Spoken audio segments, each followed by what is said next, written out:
This happened last summer while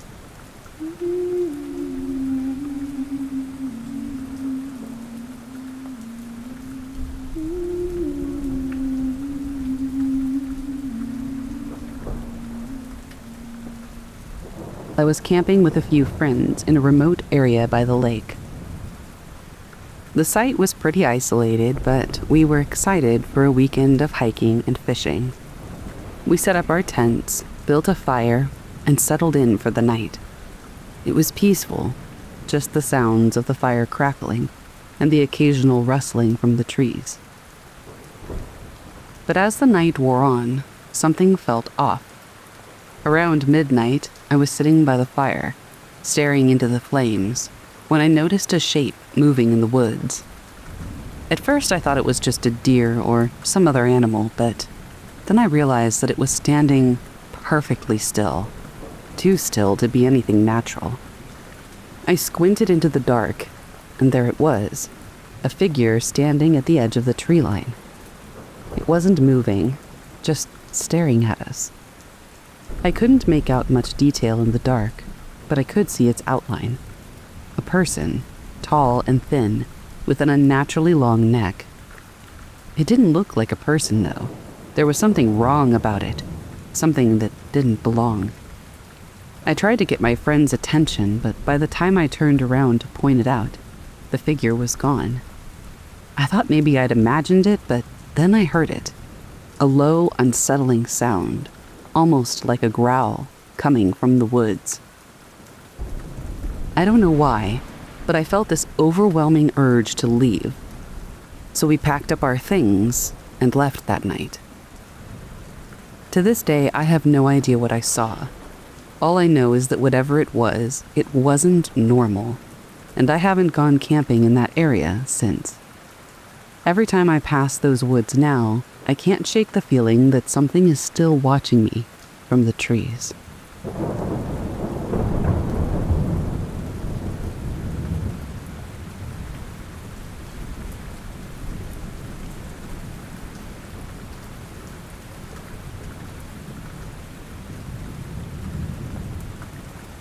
So here's the thing.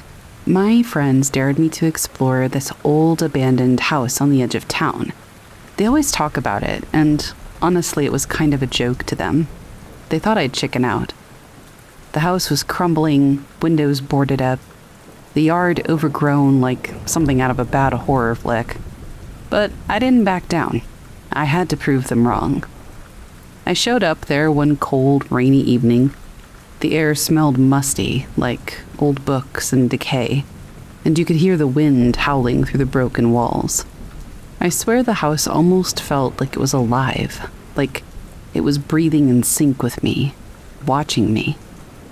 I stepped over the rotting porch and pushed open the door, and I just kind of stood there for a minute, taking it all in. It was too quiet. The walls were lined with peeling wallpaper, and the floor creaked like it was begging for help. I started walking, half expecting to find nothing but rats and dust. But I swear every corner I turned, I felt like someone was standing just behind me. I'd look over my shoulder and nothing, every single time.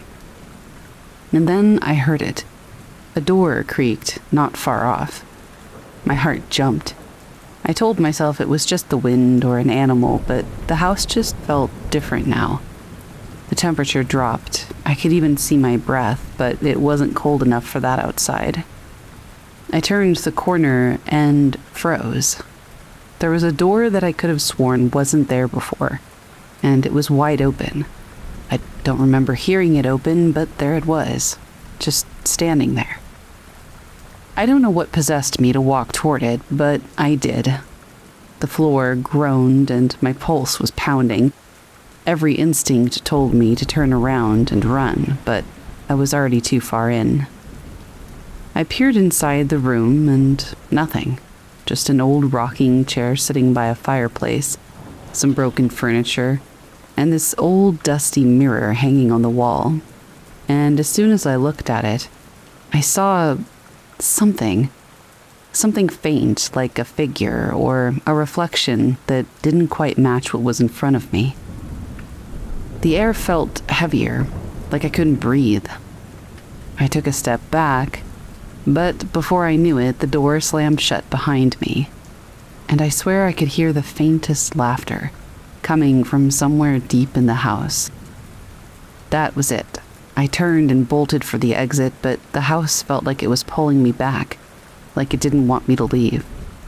I swear I felt hands brush against my back as I reached for the door. I pushed and shoved, but the door wouldn't budge. It wasn't just locked, though. It was stuck, like the house had decided that it wasn't going to let me go. My heart was racing, and I pulled harder, and finally, with one last shove, the door did open. I stumbled out into the rain, breathing like I had just run a marathon. I didn't look back once. To this day, I don't know what was in that house, but it wasn't empty. Whatever it was, it followed me for weeks. Every time I closed my eyes, I could hear that door. I haven't been back since, and I don't plan to ever return.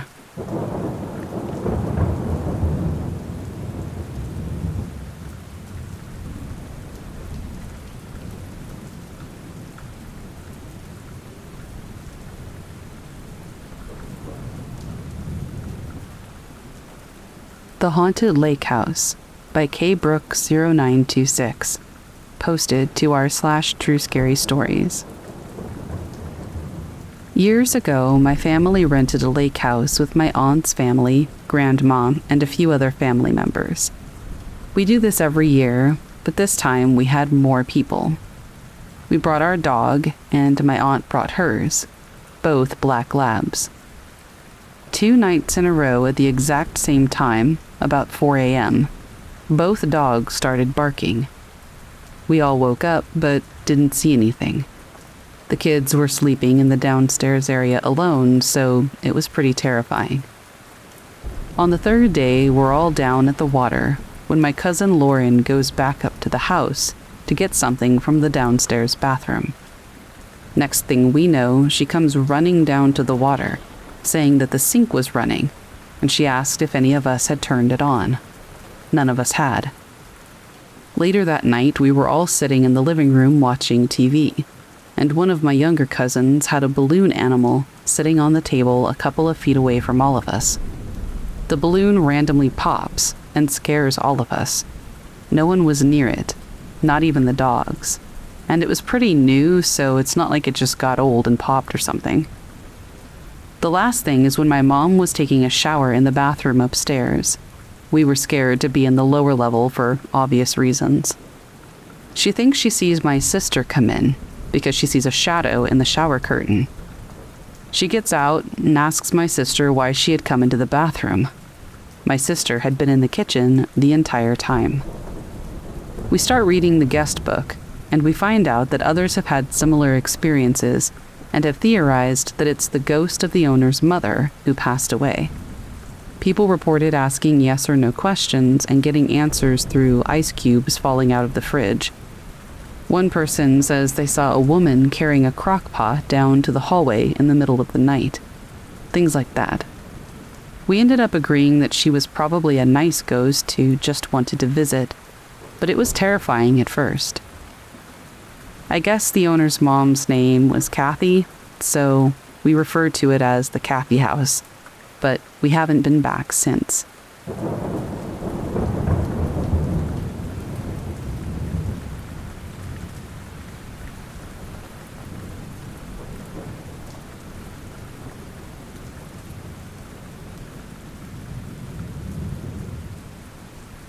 The Night Whistles by No Step on Sneck 117, posted to r/True Scary Stories. First off, some background about myself. I am an avid catfisher, like actual fishing, not like tricking people. I love to fish at night when it's peaceful and quiet, and I tend to stay out extremely late on non-work nights. So that leads me to why I was here, at this lake, experiencing what I did. I forgot what day it was, but I was alone. My girlfriend at the time didn't want to come with me, and I couldn't convince anyone else to come either. So screw it, I'll go by myself.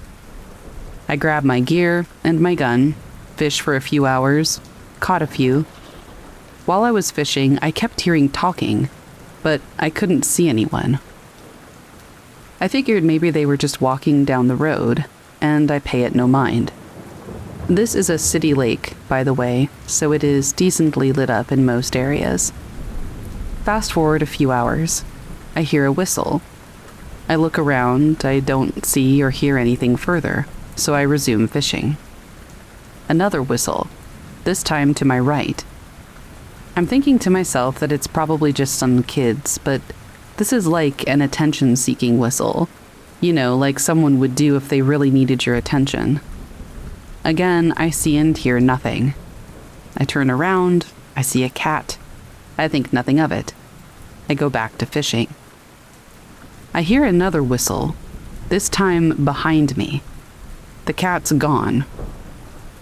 I reel in my lines. Catfish are pretty strong, and I don't want to lose a $200 pole. I put my hand on my gun, and I quietly walk around the nearby building.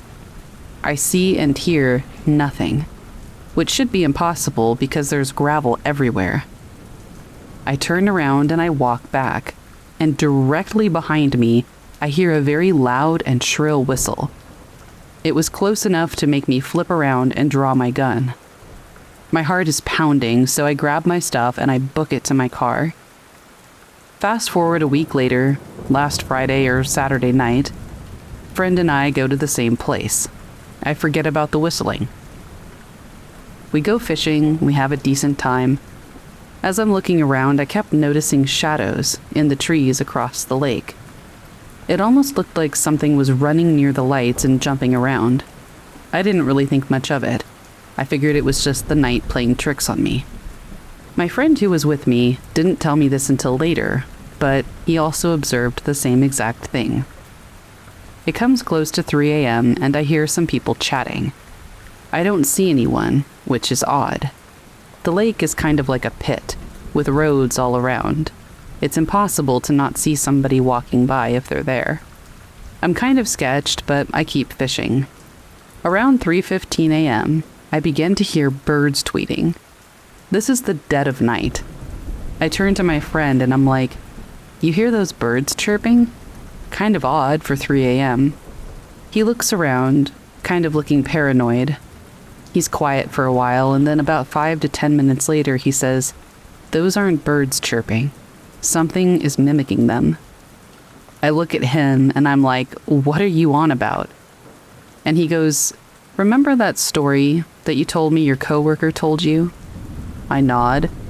"Yeah, about the incidents and why they don't let anyone swim here anymore?"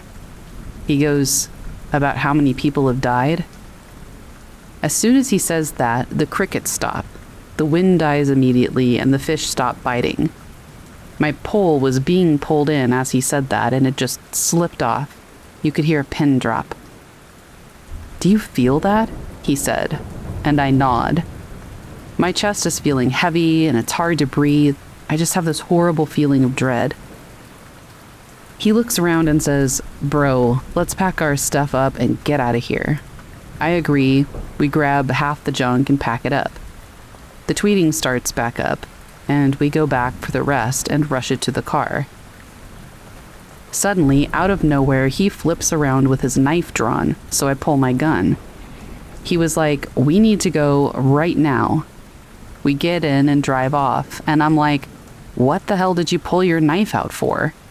And he goes, "Because something was running behind me, charging us." I don't know what happened, but even typing this out gives me chills. I don't even believe in anything supernatural or paranormal, ghosts, werewolves, any of that stuff, but it scared the crap out of me. Something wasn't right, and I knew it. I can't explain it. And I'm guessing I'm just asking in case somebody might know what I experienced. Also, I think it might have followed me home, because I've been noticing footprints in the grass around my home and noises in the dead of night.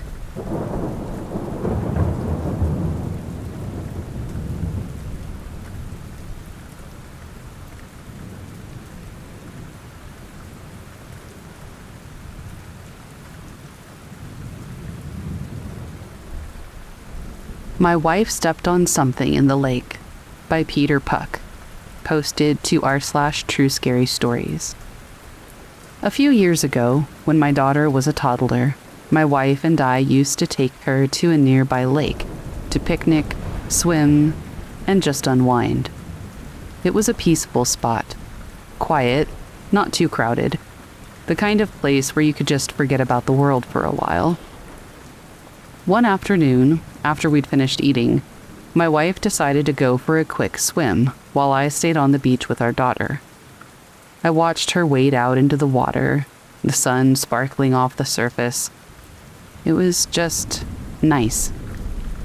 A minute later, she suddenly stopped and turned to me, shouting something. At first, I couldn't make out what she said, but her expression was really off. And then I heard her clearly. I think I just stepped on someone's face. I froze for a second, thinking maybe she was joking. But the look on her face was not playful. It was pale, almost terrified. She very quickly started making her way back to the shore. It was like she couldn't get out of the water fast enough. When she did get back to me, she was visibly shaken. She said that while she was swimming, her foot brushed against something soft, and that at first she thought it was a rock or a weird patch of seaweed. But when she pressed her foot down, she felt the unmistakable shape of a face beneath the water, a nose and an eye socket. She swore she felt the hollow of the eye. I considered going in to check it out, but something stopped me. The unease in my gut, maybe. I kind of thought maybe it was just her imagination, but we decided to pack up and leave right after that anyway.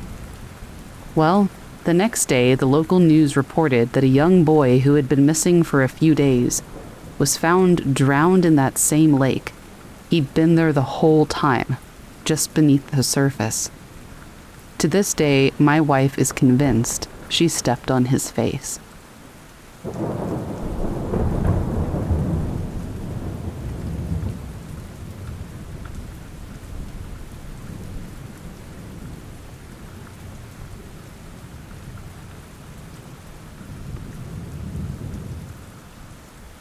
This happened last winter, and it's one of those things that still makes me uneasy every time I think about it. I was at home alone, just relaxing after a long day, when I heard a knock on the door. It was late, way later than anyone should be stopping by. I checked the time, 12:03 a.m. My first thought was, who the hell is knocking at this hour? I wasn't expecting anyone, and honestly, I didn't want to answer. But then, there it was again. Knock, knock, knock. I stood still, trying to figure out if I should just ignore it. But I was curious and a little paranoid. Who could it be at this time of night? I finally opened the door, but when I looked outside, there was no one. Just the empty street, bathed in the dim light of the street lamp. For a moment, I thought maybe it was a prank or some weird mistake. But as I was about to close the door, I heard the softest whisper right next to my ear. "Let me in." I jerked the door shut, locking it immediately. My heart was pounding, and I swear I could feel something on the other side, just waiting. I checked the peephole, but there was nothing. Just the empty darkness outside. I didn't sleep that night. I kept the lights on, checking the windows every few minutes, expecting to see someone standing there, waiting for me. But when I woke up, everything was quiet, like nothing had happened. I never figured out who knocked that night, or what did, but I've never opened the door at midnight since. Sometimes I swear I still hear those knocks, but I won't go near that door again.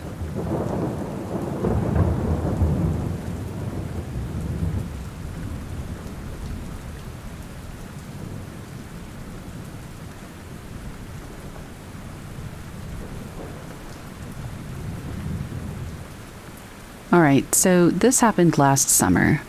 I live in a fairly quiet neighborhood on the edge of town, and most nights I'm just out back on the porch, enjoying the cool air, No big deal. But one night, things got weird. It was late, probably around midnight. The house was dark and everyone was asleep, and it was just me, my thoughts, and the stars. The air had that crisp, fresh feeling that you only get when the moon is high in the sky. I was half reading, half listening to the wind rustling through the trees, when I heard something. At first I just figured it was a deer or maybe a raccoon, something harmless. But the sound was just wrong. There was this low rustling, and then a series of odd rhythmic thumps. It was almost like something heavy was dragging itself across the ground.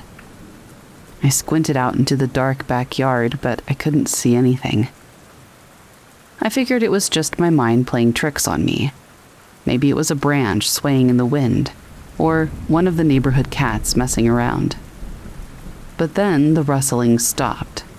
Just dead silence. And that's when I felt it. There was a shift in the air, like everything was holding its breath. I sat there, listening. And then, snap. A twig broke from the far end of the yard, right by the tree line. My heart started pounding. I didn't want to look, but of course I had to. I slowly turned my head toward the sound. The shadows under the trees looked like they were shifting, like something was moving just out of sight. I couldn't make out any distinct shapes, but there was something. And then it emerged. This thing. I can't even really explain what I saw.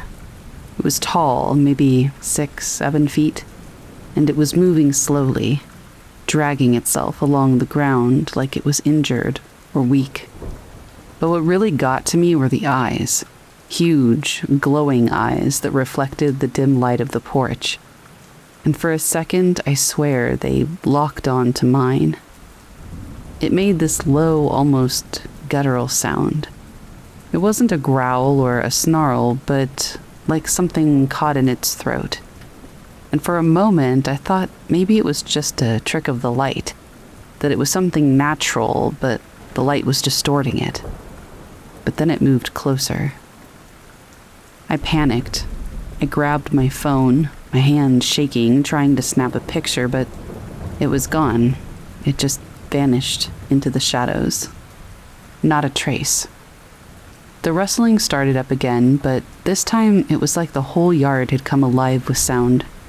Birds, animals, insects, everything was moving like crazy. I didn't sleep that night. I stayed up, sitting there, wide awake, waiting for it to come back, but it never did. The next morning I went out back to see if I could find any evidence. Footprints, claw marks, anything.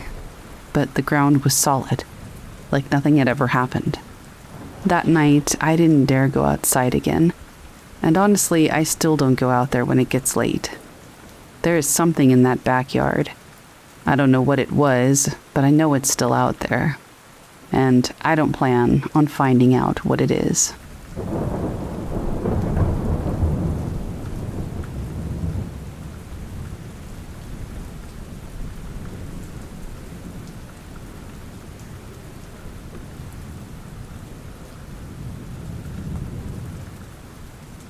This happened a couple of years ago, but it still haunts me.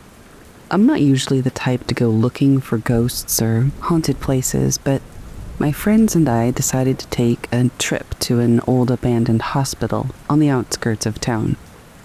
The place had been shut down for decades, and it was notorious for strange occurrences.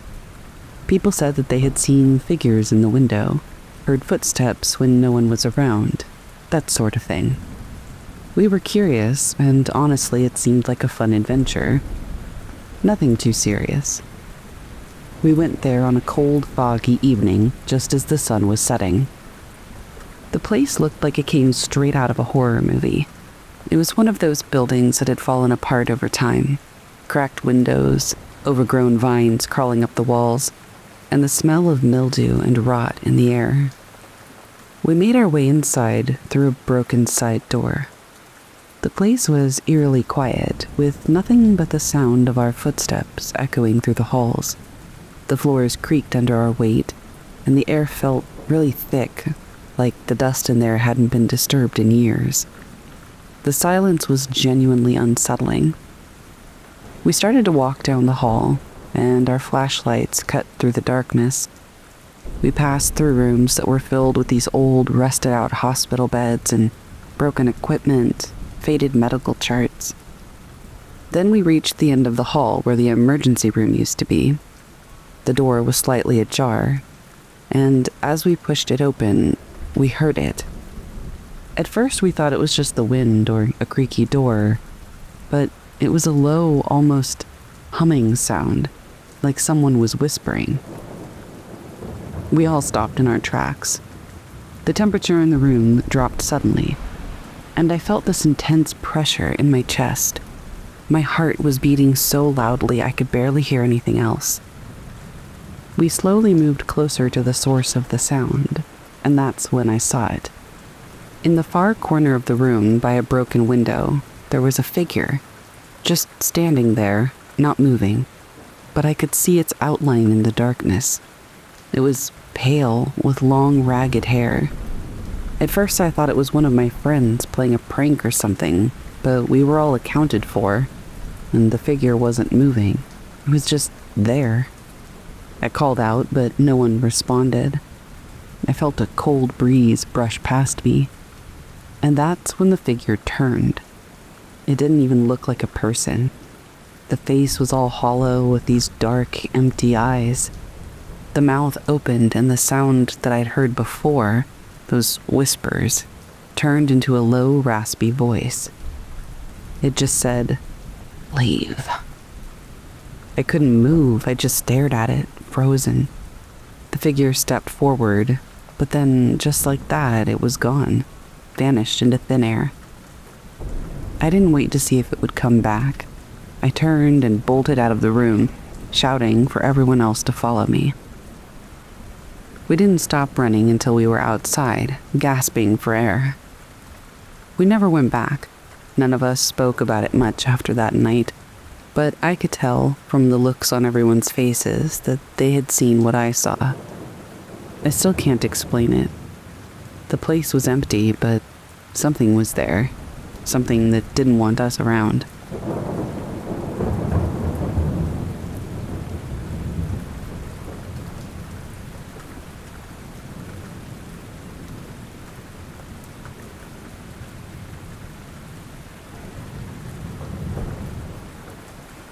This story still sends chills down my spine, even though it happened quite a while ago.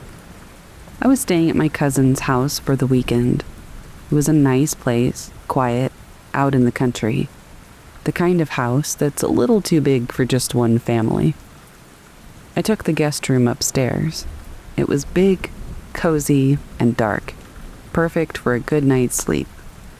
But as soon as I laid down, I started to feel, off. There was just this really strange stillness in the room.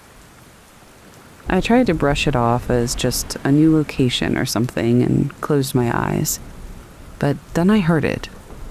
Breathing. It was soft and steady, but loud enough for me to hear it over the usual night sounds. I figured it was just my imagination at first. Maybe the house settling, right? The wind outside. But it wasn't any of that. I sat up and I tried to listen really closely. It wasn't coming from the window or the walls. It was within the room. I looked around, but the room was still dark, and I couldn't see anything. My heart was racing now. I turned on the lamp beside the bed, expecting to find, something. But the room was empty. The breathing had stopped. I turned off the light and I laid back down. I was still shaky. I tried to convince myself it was nothing. But then, as I was laying there in the dark, I just could not shake this feeling that someone or something was in that room. I didn't sleep much that night. and the next morning I left as soon as I could. I never stayed in that room again. To this day, I can still hear that breathing whenever I think about it, and it's a sound I never want to hear again.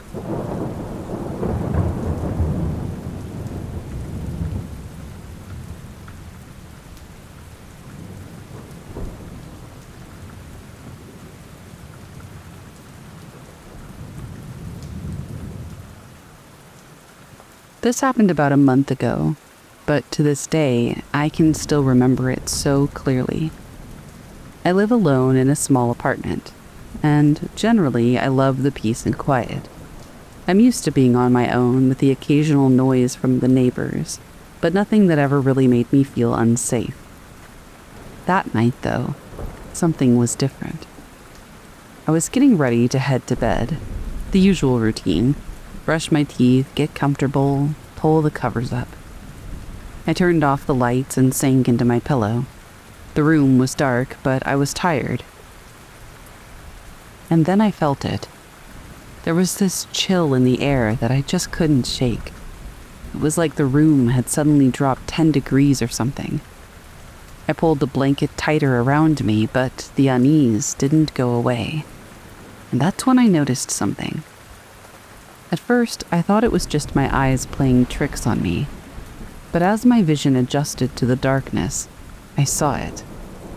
There was a shadow in the corner of my room, near the window. It wasn't the shape of any object in the room, and it was moving, very subtly, but definitely moving. It seemed to shift, like it was stretching, bending in ways that didn't make sense. I stared at it, my heart pounding. I thought maybe it was the shadows from the streetlight outside or the way the curtains were moving. But no. The shape didn't line up with the light coming through the window. It didn't match the room at all. I tried to brush it off. I even told myself it's just a trick of the light. You're being paranoid. But then I saw it move again. This time, it crept out of the corner and toward the bed, just a few inches at a time, very slowly, almost like it was testing the air, making sure that I wasn't looking directly at it. My mind was racing, my heart was pounding. I knew there was no logical explanation. It was too dark for a person to be standing there. I was completely alone, my door was locked, but there it was, creeping closer, still shifting in a way that wasn't natural. I tried to call out, but my voice wouldn't come. I couldn't move, I couldn't scream. I just laid there, paralyzed, watching this shadow thing as it inched closer. And then it stopped, which honestly was almost worse. For what felt like an eternity, it was just still.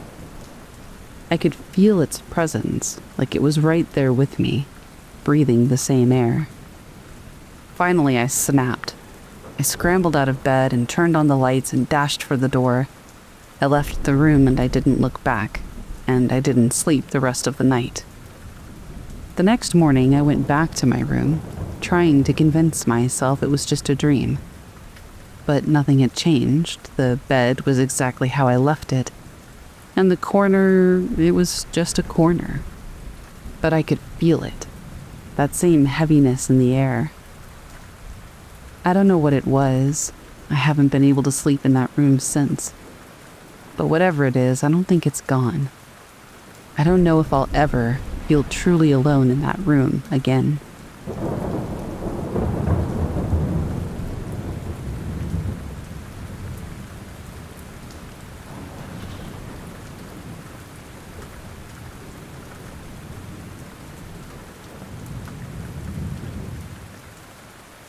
It was late one night when I first saw it.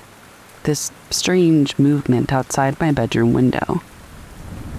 At first, I thought it was just the wind shaking the trees, but then I saw it again. This shape moving just outside the yard. It was really fast, like too fast for anything that should have been there. and it didn't look like anything I could readily identify. I tried to just brush it off, figured it was an animal or, I don't know, a distortion, but the thing kept moving. It was darting from tree to tree, just on the edge of my view. It was almost like it knew exactly where the shadows were and was trying to stay hidden but still make sure that I knew it was there. I opened the window, hoping that I could catch some kind of a glimpse of it, but it was gone. Just when I thought it was nothing, though, I saw it again. This time, it was right outside my window, almost like it was staring back at me. And then, in an instant, it disappeared into the night faster than I could blink. I didn't sleep that night, and I haven't seen it since, but man, I don't know what that thing was.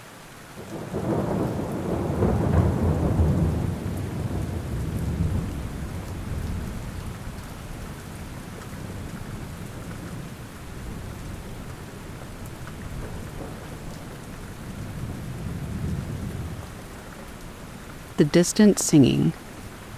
I'm not sure why I'm even writing this down. It's been almost 6 weeks since it happened, and I still can't decide if I actually experienced what I think I did, or if my brain just decided to mess with me after too many days alone in the woods. But I keep coming back to it, so maybe telling the story will help. I was doing a week-long solo backpacking trip through the High Peaks wilderness in the Adirondacks, back in late October. It was nothing too ambitious. I'd planned a route that would take me through some of the less traveled areas, between Lake Placid and Newcomb. The kind of deep woods hiking where you might not see another person for days. This was day 4 of the trip, and I'd been making good time. I was somewhere between Santanoni Peak and the Cold River, following an old hunting trail that barely showed up on my maps. The weather had been perfect. Crisp fall days, cold nights. The kind of October weather that makes you understand why people move to the mountains. I'd stopped for lunch around noon at what looked like it might have been an old logging camp. Just some stone foundations and a rusted piece of machinery that was probably left behind decades ago. It was a nice spot to rest, open enough to get some sun, but sheltered by big maples and birch trees that were just starting to turn. I was sitting on my pack, eating a sandwich when I first heard it. I heard singing, coming from somewhere deeper in the forest. It was pretty faint, but it was definitely human. A woman's voice, carrying a melody that I didn't recognize. At first, I figured it was just another hiker, maybe someone camping nearby. But, as I listened, I realized how strange that would be. I hadn't seen any sign of other people for 2 days, and this section of the wilderness isn't exactly on the tourist trail. Plus, the singing had an odd quality to it. It was like it was coming from much farther away than it should have been for me to hear it so clearly. The melody was haunting, but not in a beautiful way, like deeply unsettling. It was almost like a lullaby that had been twisted into something else. The tune would rise and fall in ways that seemed almost familiar, but that you could never quite place. There were no words that I could make out, just that eerie, wordless singing echoing through the trees. I finished my lunch and packed up. I figured I'd probably run into whoever was singing as I continued down the trail. But after an hour of hiking, the voice was still there. Still distant. Still coming from somewhere off to my right through the forest. I stopped and tried to get a better sense of where it was coming from. The singing seemed to be maybe a quarter mile away, somewhere up the slope from where I was walking. Clear enough that I could follow the melody, but far enough that I couldn't make out any details about the singer. Here's where I probably made a mistake. Instead of continuing on my planned route, I decided to investigate. I mean, what if someone was lost out there? What if they were singing to try to attract help? I mean, I couldn't just ignore it. I guess I could have, but I didn't. I left the trail and I started bushwhacking uphill toward where the singing seemed to be coming from.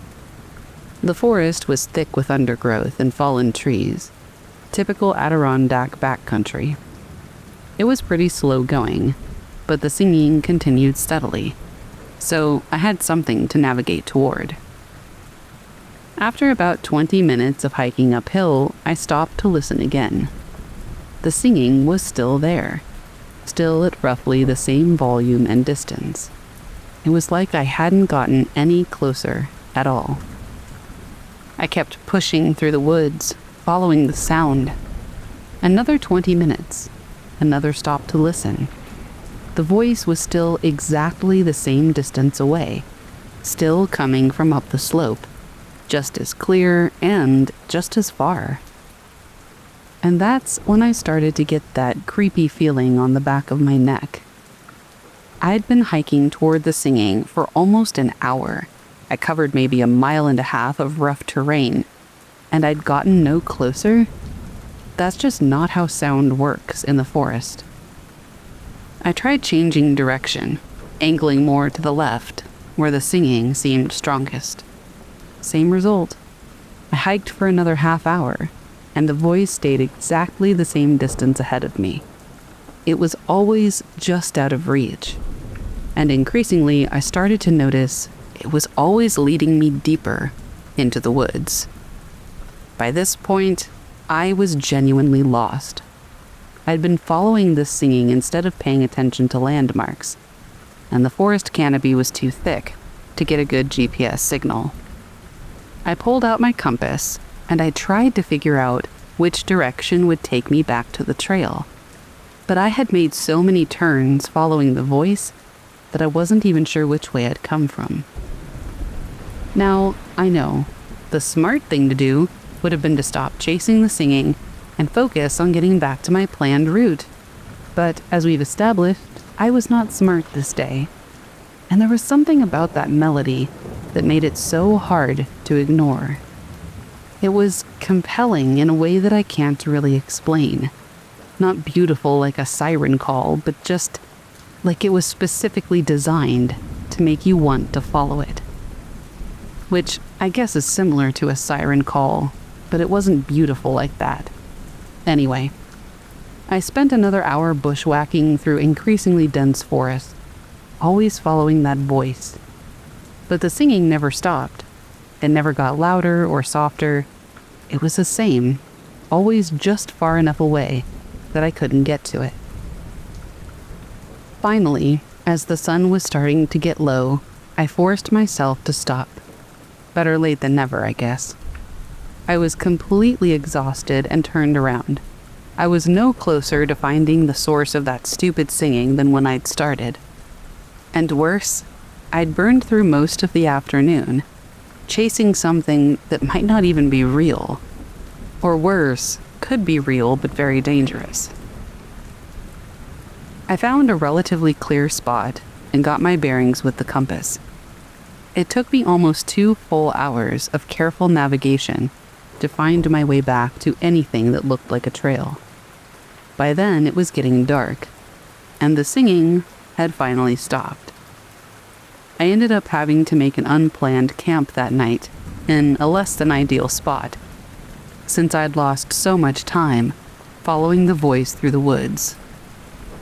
As I was setting up my tent by headlamp, I kept expecting to hear that singing start up again. But the forest was quiet, except for normal night sounds. Owls, branches creaking, the occasional rustle of small animals in the underbrush. Still, I didn't sleep well. Every time I started to drift off, I'd think that I could hear that melody starting up again, somewhere in the distance. But then I would sit up and listen carefully, and there was never anything there. The next morning, I got back on my planned route and finished the last few days of the trip without any other incidents. But I just couldn't stop thinking about that singing. The way it had stayed exactly the same distance away, no matter how far I hiked. The way it seemed to pull me deeper into the woods, but without ever letting me get close to it. I've done some research since then, looking into local legends and folklore about the Adirondacks.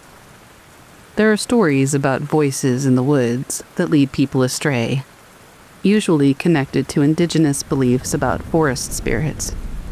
Most of them end badly for people who follow the voices too far. I keep wondering what would have happened if I had kept following that singing until after dark. If I'd let it lead me even deeper into the wilderness, away from any marked trails or known landmarks. Part of me thinks I might still be out there, wandering through the forest, always hearing that melody just ahead of me, never quite able to catch up to it. And I guess by this time, I probably wouldn't be around anymore. The rational part of my brain says it was probably just an acoustics trick. Sound bouncing off the mountains and valleys in a way that made it seem like it was coming from different directions. But acoustic tricks don't usually last for 3 hours straight, and they don't usually sound like deliberate melodies. I'm planning another trip to the Adirondacks next spring, but I'm sticking to the marked trails this time. If I hear any more singing in the woods, I'm going to do what I probably should have done the first time. Pretend I didn't hear it, and keep walking.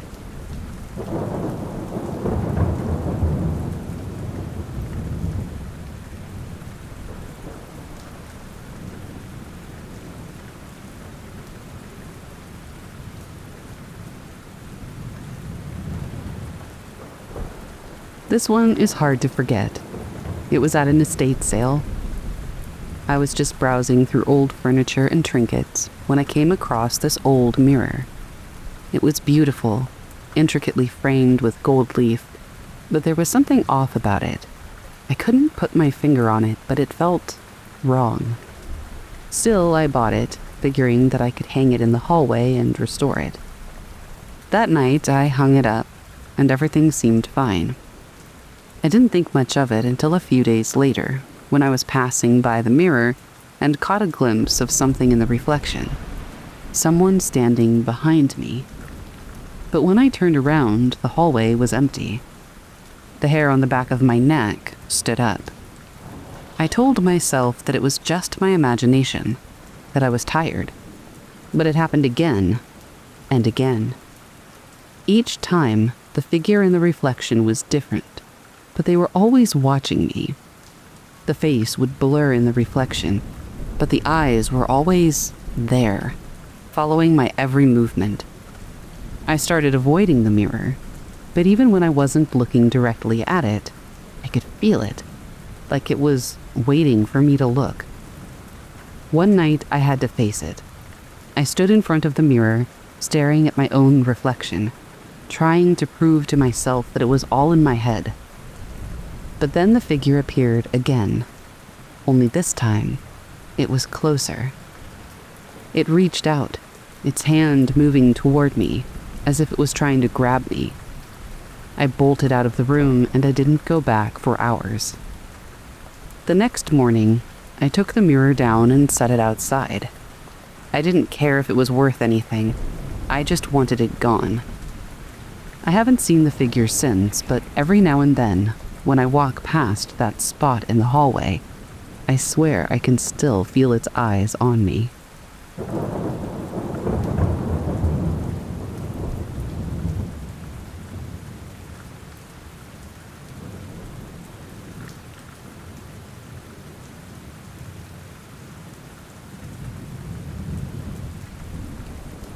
I've always been a sucker for vintage things.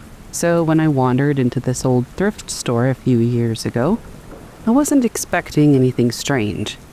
It was the usual: old furniture, dusty books, and random knickknacks.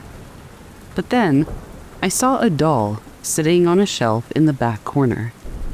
It wasn't like any doll I'd seen before. It was old, its face cracked, its eyes dull but still unsettling. There was something about it that made me pause. The store owner noticed me looking at it and told me it was one of the shop's oldest items. "You'd be surprised how many people are drawn to it," she said with a strange smile. "But it's not for sale." That made me curious. It did have a price tag, after all, so I had to ask why. She just shrugged and said, "It's not for everyone. Trust me, you don't want it." Naturally, I ignored her and convinced her to sell me the doll. It was cheap, and I couldn't resist. I brought it home and placed it on a shelf in my living room, but from the moment it entered the house, things started to feel off. The temperature dropped in the room, and every time I passed by, I felt like the doll was staring at me. That night, I woke up to a sound. Soft, almost like the clinking of glass or porcelain. I turned on my light, but everything looked normal, except for the doll. It had moved, just a few inches, but enough to make me feel like I really wasn't alone in the room. The next morning, the doll was gone. I checked the entire house, and there was no sign of it anywhere. I was really freaked out, so I went back to the thrift store, and when I walked in, that stupid doll was on the shelf. I looked at the owner, and she just shook her head. "I told you it wasn't for you," she said. I never saw that doll again. I don't know what it was or why it disappeared from my house or how it magically appeared back in the shop, but I've never gone back to that store, and I'm pretty sure I never will.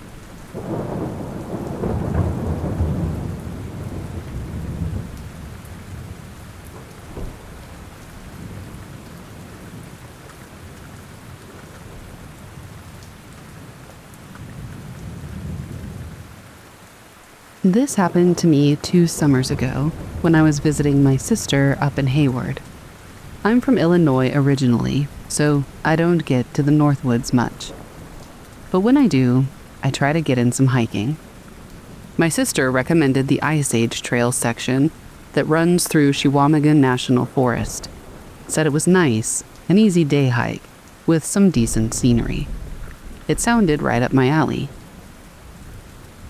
Started out at about 10 a.m. on what had to be one of the hottest days of the year. It was maybe 87 degrees with about 90% humidity. Typical miserable Midwest summer weather. I was already sweating by the time I got my pack on in the parking area near County Road GG. The trail was exactly what my sister had described. It was well maintained, and it ran through mixed hardwood forest, mostly maple and oak, with some birch mixed in. Nothing too challenging. It was just a nice walk through the woods, and it was perfect from getting away from the heat and humidity. About 3 miles in, I came to the spot where the trail curved around a small depression in the forest floor. Maybe 30 feet across, nothing dramatic. It was just this little hollow thing where the ground dipped down slightly. I wouldn't have even thought about it just on sight, but as soon as I got within maybe 10 feet of it, the temperature dropped. I mean, dropped like I had walked into a walk-in freezer. I'm not talking about the normal forest shade being cooler than the direct sunlight. I'm not an idiot. I know that happens. But this was like stepping from summer into the middle of January. It had to have been at least a 40-degree difference. I went from profusely sweating in 87-degree heat to seeing my breath fog up in the space of 2 steps. The cold was so intense it actually hurt, like when you jump into an ice-cold lake and your chest seizes up. I could feel it cutting right through my hiking clothes, making my skin almost burn with that sharp, cold sensation that you get if you touch something frozen. But here's the really weird part. The cold seemed to have boundaries. I could step backward like 3 feet and be back in the normal summer heat. and then stepped forward and hit this wall of freezing air again. It was like there was some kind of an invisible refrigeration unit running right there in the middle of the forest. I tried walking around the edge of whatever was causing it. The cold spot seemed to follow that natural depression in the ground, maybe 20 or 30 feet in diameter. Everywhere else felt normal, but that one area was like stepping into a freaking meat locker. There just wasn't an explanation for it. There was no stream or pond that might create a cooler microclimate. There was no cave opening or underground spring, just a normal Wisconsin forest floor, covered in dead leaves and fallen branches. But the air in that depression was cold enough to make me shiver uncontrollably after about 30 seconds of exposure. I've heard about cold spots in supposedly haunted places, but in the middle of a national forest? On a hiking trail? It's not exactly your typical ghost story setting. But whatever was causing it just felt wrong. Not like just the cold part, but it was, I don't know, actively hostile. Like something was trying to drive me away from that spot. After about 5 minutes of trying to figure out what in the world could cause something like that, I figured it was best to just keep hiking. There's plenty of weird natural phenomena in the world, right? No point in getting obsessed over it. But when I tried to continue on the trail, which ran right through the edge of the cold area, I couldn't do it. The cold was too intense. Every time that I tried to push through, it was like my body was refusing to cooperate. Every survival instinct I had was just screaming at me to get away from that place.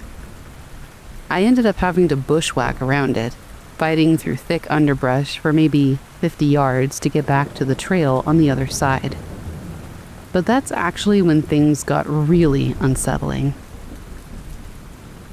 As soon as I got past the cold spot and back onto the main trail, I started getting this really weird, crawling sensation between my shoulder blades. It's that feeling you get when someone's staring at you. I kept turning around to look back, but I couldn't see anything unusual through the trees. I figured that as I kept going, whatever that feeling was would decrease, especially if it had come from that area. But the feeling actually got stronger as I hiked away. Every few minutes, I kept looking back, expecting to see someone or something following me, but I never saw anything. But the sensation of being watched was so intense it made my skin crawl. After about a mile, I just couldn't take it anymore. I turned around and I hiked back toward the cold spot, thinking maybe I could get a better look at it from a different angle. But when I got to where it should have been, I couldn't find it.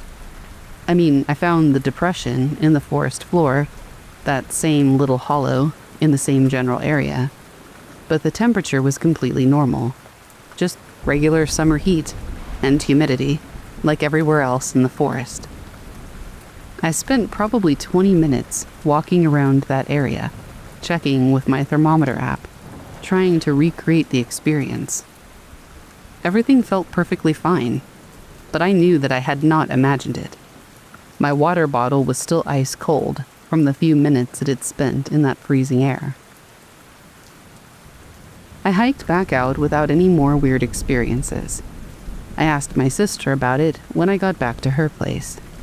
She's lived in Hayward for 8 years and hikes those trails all the time, but she said that she'd never heard of anything like what I described. I did some research online later, though. I found a few mentions of cold spots in the Chequamegon area, mostly on paranormal forums. People had reported similar experiences, sudden temperature drops in certain locations, feelings of being watched, and general sense of unease type of stuff, but nothing official. Most likely explanation, I suppose, is probably some kind of natural phenomenon. Underground water flows, geological features, air currents. Nothing that I know to be there, but you never know. Maybe it is. Plenty of things could create a temporary, localized temperature difference, I suppose. But the intensity of it, and how it seemed to have such sharp boundaries, that just didn't feel natural. And I can't explain the feeling of being watched afterward.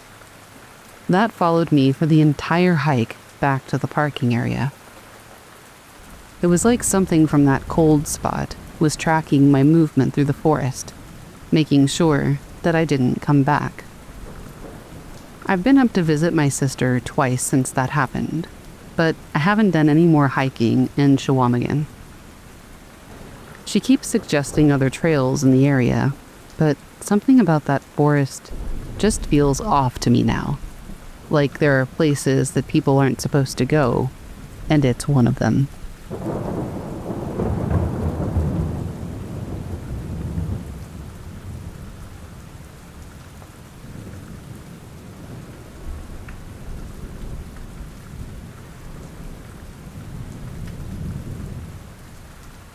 So this story happened to me when I was house sitting for a friend of mine. She had this big old house in the suburbs, the kind that feels a little too quiet, even in the middle of the day.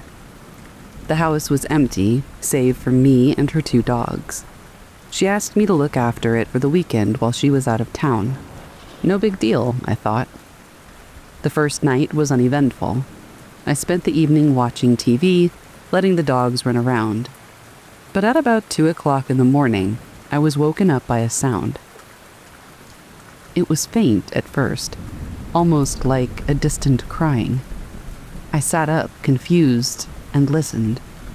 It didn't sound like a dog. It sounded like a baby crying. I thought maybe I was hearing things, so I got up and checked the dogs.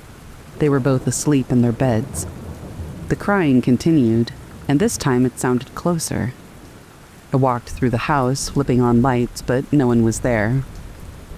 The house was empty, just like I'd left it. I even checked the closets and under the beds. Nothing. The crying was still there, echoing from somewhere upstairs. I couldn't take it anymore.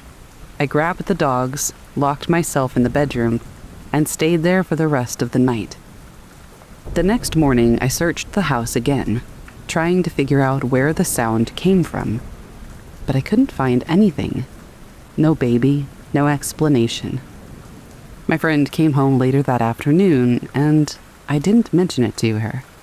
I didn't want to sound crazy, but to this day, I don't know what I heard, and I will never be able to shake the feeling that whatever it was not supposed to be in that house.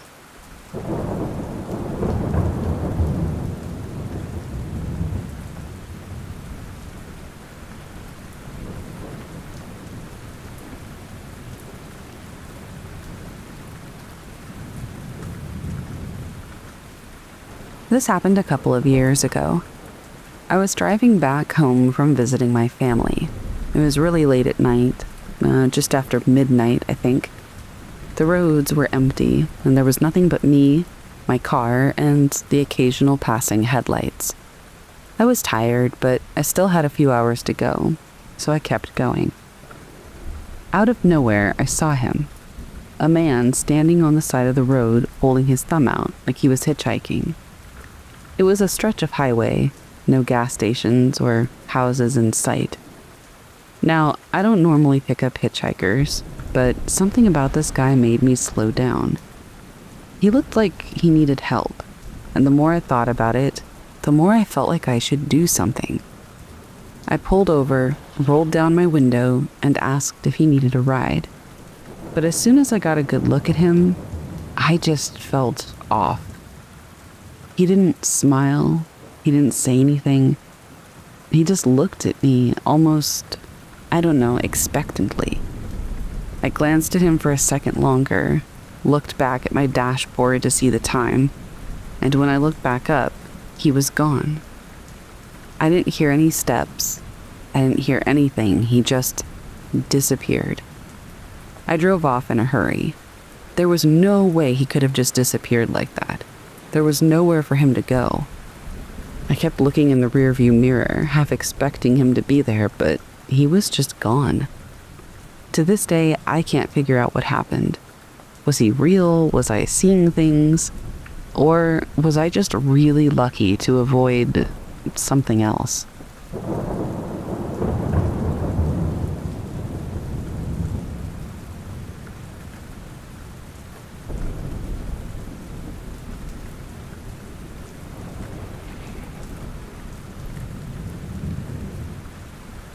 We heard a second voice on the baby monitor. We had just moved into a small house in rural Oregon. It wasn't anything fancy, really. It was an old 2-story with creaky floors and a lot of character. It was just the kind of house that seemed like it had a lot of stories within it. It had seen a lot of life, and I liked that. My wife, Ellie, and I had been searching for a place to settle down, and this house was a bit of a steal. Looking back, I wish we had taken that as a warning.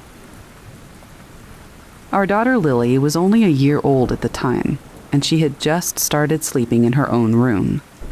Ellie and I had set up a baby monitor in her room, like any new parents. It was a simple one, no frills. It did the job, and we were happy with it. At first, everything was normal.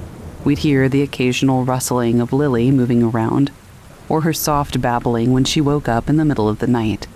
Nothing out of the ordinary. And then, one night, it happened.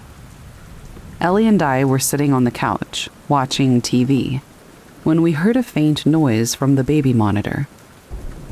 That wasn't super unusual. It had static sometimes, or a bit of interference if the weather was bad. But this was different. It wasn't static. It was a voice. A deep, almost whispering voice, but still clear enough to make out a few words. We both froze. "Lily, come here." At first, we just thought it was interference. Maybe some channel overlap, or some kind of weird glitch. But when we heard the name again, our stomachs dropped. "Lily, come here." I got up quickly, my heart pounding, and I rushed into Lily's room. Ellie followed behind me, looking more freaked out than I was, which was saying something. I pushed the door open, half expecting to find Lily standing up in her crib, or maybe just talking in her sleep. But no, she was sound asleep, curled up in her blanket, oblivious. We both stared at her for another moment before I glanced over at the baby monitor. The voice had stopped. I pulled it closer, hoping maybe I could figure out if it was some kind of malfunction. But then the voice came again. "Lily, wake up, come here." This time it wasn't coming from the monitor. It was coming from the room, from behind me. I spun around, but there was nothing there. Just the hallway, dark and empty. Ellie's face was pale, her eyes wide, but we turned to the monitor at the same time. The voice was now coming from both in the room and through the monitor, even though that wasn't the receiving end of the monitor. It sounded more insistent now. "Lily, come here." I grabbed the monitor and yanked the plug out of the wall and immediately turned on every light in the house. My heart was pounding out of my chest, but I was trying to stay calm. There had to be an explanation. I checked the monitor again. It was dead silent now. No voices or static or anything. Ellie looked at me with her eyes full of questions, and all I could say was, "We're leaving." I don't know why, but I thought that would solve it. We stayed at my parents' for a few nights while we tried to figure out what was going on. I called the company that made the baby monitor, thinking maybe it had been some rare interference from a neighbor's device. They said it was unlikely, but they didn't really have a clear explanation. I chalked it up to faulty equipment, and I felt stupid for jumping to conclusions. But the night we came back to the house was when it got even worse. We had just put Lily to bed, and I was going through some unpacked boxes in the living room when I heard it again. The same deep, whispering voice from the monitor. This time, I wasn't going to make the same mistake. I grabbed the baby monitor and plugged it back in. It crackled for a moment, and then the voice came through again. "Lily, come here." This time, I didn't hesitate. I ran upstairs to her room with Ellie right behind me. We opened the door, and Lily was awake, sitting up in her crib, staring intently at the corner of the room. Her eyes were wide, her little hands gripping the bars, and she was completely silent.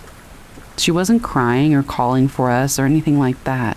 She was just really focused on something in the corner of the room.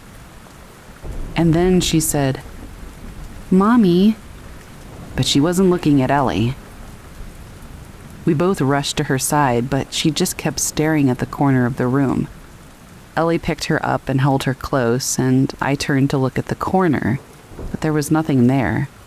Nothing that could explain why Lily was still so focused.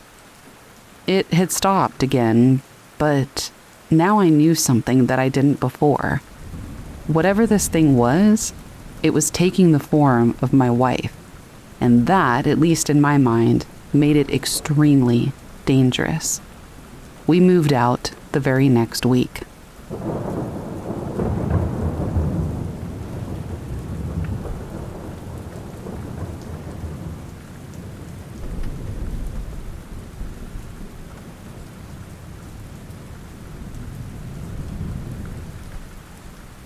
Disappearing footprints in the White Mountains. This happened in late February, and I'm still trying to convince myself that there's some kind of normal explanation for what I saw.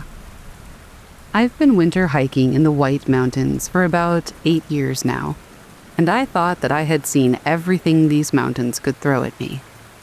Turns out, I was wrong. I was doing a solo day hike on the Franconia Ridge Trail. Nothing too crazy. The weather had been decent for a few days, cold but clear, and the avalanche danger was low. I started early from the Lafayette Place parking area, planned to hit Mount Lafayette and maybe Mount Lincoln if I was making good time. The trail conditions were pretty typical for late winter. Packed snow on the main path from other hikers, but once you got off the beaten track, you would sink knee-deep in powder. I had my snowshoes with me, but I wasn't planning to use them unless I had to leave the main trail. About 2 hours in, I was getting close to the tree line when I noticed tracks in the snow next to the trail. At first glance, they looked like normal boot prints, but something about them made me stop and take a closer look. They were barefoot prints in February in New Hampshire, with about 6 inches of fresh snow from the night before. The prints were clear and well-defined, like they'd been made recently. Adult-sized, maybe a size 10 or 11 shoe equivalent. What struck me was how deep they were pressed into the snow. Whoever made them had to be heavy, or walking with a lot of force. But there were no signs of frostbite damage or distress in the gait pattern.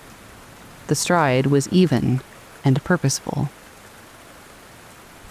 The prints led off the main trail and headed up a steep slope toward a section of forest that I had never explored. My first thought was that somebody was in serious trouble up there. Hypothermia can make people do crazy things, including taking off their clothes and boots.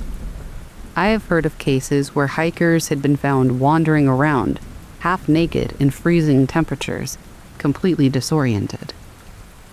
I strapped on my snowshoes and started following the tracks. The slope was steeper than it looked from the trail, and I had to use my hiking poles to keep from sliding backward. But the footprints kept going straight up, no zigzagging or signs of struggling with the terrain. After about 20 minutes of climbing, I stopped to catch my breath, and I noticed something weird about the spacing of the prints. They were too far apart for a normal walking stride, but not quite right for running either. It was like whoever made them was taking these long, deliberate steps that covered more ground than should have been possible. The tracks led me up through some dense spruce forest, and then out into a small clearing I'd never seen before. The snow here was deeper and untouched, except for the single line of footprints cutting straight across the middle. On the far side of the clearing, the prints headed back into the woods, toward what looked like an even steeper section of mountainside. I was starting to get genuinely worried about whoever had made these tracks. Nobody should be up here barefoot, especially not in conditions like this. I kept following, pushing through branches heavy with snow, and trying not to lose the trail. The footprints led me to the edge of a steep ravine that I definitely didn't remember from any of the trail maps. It wasn't huge, maybe 30 feet across and probably twice that deep, but the sides were nearly vertical rock faces with just a thin layer of snow and ice. The footprints went right to the edge of the ravine, and then stopped. Just ended like whoever had made them had walked to the cliff and vanished. I spent about 10 minutes walking along the edge in both directions, looking for where the tracks might have continued. There was no way across the ravine without serious climbing gear. The rock faces were too steep and icy to free climb, and it was too wide to jump. But there were no prints leading away from the edge, no signs that anyone had turned around or backtracked. I looked down into the ravine and braced myself, fully expecting to see a body at the bottom. But the snow down there was undisturbed. No signs of impact, no blood, nothing. Just clean white snow that looked like it hadn't been touched in weeks. I stood there staring at where the footprints ended, trying to make sense of what I was seeing. The last print was maybe 6 inches from the edge of the cliff, toes pointing straight ahead toward the drop, like someone had taken one last step and then just gone. I started backtracking along the trail I'd followed. Surely I had missed something. About halfway back to the clearing, I noticed that the footprints were getting fainter. It wasn't like they were being covered by new snow. There was no wind and it wasn't snowing. They were just becoming less distinct. It was almost like they were slowly melting or fading. By the time I got back to the main trail, I could find no trace of where the prints had started. The snow next to the trail was smooth and undisturbed, like I'd imagined the whole thing. But I still had the GPS track on my phone, showing the route that I'd taken following them. I ended up cutting my hike short and headed back to the parking lot. The whole drive home, I kept thinking about those footprints, the depth of them, the spacing, the way they had just ended at the cliff edge. None of it made sense.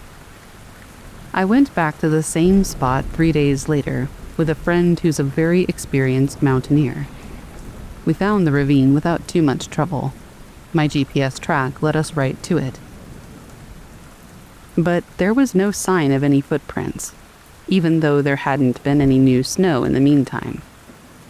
My friend thought maybe I'd seen animal tracks that had been distorted by melting and refreezing.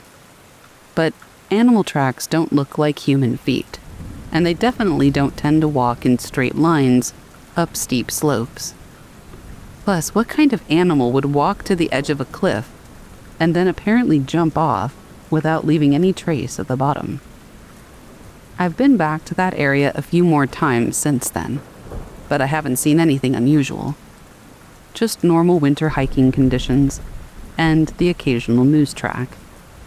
But I cannot stop thinking about those footprints and whoever, or whatever, made them.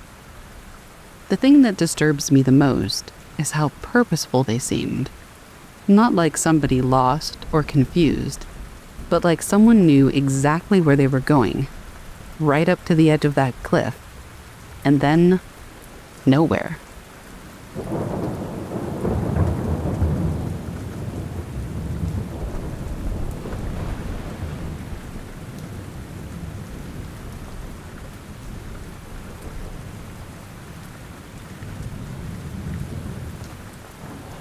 She walked into the water. I'm not really the type to believe in ghosts. Not properly. I used to say that a place feels haunted because your mind wants it to be, like it's looking for echoes. But something happened about 5 years ago that's never sat right with me, and the more time passes, the harder it is to explain it away. I was 28 when it happened, living in Manchester, working a dead-end job that made me feel like my soul was peeling off in layers. That summer, I took a week off and drove up to the Lake District, just to get away from it all. I needed to be somewhere that didn't buzz with fluorescent lights and pretend conversation. I ended up renting this tiny stone cottage near Buttermere. Not one of the tourist trap cottages. This place was more isolated. No telly, no Wi-Fi, barely any signal. It had a stove that ran on bottled gas and a clawfoot tub that looked like it hadn't seen a proper scrub since the 80s. But it was real quiet. You could hear the wind roll down the hills. That's what I wanted. The lake itself was maybe a 10-minute walk from the cottage. The path ran behind a sheep field, through a patch of woods, and then opened onto the water. Buttermere is long and narrow, with hills rising steeply around it, more like a glacial bowl than a regular lake. The whole place has this heaviness to it, like it's holding something under. The first 2 days were just long walks, hot tea, and reading paperbacks with damp corners. By the 3rd day, I'd gotten into this rhythm of going out at dusk and walking the edge of the lake just as the sun dipped behind the fells. I'd usually make it about halfway around before heading back, and I never saw anyone else out there. It was early September, so the tourist rush had calmed, and the evenings were already starting to bite. Anyway, it was the 4th night when things shifted. I'd made my way out just before 7, light fading fast behind the crags. I took the same path I'd taken the night before. The sky was clear but moonless, and that made the lake look like a black sheet. Still, no ripples. There was this odd hush in the air, like the birds had buggered off early for the night. I was standing at the stone wall that runs along the northern edge, just watching the light vanish, when I noticed her.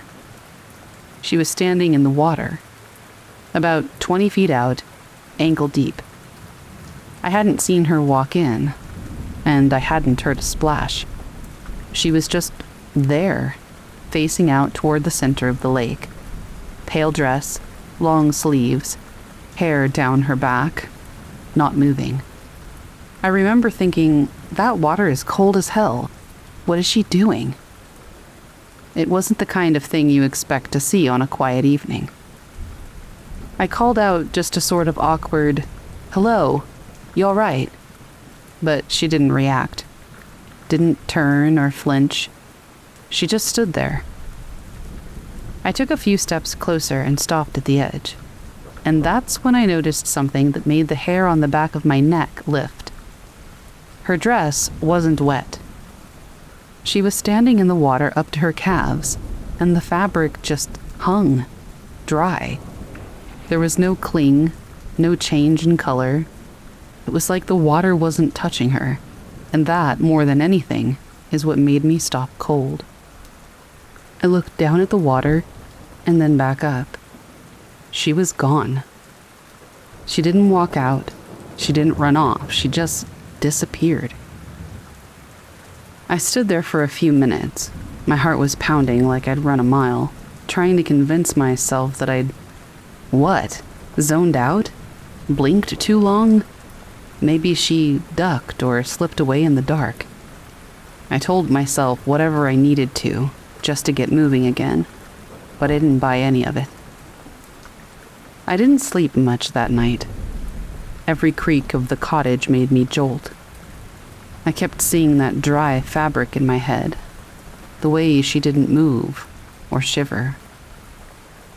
The next morning, I asked the old man who ran the village shop if anyone had drowned in the lake recently. He gave me a funny look and said, "Not lately, but folks always say Buttermere's got its stories." Then he mentioned something about a water wraith, one of those old tales that gets folded into the hills like moss. Woman in white walks into the lake and never comes out, that sort of thing. I brushed it off, but something in the way he said it stuck. That evening, I didn't go for my walk. I sat on the cottage step with a mug of whiskey-laced tea and stared down toward the woods. I half expected to hear footsteps, but I didn't. Not then. It was the last night, my 6th, that things went properly sideways.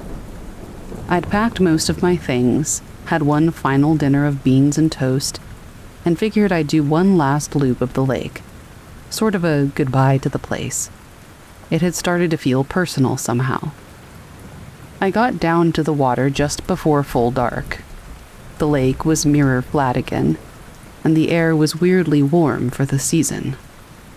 I walked slower than usual, and when I got to that same spot on the northern edge, I stopped. I looked out. Nothing. But then I heard a sound that sent chills down my spine. A drip. One single drip, like water falling off of a hand. Then another, closer. I turned, and there she was. Not in the water this time. She was standing on the path maybe 10 feet behind me. Same pale dress. Same long hair. Still facing away, looking toward the water. I didn't move. She lifted one arm, slowly, like she was reaching toward something, in the dark. I couldn't breathe. I couldn't make my feet work. And then she took a step, into the air. It was like she stepped downward, but there was no hill, no dip, just flat ground. She kept walking, each step lower than the last, as if the earth was sinking beneath her. Within a few strides, her shoulders had dipped below the grass line, then her head, and then nothing. Just the sound of that one last drip. I ran. I don't care how ridiculous that sounds. I dropped my torch, nearly twisted my ankle, and ran all the way back to the cottage. I locked the door and shut the curtains, and I sat on the floor with a blanket wrapped around me and the lights on till dawn. I didn't sleep. I couldn't. I left the next morning without even tidying up, tossed my keys through the letterbox and drove straight home. I didn't stop till I was back in Manchester. I didn't tell anyone for a long time. What would I even say? I saw a ghost in the Lake District and she didn't follow the laws of physics. Sounds ridiculous. Even now I'm not sure what I believe. But here's what I keep coming back to. The way she didn't move like a person. The way the water didn't touch her. The fact that I never heard her come or go. She just appeared and disappeared, like she was slipping between layers. Sometimes I think maybe she's not a ghost in the usual sense. Maybe she's stuck, caught in some fold between places. Or maybe the lake wants something.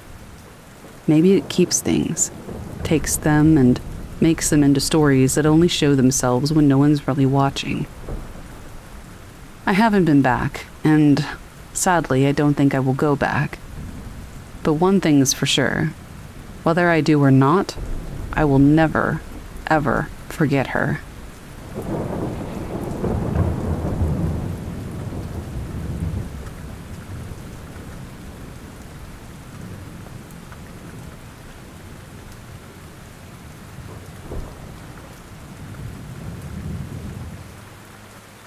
This happened a couple of months ago when I was running errands. It was a regular day, nothing out of the ordinary, just me grabbing some essentials from the local grocery store. I walked in, got a cart, and started heading down the aisles. As usual, I wasn't really paying attention to anything beyond my shopping list.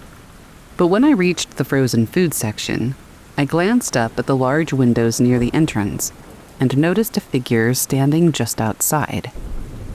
It was strange because it was early afternoon and there wasn't a soul around. I couldn't see details, just the outline of a person standing perfectly still in the middle of the parking lot, right in front of the window. I thought nothing of it at first, just figured it was someone waiting for a ride or something like that. But as I walked down the aisle, I caught a glimpse of the figure again, only now it was closer, just outside the window, peering in. I froze. There was no way they could have gotten there that fast. The figure wasn't moving, just standing there, staring at me. I walked quickly down the aisle, trying to ignore it, but every time I looked over, it was still there, closer now, pressing their face against the glass, eyes wide open, unmoving. At this point, I was feeling extremely uneasy, and I turned to go toward the store's exit. But when I reached the door, the figure was gone. I stepped outside, but there was no one in the parking lot. The air was completely still, and there was no sign of anyone. It was like they had vanished. I didn't even finish my shopping. I left everything behind and drove straight home, shaken. Every time I pass that store now, I wonder who or what was really standing there.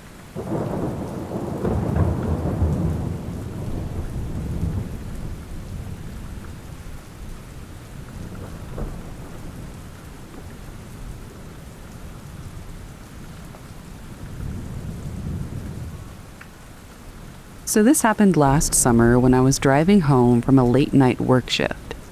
It was like, 1 o'clock in the morning, and the streets were practically empty. The only light was coming from the occasional street lamp, and the only car I saw was the occasional patrol car. I was pretty exhausted, but I still had a good half hour of driving ahead of me.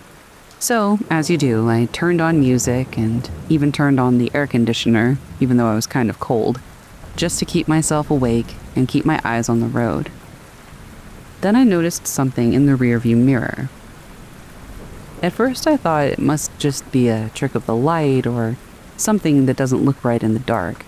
But when I looked again and paid more attention, it was clear that it was a person standing in the back seat of my car. Yes, standing, looking at me.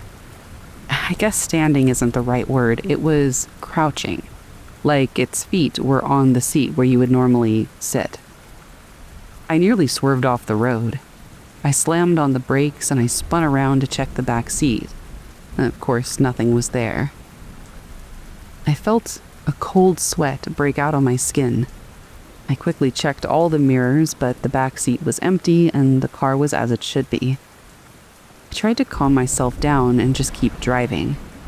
But as long as I was moving, when I would look back there, the figure was there again, standing or crouching, kind of like a gargoyle, just right behind me, staring. I had to pull over. I felt totally freaked out, but when I checked the mirror one last time, it was finally gone. Now, I went to the doctor. Trust me, I thought I was losing my mind, but I passed all my evals, nothing was really wrong with me, and I don't know, I have no explanation. I haven't been able to shake that feeling, though. How I felt when I saw that thing. I can't help but glance in the rearview mirror, half expecting to see it again anytime I drive, especially at night, but I don't know. It's just something I have no explanation for.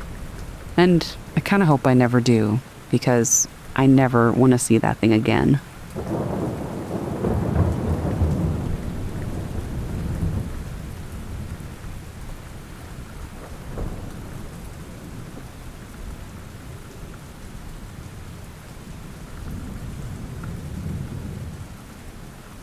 The mist in the Smokies. I'm probably going to sound completely insane posting this, but I just need to get it out there. It's been eating at me for like 3 months now. This happened in February on the Cataract Falls Trail, near Elkmont in the Smokies. I know. Who the hell goes night hiking in February in Tennessee?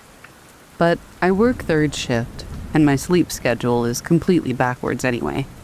Plus, the trail is only about 2.5 miles round trip, and I'd already done it maybe a dozen times during the daylight. I figured it would be a nice way to clear my head after a rough week. I started the hike at about 11 p.m. on a Tuesday. No moon, but I had a decent headlamp, and the trail is pretty well marked.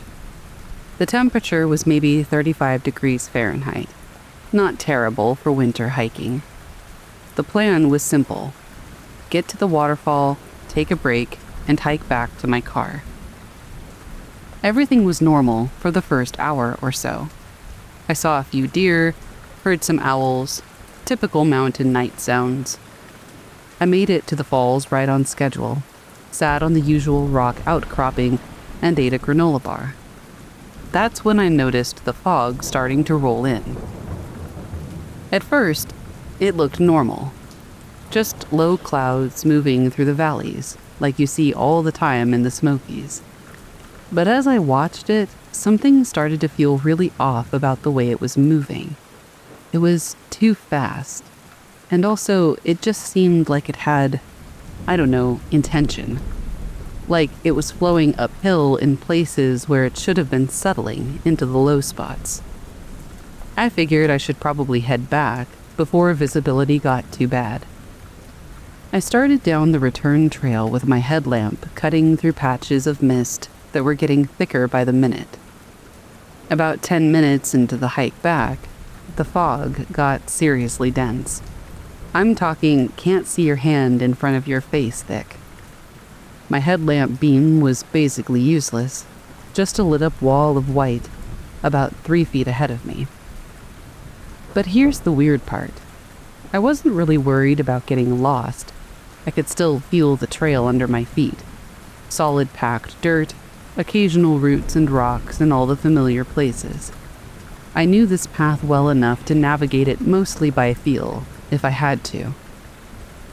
The fog felt strange, though. Not cold and damp like normal mountain mist. It was almost warm, and it had this weird electrical feeling to it. You know when you rub a balloon on your hair and you feel that static charge? The hair on my arms was standing up inside my jacket, just like that.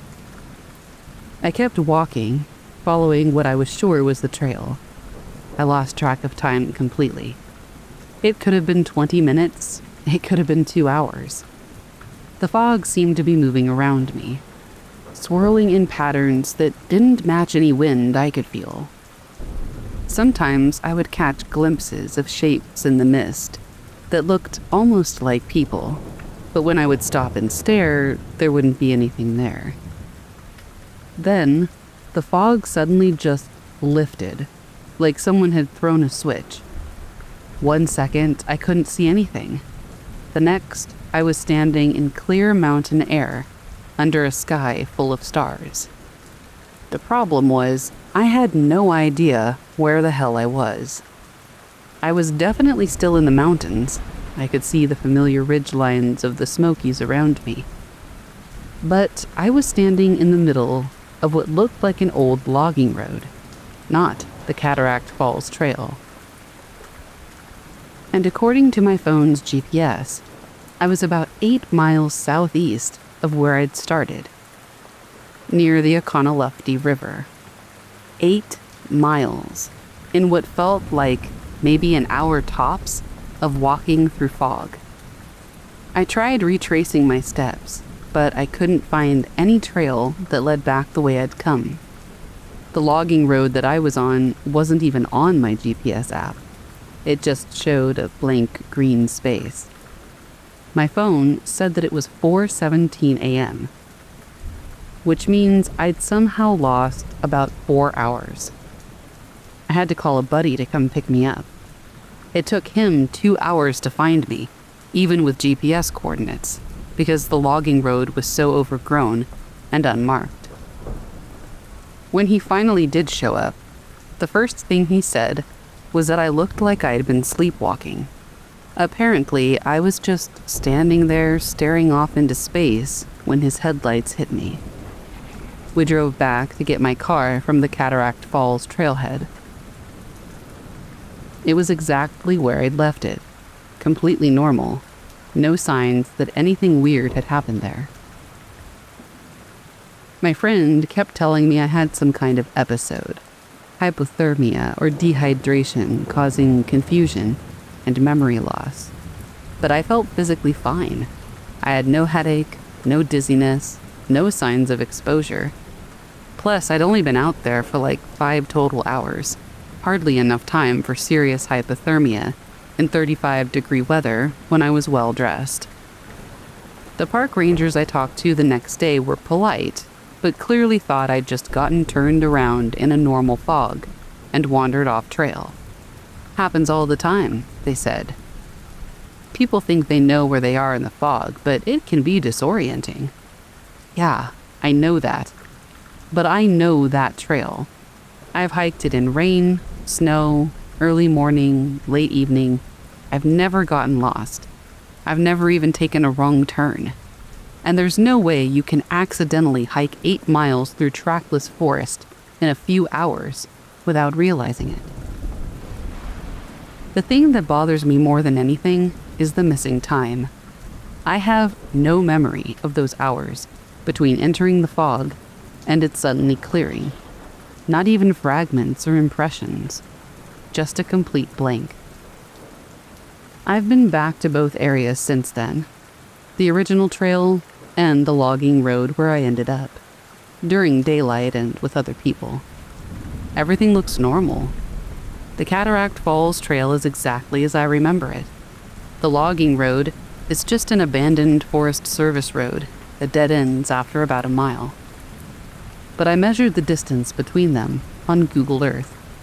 It's 7.8 miles of mostly trackless mountain forest. Even if I had somehow followed deer paths and creek beds the whole way, it should have taken me at least 6 hours of hard hiking in the daylight, not 4 hours stumbling through fog so thick that I couldn't see my own feet. I still go night hiking sometimes, but not in the Smokies, and definitely not when there's any chance of fog.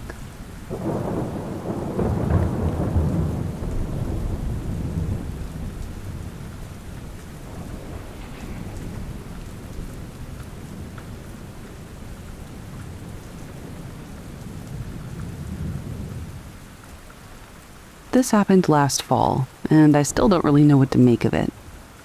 I was walking home late from work one night around 11 p.m. The streets were empty, and all I could hear was my own footsteps. I noticed somebody walking right behind me. I mean, not right behind me, but just a little too close, you know? I figured it was nothing. Maybe they were in a rush to get somewhere.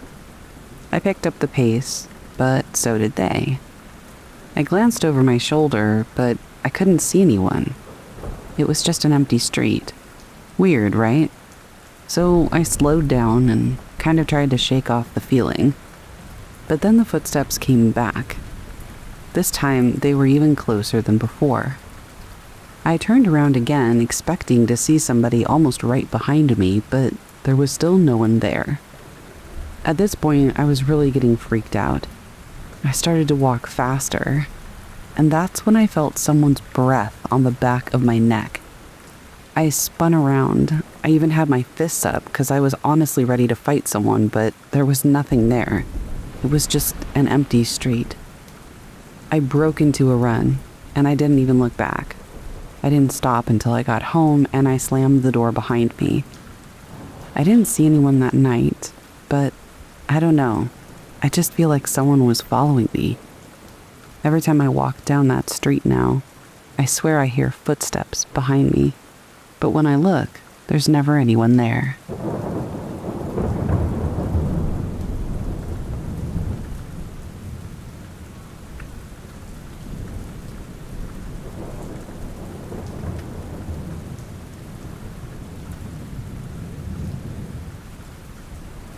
A few months ago, some friends and I decided to go explore this old asylum on the outskirts of town.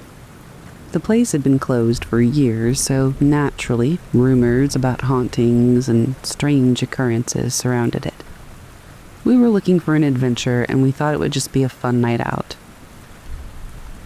I honestly don't think we were really expecting much. When we arrived, this building just loomed in the distance. It was like a horror movie. The windows were broken out, the walls were crumbling. The entire place had an unsettling feel to it. We snuck inside through a back door, and as soon as we stepped into the hallway, we felt like the air was just stale. We joked around nervously, but I think we were starting to get a little bit nervous. Still, we just kind of figured, it's just the environment, you know?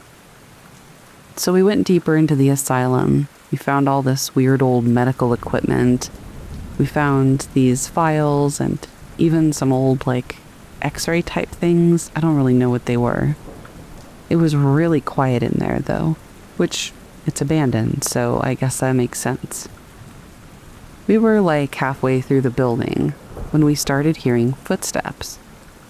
At first, we just figured it was one of us, or our footsteps echoing off of a wall or something. But when we stopped, the footsteps didn't. They were coming from this hallway up ahead. We all froze, but we couldn't see anybody. We were all there, so we knew it wasn't one of us playing prank. The hallway was empty, but still we heard these footsteps like someone was walking toward us. We didn't stick around to figure out what it was. We got out of there so fast, I don't think any of us stopped until we were back at our cars. We've never gone back, and honestly, I don't think we ever will. Something about that place felt alive in a way that really made my skin crawl, and I'm convinced whatever it was, it didn't want us there.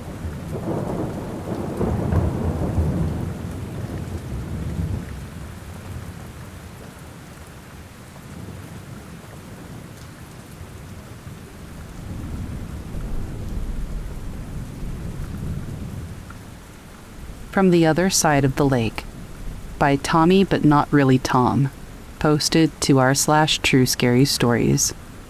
A few years ago, I was camping with some of my buddies in a camp on the Ohio-Indiana border. Not sure if that matters. We have been to that camp several times before, and it was a pretty nice spot. Anyway, it was in the middle of the night and storming, and I had to get up to go use the restroom. Our campsite was situated near a lake, and there was a clearing in the trees so you could look out onto the lake. So anyway, on my way back from the latrine, I noticed something from the other side of the lake. Something that I hadn't seen before. It was a light, or eyes is the only word I could really use to describe it, I guess. 2 of them. Now, this lake is probably 150 feet, maybe 200 feet long, or wide, or whatever, and the eyes were in the tree line, but they were small, like how a star looks at night in the sky. Anyway, I stood there looking at them for about 10 minutes, before I decided that maybe I was just seeing things, and I should get back to sleep. So as I turned around to go back to my tent, the night lit up with a huge lightning bolt and very loud thunder. I turned back toward where the eyes were, and they were gone. I had thought about that night ever since, whether I was just tired and imagining things, or if there was really something there. I suppose I should note that in the shower house there's a poster talking about an old Indian tale of a creature that resembled a giant owl or bird, with a wingspan of 9 feet, and would target campers at night. That's the best I can remember of the poster, as it was several years ago, and they have taken it down since. And I was unable to find anything on the internet about it. But I don't know.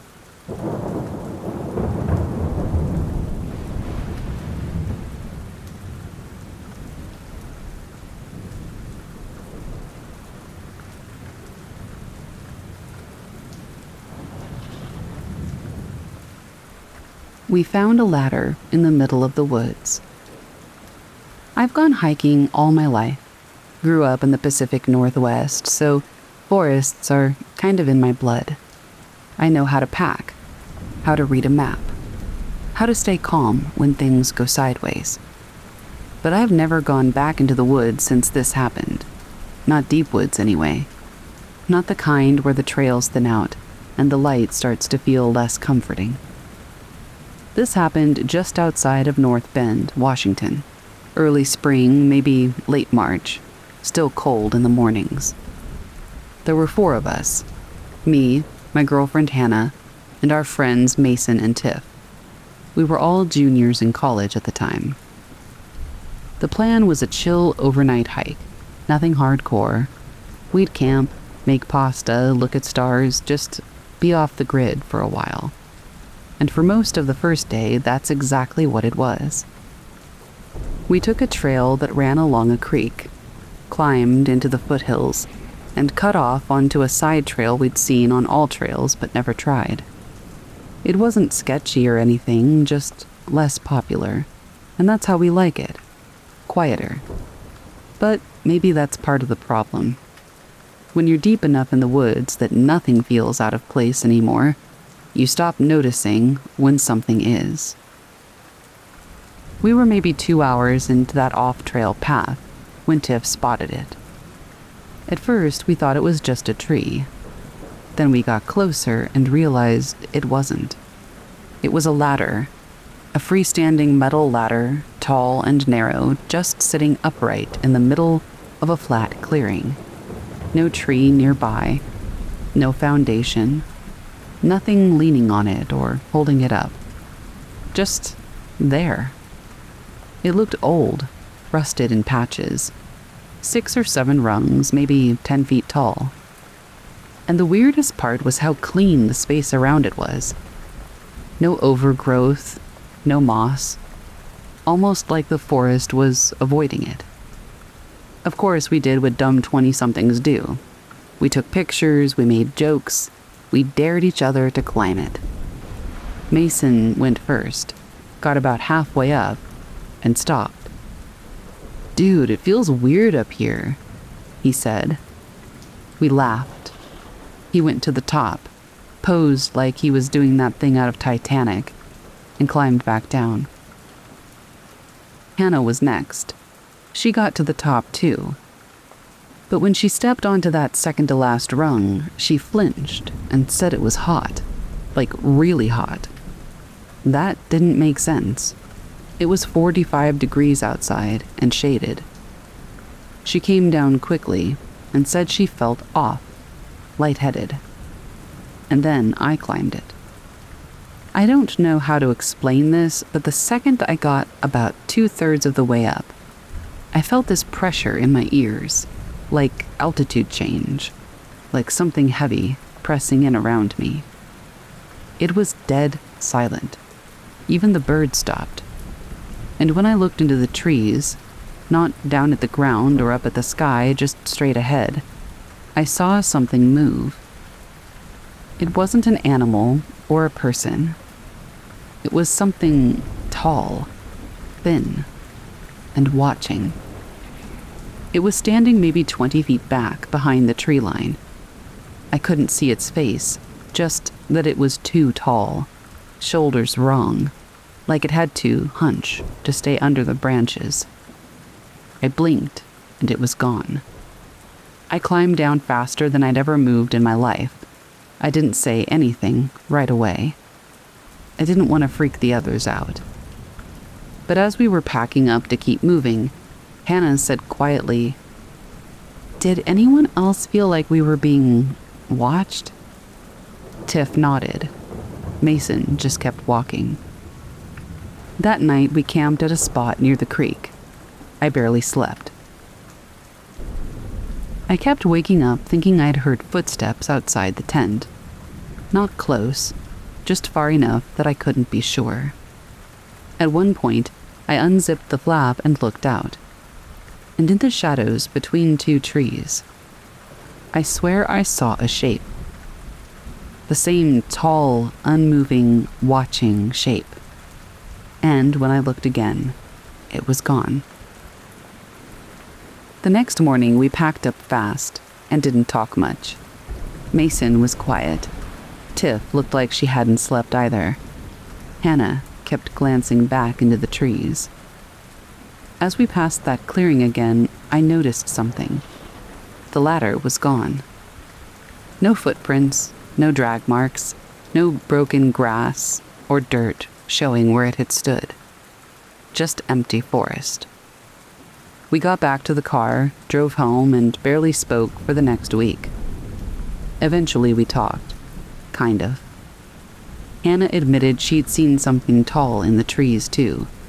Tiff never wanted to go hiking again. Mason deleted all the pictures from his phone. Said they made him feel sick. I still have one saved. It's blurry. You can barely tell it's a ladder. Sometimes when I look at it, I feel like I can see something behind the trees. But it could just be shadows.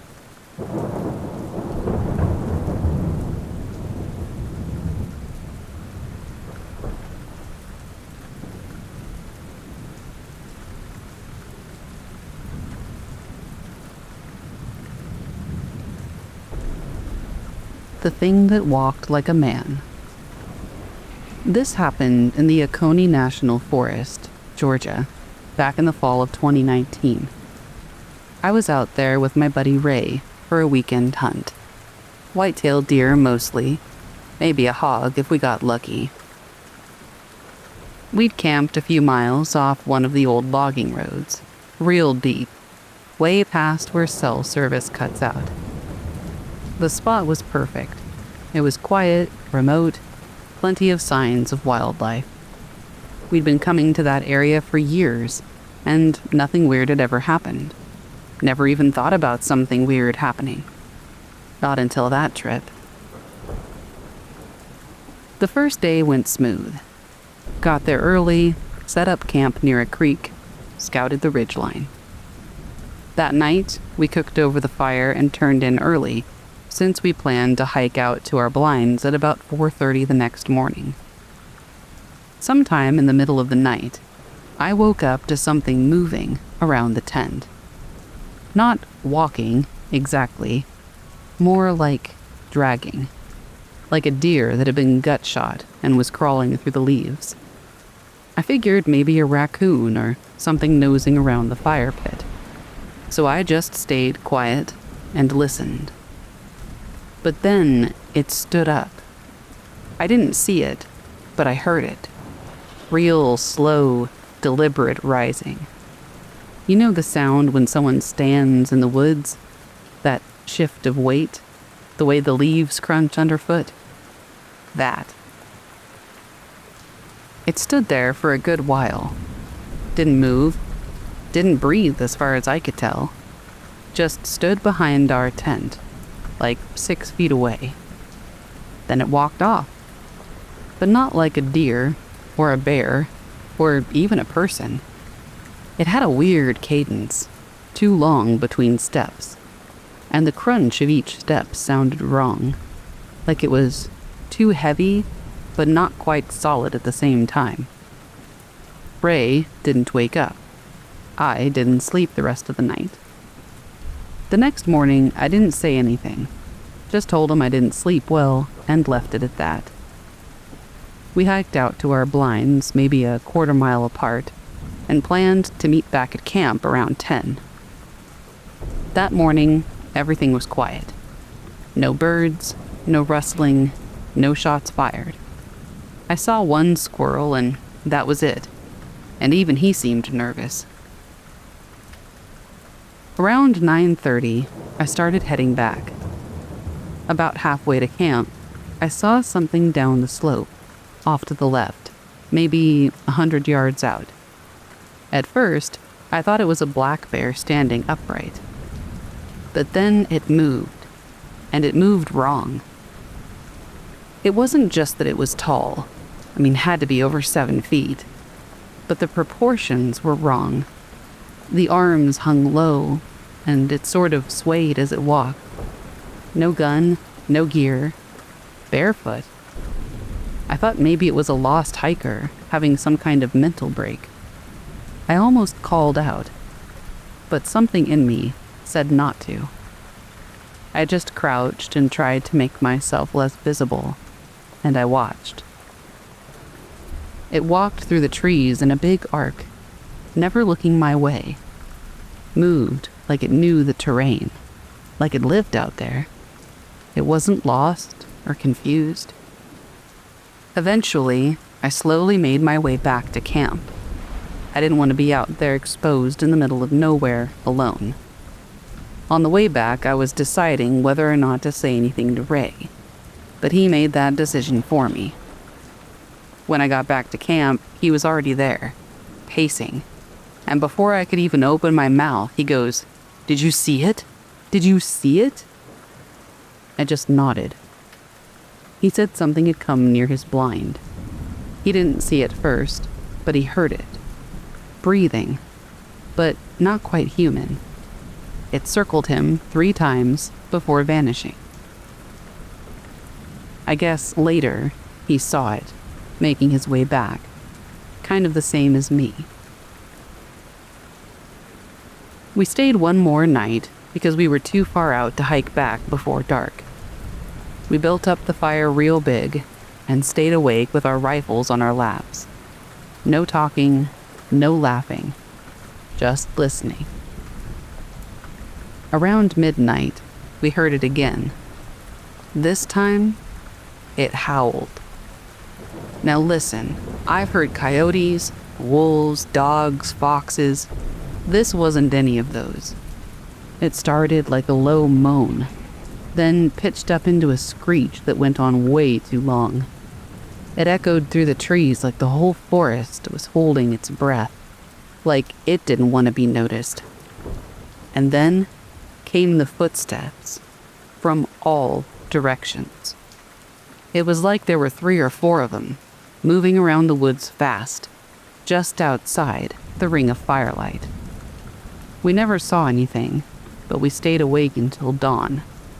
We fed that fire all night long. When the sun came up, we packed up our gear in record time and hiked out, barely speaking. We didn't even eat breakfast, and we've never been back there since. Ray did some digging and found some old story about some creature they call the forest mimic. Supposedly it takes on a human shape, but it can never quite get it right. Moves like a man, looks almost like one, but not really. Some say it used to be human.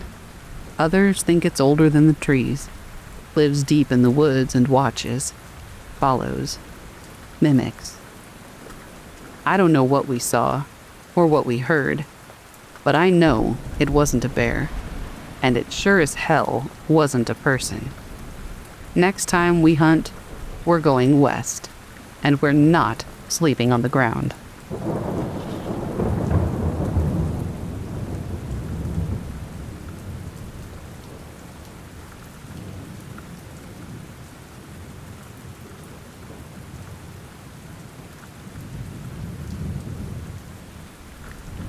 I was out for a walk one evening, just to clear my head after a stressful week.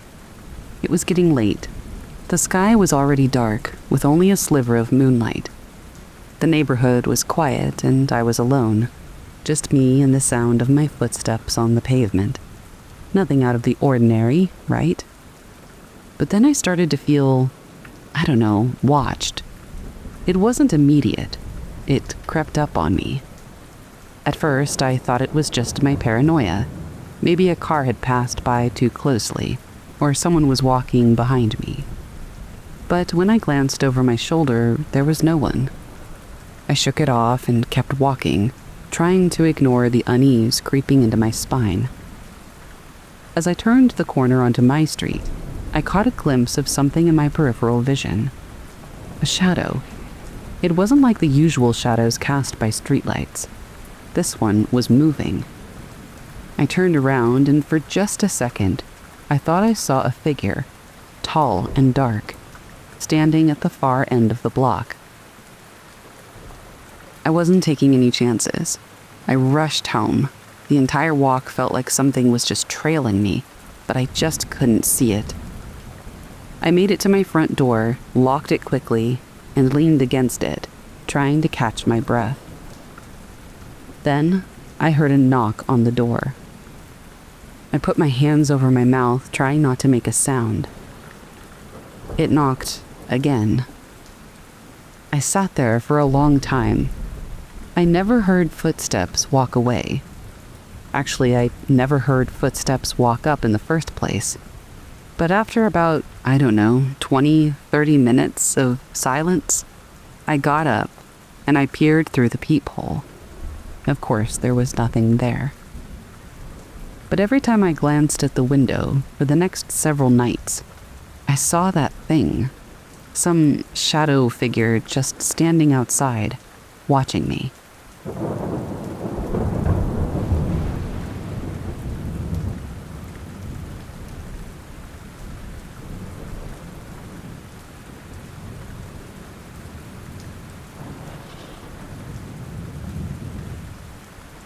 The graveyard at midnight.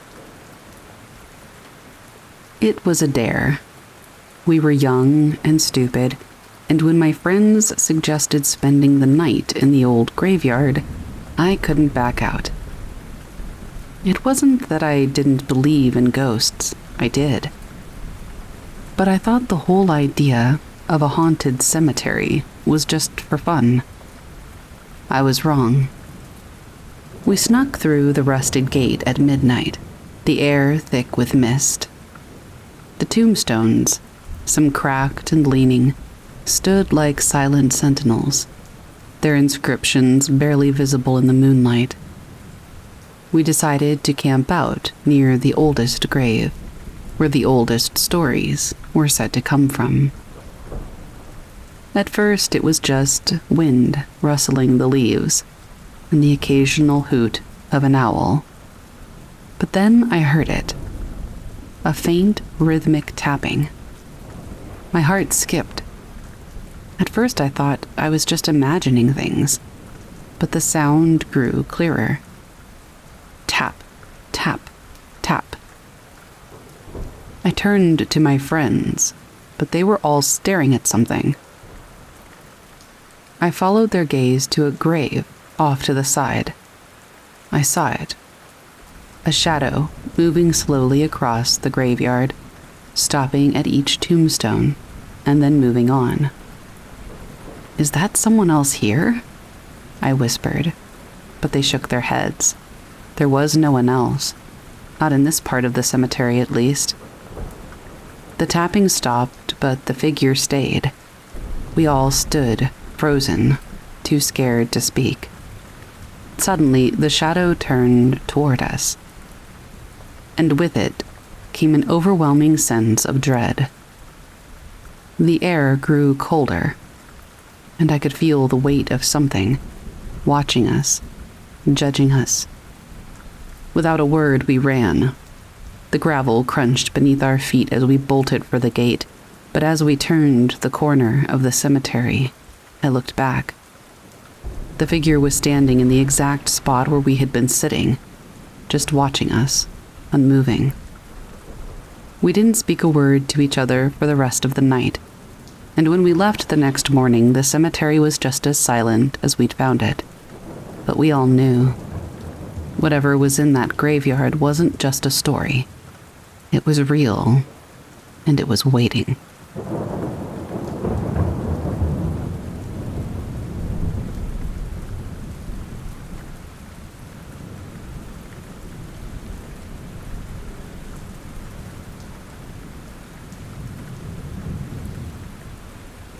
This one freaked me out more than I care to admit.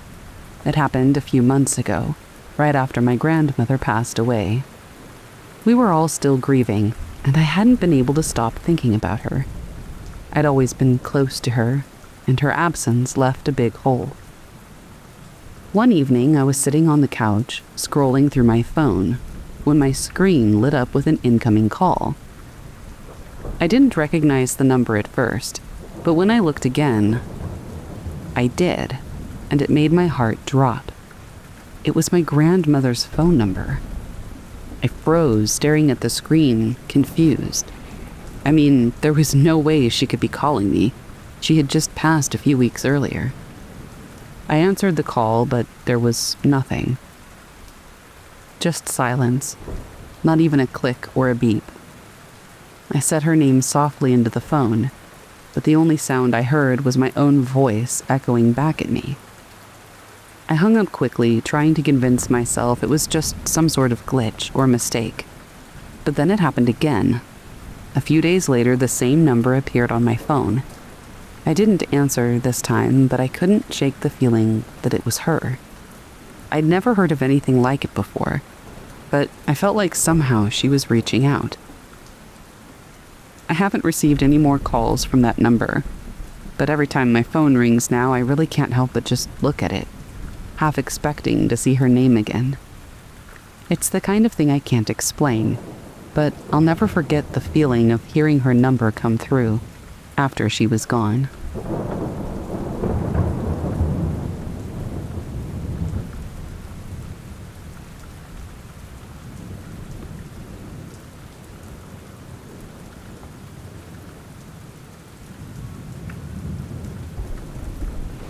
Help Me, I'm Lost, by a now deleted user, posted to r/True Scary Stories. I was living in a rural area in Oklahoma with my mother at a small lake house. I'm probably 10 or 11 at the time. One night, I'm sleeping in my room when I randomly and abruptly wake up for no reason. This was not normal for me, and I felt very uneasy. The only sound I could hear was my mother snoring in the next room on the couch. I rolled over and I tried to go back to sleep, but I really had to use the bathroom, and I couldn't ignore it, so I grudgingly forced myself to head that way. The bathroom is on the other side of the house, around a corner and past the kitchen, and finally down a long hallway on the right. So after I made the trip and finished my business, I flipped off the light switch and started heading back to bed. That's when I heard the distinct click of the light switch, and I saw the glow of the bathroom light in the hallway. Terrified, I slowly turned around, just to witness the light in the bathroom start clicking on and off. Just click, click, click, click, click. Finally, it shut off completely. In the darkness of the hallway, my eyes began to make out a white shape near the end of the hall. It was around my size, and it was crouched on the floor. At this point, I am frozen to the spot as my mind begins realizing that no one else is home except for my mom and me. Then the white shape begins whispering in a quiet man's voice, "Help me, I'm lost." I remember wanting to scream for my mom, but I couldn't, and instead, I barely said, "No," before this thing starts running at me on what sounds like all fours. I quickly ran through the kitchen and around the corner before running to my sleeping mother, shaking her awake. I remember just saying, it's coming," and my mother's eyes going from dazed to alert in an instant. She asked me what was going on, and I saw her eyes look over my shoulder, and then she screamed. Remembering her scream still makes my blood run cold. Never had I heard pure terror like that in my life, and I still haven't. She grabbed me by the arms and pulled me into the room and slammed the door shut. She held me in her arms with her back pressed against the door as we listened. It sounded like this thing was running around in circles in the kitchen. We could hear the hands and feet slapping against the tile. The kitchen had a sliding glass door to the outside, which sounded like it was thrown open and then slammed. We sat there absolutely horrified until daybreak. I was sent to my grandmother's in the next town for a while after that, and I never set foot in that house again.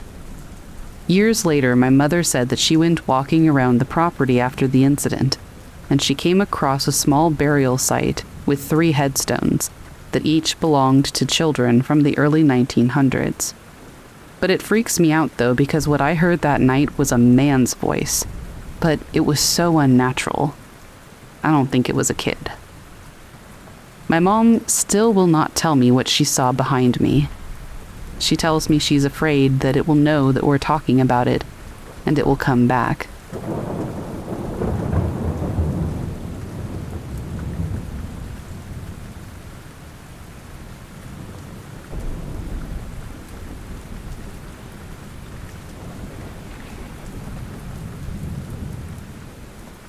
Don't go hiking alone in the Olympics.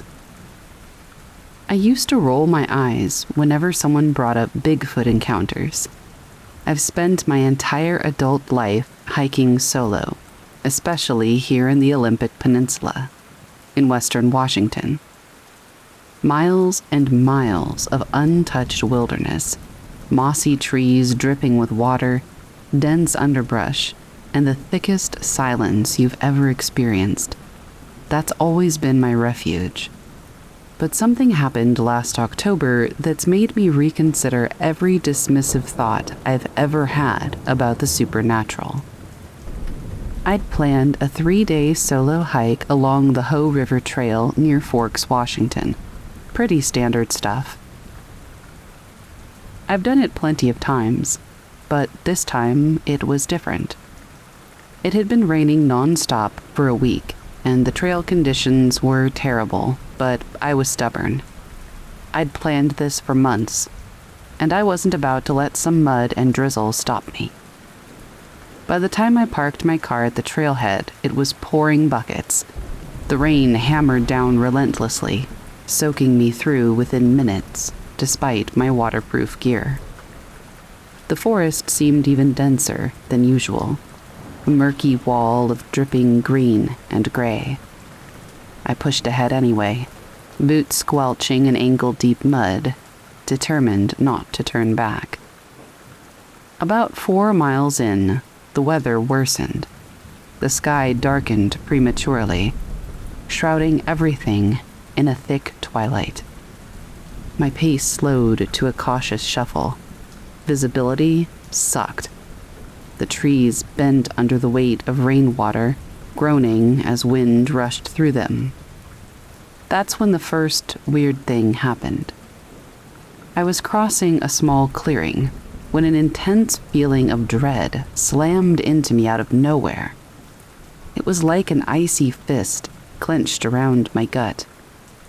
I froze in place, heart racing, eyes darting around the gloom. I saw nothing. Just trees, mist, and the constant downpour. Yet I couldn't shake the feeling that something was watching me. I moved on, trying to shrug it off as paranoia. Maybe the weather had finally gotten to me. Maybe I was exhausted, cold, and hungry. But the sensation lingered, getting stronger the deeper that I went. By dusk, I found a tiny, relatively dry patch of ground tucked beneath a massive cedar. I pitched my tent hurriedly, fingers numb from the cold, desperate to escape the unrelenting rain. Once inside, I tried to get comfortable, but sleep eluded me. Outside, the forest noises were louder than normal, branches cracking, rustling leaves, and occasional thuds that seemed far too heavy to be falling limbs. Just after midnight, I woke suddenly, heart hammering. At first, I wasn't sure why, but soon I heard it. A heavy, rhythmic crunching, slow and deliberate. It wasn't just footsteps. Each step resonated with power and weight. Whatever was out there was huge. My blood went cold. Every instinct told me not to move, not to breathe. The footsteps circled slowly around my tent, pausing every now and then, as if examining my presence. And then they stopped, right behind my head. That's when the second strange thing happened, the telepathy or whatever you want to call it. I've never experienced anything remotely similar, and I don't even fully understand it. But suddenly, Clear as day, a thought pushed into my mind. You shouldn't be here. It wasn't my thought, and yet it resonated as if someone had whispered it right in my ear. It felt invasive, like a violation, yet oddly calm at the same time. And then, silence. I mean, complete silence. No footsteps, no rain, nothing. Just my breath, ragged and shallow. For minutes, I lay rigid in my sleeping bag, terrified to even blink. Eventually, exhaustion overtook fear, and I fell into a restless sleep filled with vague nightmares about being chased through the woods. When dawn finally broke, I emerged cautiously from my tent. The rain had let up somewhat, leaving behind a damp, oppressive fog that hugged the ground. I circled my campsite, looking for evidence, footprints, broken branches, anything. But the ground was too wet and muddy to show anything definitive. I almost convinced myself I'd imagined the entire thing, until I started breaking down my tent.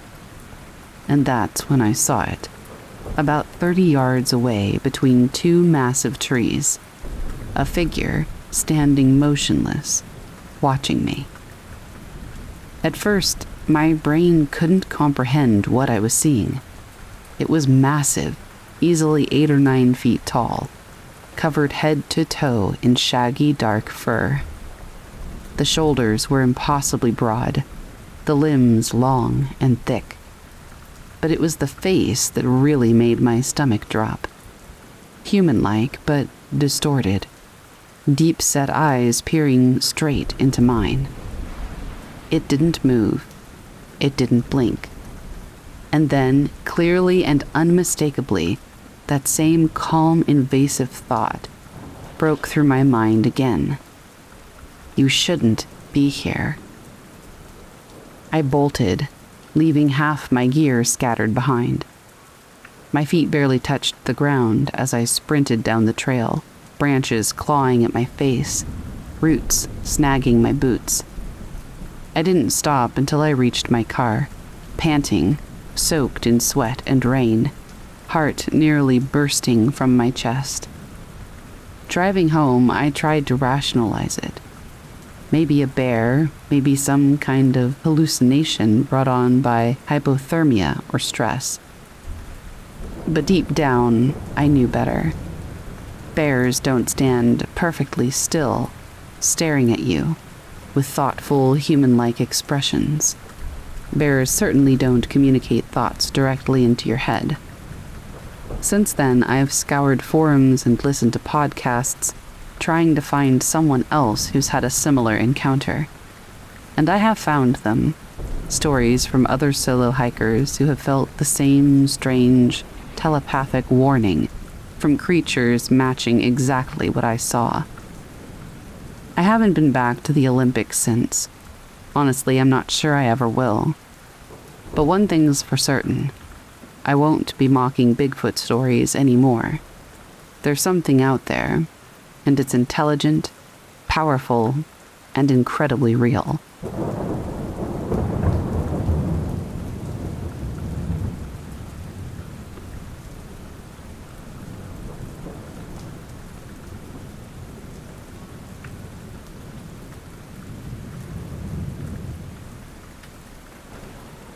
We followed the lights in the fog. It was supposed to be a fun weekend, a short getaway. We had all been talking about it for weeks. Just a group of friends getting out of the city, leaving our phones behind, and taking a much-needed break from work and responsibilities. Florida's backwoods had been the perfect spot, secluded, peaceful, and far from the crowds. We rented a small cabin near the Everglades, set up camp, and spent the days fishing, hiking, and drinking beer around a fire. Simple, but it was exactly what we needed. But that second night, everything changed. It started with the fog, Sounds like a bad horror movie, I know, but this fog was nothing like the normal morning mist. That fog is usually thick and damp, but easy to move through. And it moves. Not this fog. This fog hung like a blanket and had a weight to it that I can't explain. It was like somebody had thrown a huge wet blanket over everything. Not comforting, more like someone wrapping your body. Menacing. That's how it felt. I couldn't see more than 20 feet in front of me. We had been sitting around the fire, laughing, when the fog rolled in and the temperature dropped. At first, we thought it was just a weather fluke, but the fog never let up. It thickened, and it seemed to stretch farther than it should have. We probably should have packed it in and gone to bed at that point. But the beer was still flowing, and we were still in good spirits, no pun intended. So we sat there, trying to ignore the creeping feeling that something was suddenly off. That's when we saw the lights. At first, I thought it was a car driving down the narrow dirt road that led to the cabin. It seemed normal enough, just two headlights cutting through the fog, moving toward us. But then they didn't stop.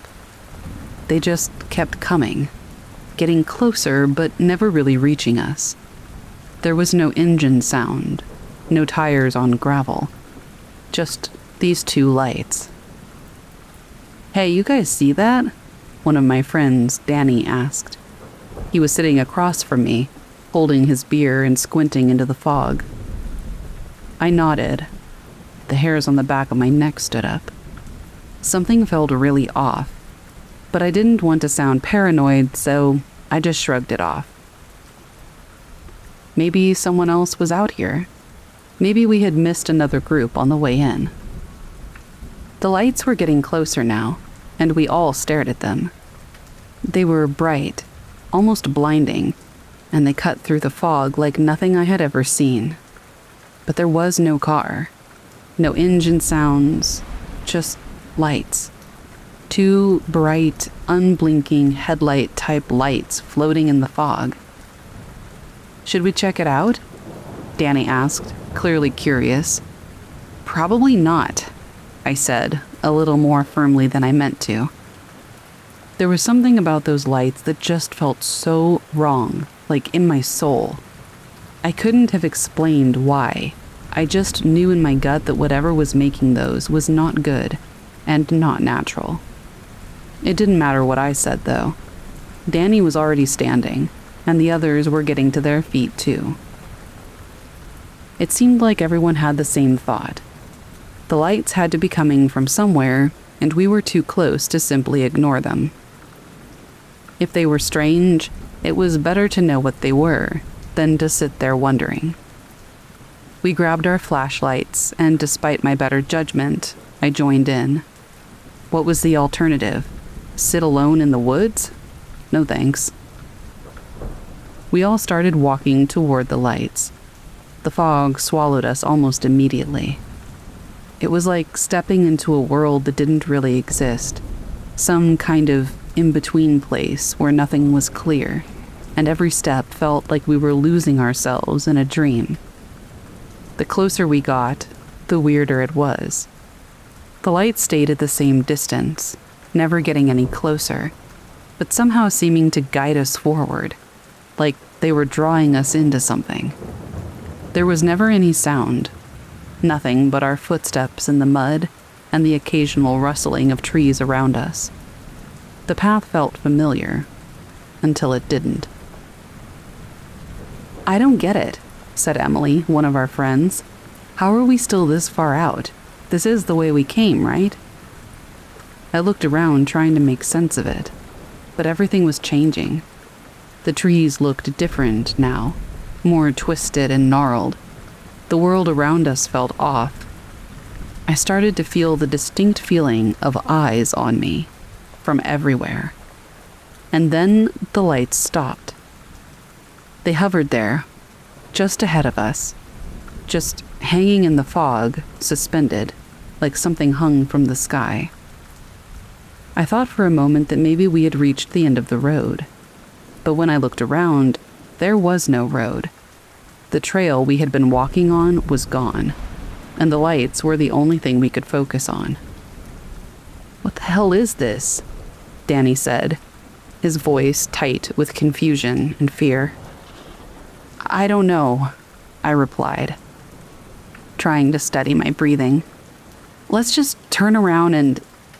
Before I could finish, a sound rang out, faint at first, but then unmistakable. It was a voice, whispering, "Help me."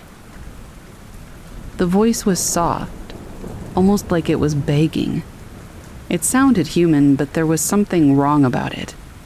I felt my heart race, and I knew we all heard it at the same time. But none of us moved. We were frozen, staring at the lights, waiting for something to happen. Then the whisper came again, louder this time. "Help me, please."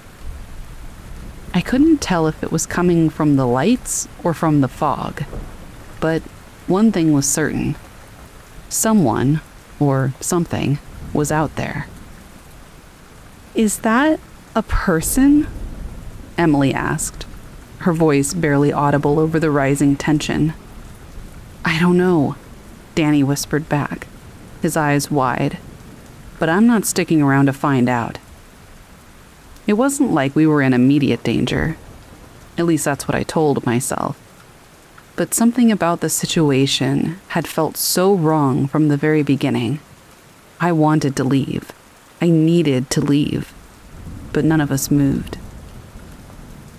The lights flickered.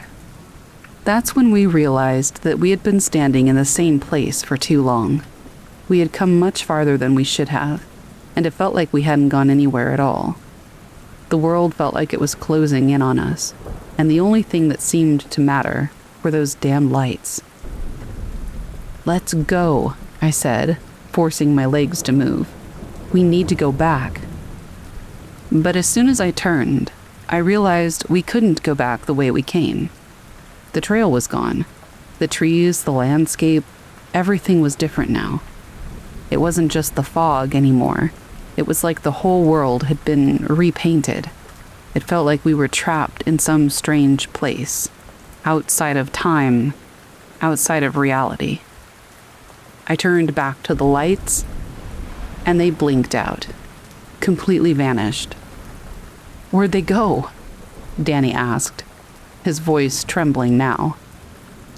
"I don't know," I said. The fog was still thick, but now there was nothing to guide us. No lights, no path, just an endless wall of mist pressing in from all sides. I could feel the panic creeping up in me, but I tried to stay calm. "Everyone just stick together," I said, trying to keep my voice steady. "Let's find a way back to the cabin." We started moving again, though it felt like we were going in circles.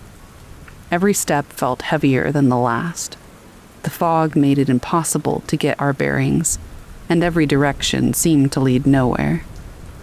We didn't talk much. There was no need to, but the silence was equally suffocating. And then, as we moved, we heard it again. That whisper. "Help me! Please! I need you!" It wasn't coming from the fog anymore. It was coming from directly behind us. We all turned. In the distance, barely visible through the fog, there were shapes, dozens of them, dark figures moving through the mist. We couldn't make out their faces, but we could see their movements, slow and deliberate, coming toward us. I couldn't tell if they were human or something else entirely. They were just silhouettes in the fog, walking toward us with purpose. "Run!" I shouted, and before anyone could react, I took off. I didn't know where I was going, and I didn't care, but I did have a heading, away from them. The others followed, but no matter how fast we ran, the figure stayed the exact same distance behind us. The mist seemed to stretch farther and farther, and the figures kept coming closer until we felt like we would all collapse. And then we broke through. We ran for what felt like hours, though I know it couldn't have been that long. But at some point, all at once, the fog thinned, the figures stopped, and we broke through the tree line in front of the cabin. We had made it back, just barely. We locked the door, and for the first time that night, we could breathe. The figures were gone, the lights were gone, the fog outside had lifted, and everything felt back to normal. But none of us spoke for the rest of the night. We just sat there, staring at the door. I think we were all waiting for something else to happen, but nothing ever arrived. Nothing ever happened. The next day, we packed up and left the cabin early. We didn't talk about the lights, the figures, or the whispers. We didn't talk about how we'd gotten lost and how we hadn't been able to find our way back. We didn't talk about the strange way we had broken through the tree line, even though none of us thought we were headed in the right direction. We didn't need to talk. Honestly, none of us even really wanted to think about it anymore. But we did talk when we got back to the cabin, and David said something that absolutely haunts me to this very day. So weird how those things were whispering in my voice, he said. My blood ran cold. I had heard my voice.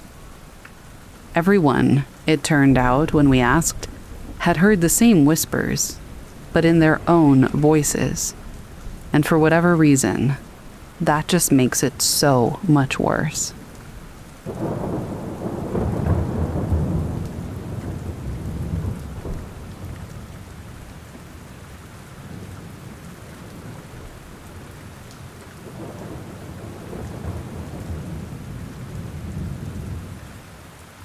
This happened last spring, and I still can't explain it.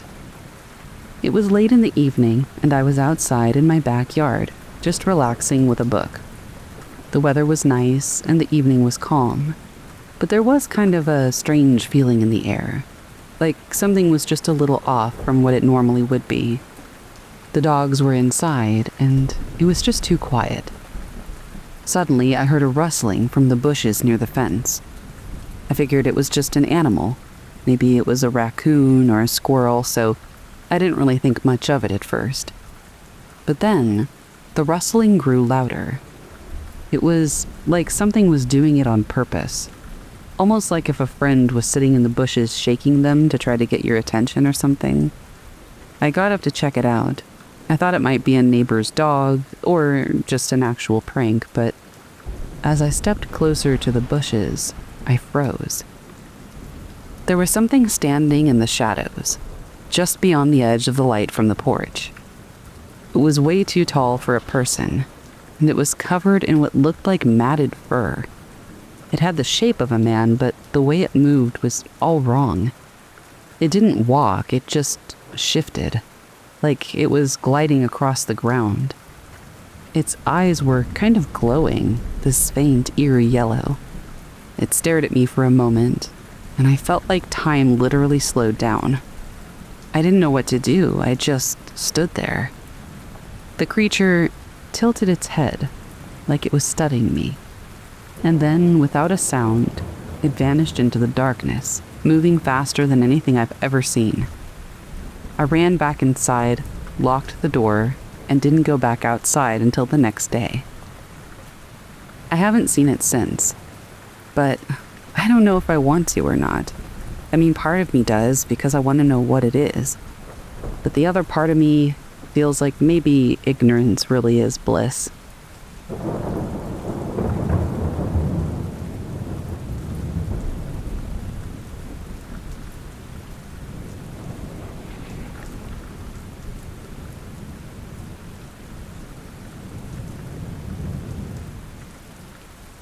The Endless Path.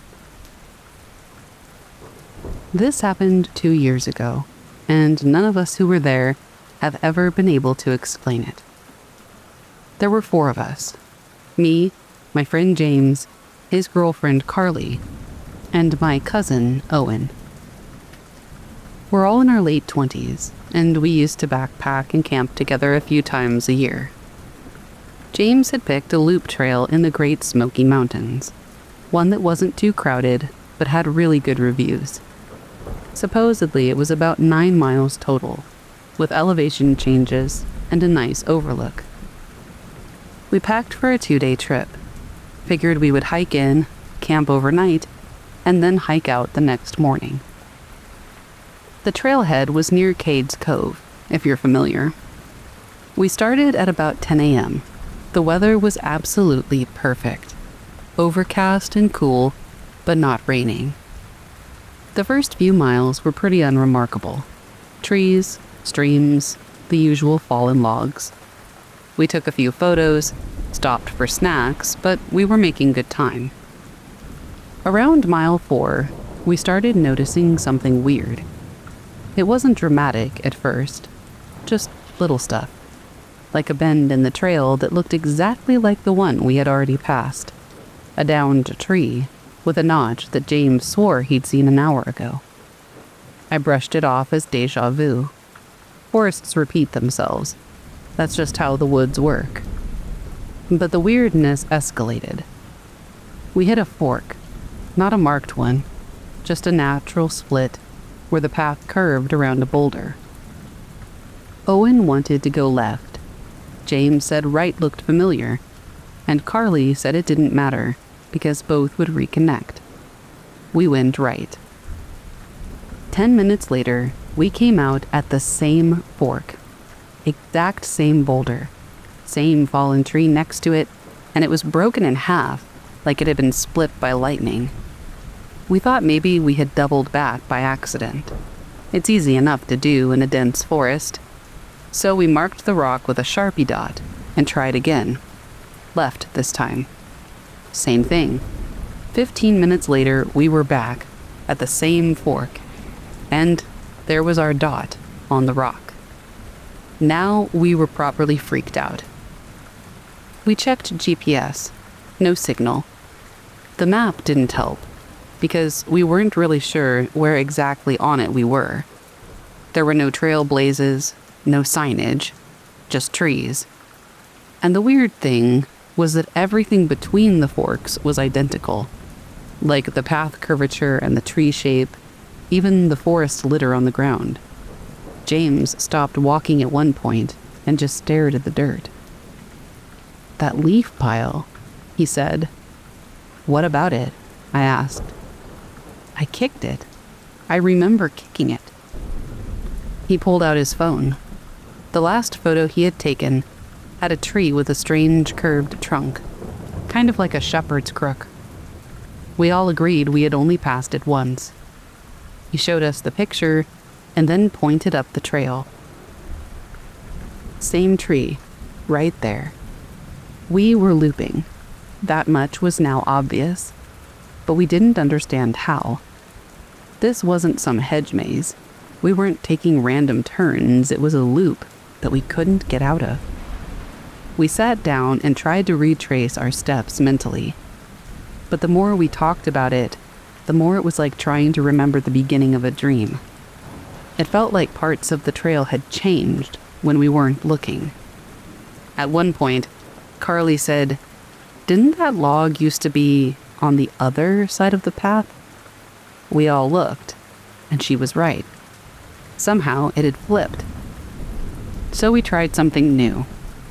We picked a direction back the way that we had come from, and each of us left a trail marker. Owen tied his bandana to a branch.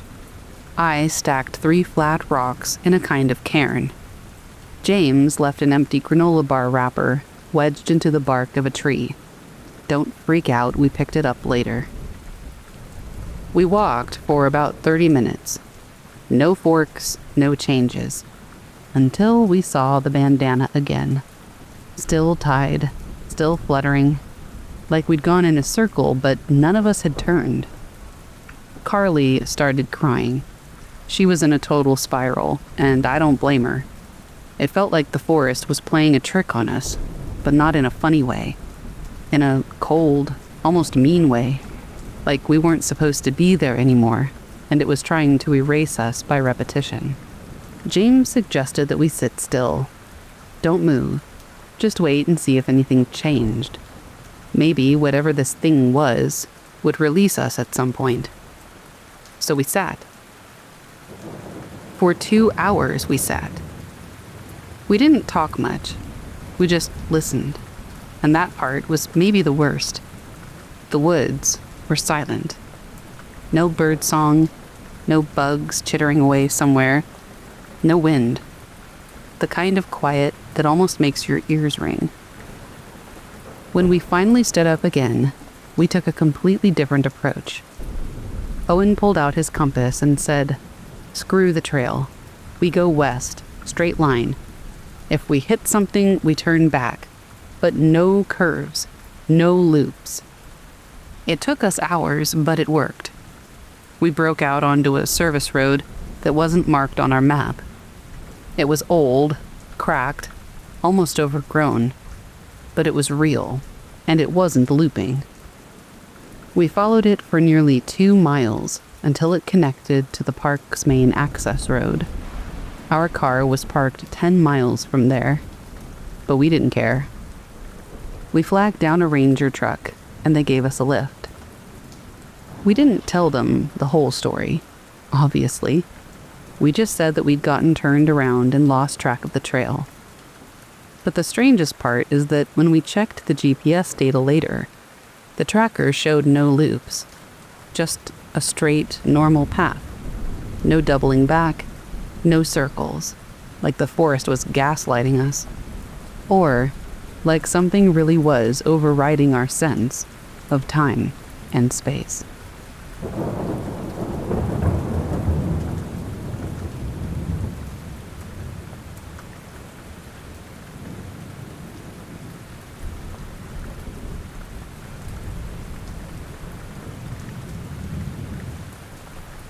The abandoned school.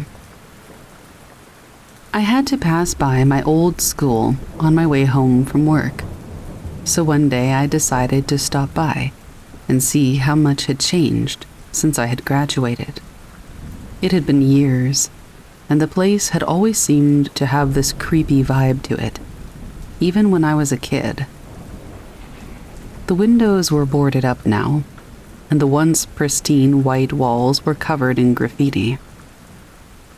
Out of sheer curiosity, I walked around to the back of the building, where I noticed a broken window, just large enough for me to squeeze through. I don't know why I did it, but I crawled inside. The smell hit me first. Stale air, mildew, and something colder. I wandered the halls, the floorboards creaking beneath my feet.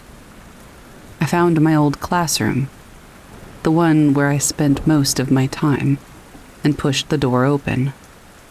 The desk was still there, but what really made me freeze was the sound. A faint scratching noise, like someone was moving a piece of furniture, coming from the back corner of the room. I hesitated for a second, but curiosity pushed me forward. I took a step into the room, and the scratching stopped. The silence was deafening, but not in any kind of comforting way. I felt it, like someone was there with me, unseen. The hairs on the back of my neck stood up, and suddenly I heard a whisper, barely audible. "Get out." I bolted from the room and scrambled out the window. I didn't look back once, but I swear I saw the faintest shadow moving behind one of the boarded-up windows. That school had always been full of strange energy, but now I'm convinced that there's something in there that's not ready to let go.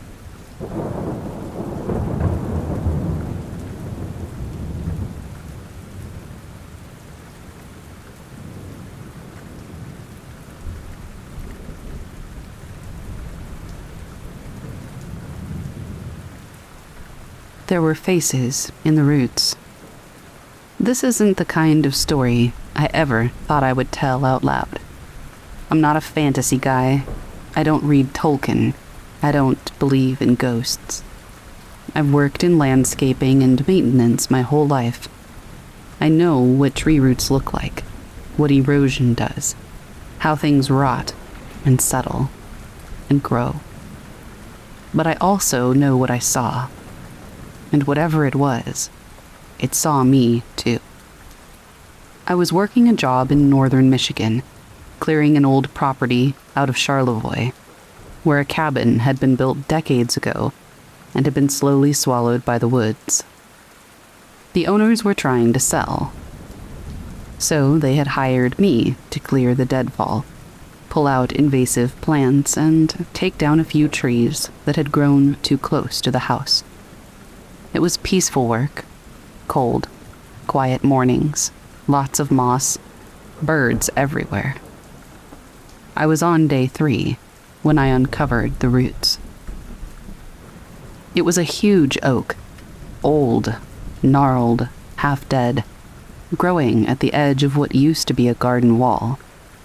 They wanted it gone before it toppled. I cut it low and started on the roots, digging, chopping, shaking loose big loops of underground wood that looked like ropes or bones. That's when I noticed the first face. At first, I thought it was a knot in the root, the kind that sort of looks like a face if you squint. But it wasn't a knot. It had lips. I don't mean they were carved or drawn or it just looked that way. It was organic, as crazy as that sounds.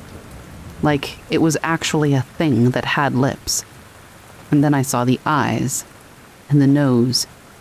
It was this sleeping mask of bark. Obviously, I was terrified, but then I saw something else. There were more of them, all along the base of the root cluster. They were small, maybe 5 inches across, buried in moss and lichen. Human faces. Not full heads, just the fronts, like they were growing out of the wood. I leaned in, almost laughing. I took my glove off and brushed one clean. It felt like skin. Cold, damp bark with a waxy smoothness. The eyes were closed. I didn't know what else to do, so I just whispered, "What the hell?" and stepped back. And that's when one of them opened its eyes. I screamed, not even a controlled scream. I shrieked. The eyes were pale green, no whites. They blinked once, slowly, and then the lips moved. Not like it was trying to talk, more like it was mouthing something, soundless. I couldn't make it out. My skin felt like it was buzzing. My hands went cold. I backed up, tripped over a stone, and when I got up again, every face was closed, like they'd never moved. I left the root half dug and walked straight to my truck. I sat there for a long time. Eventually, I told myself that I was just tired, seeing things, hallucinating. I went back the next day to finish the job. But the root cluster was gone. Completely. I don't mean that there were no faces anymore. I mean the entire root cluster had disappeared. The tree stump was still there, but the ground was smooth. No hole, no dirt piles, no sign that anything had ever been dug up at all. Just grass, damp and undisturbed. I called the property owner and asked if someone else had come by. He said no. I said, "Are you sure no one pulled anything out of the yard?" He laughed and said that the road was too narrow for anyone but me. No one else had keys to the gate. Sometimes I wonder if I uncovered something I wasn't supposed to see. If those faces were sleeping until I woke them up. Or maybe they were warning me, telling me to leave. And maybe the forest agreed, because when I went back a week later to finish a different job, the entire root area was covered in mushrooms, hundreds of them, all facing my direction.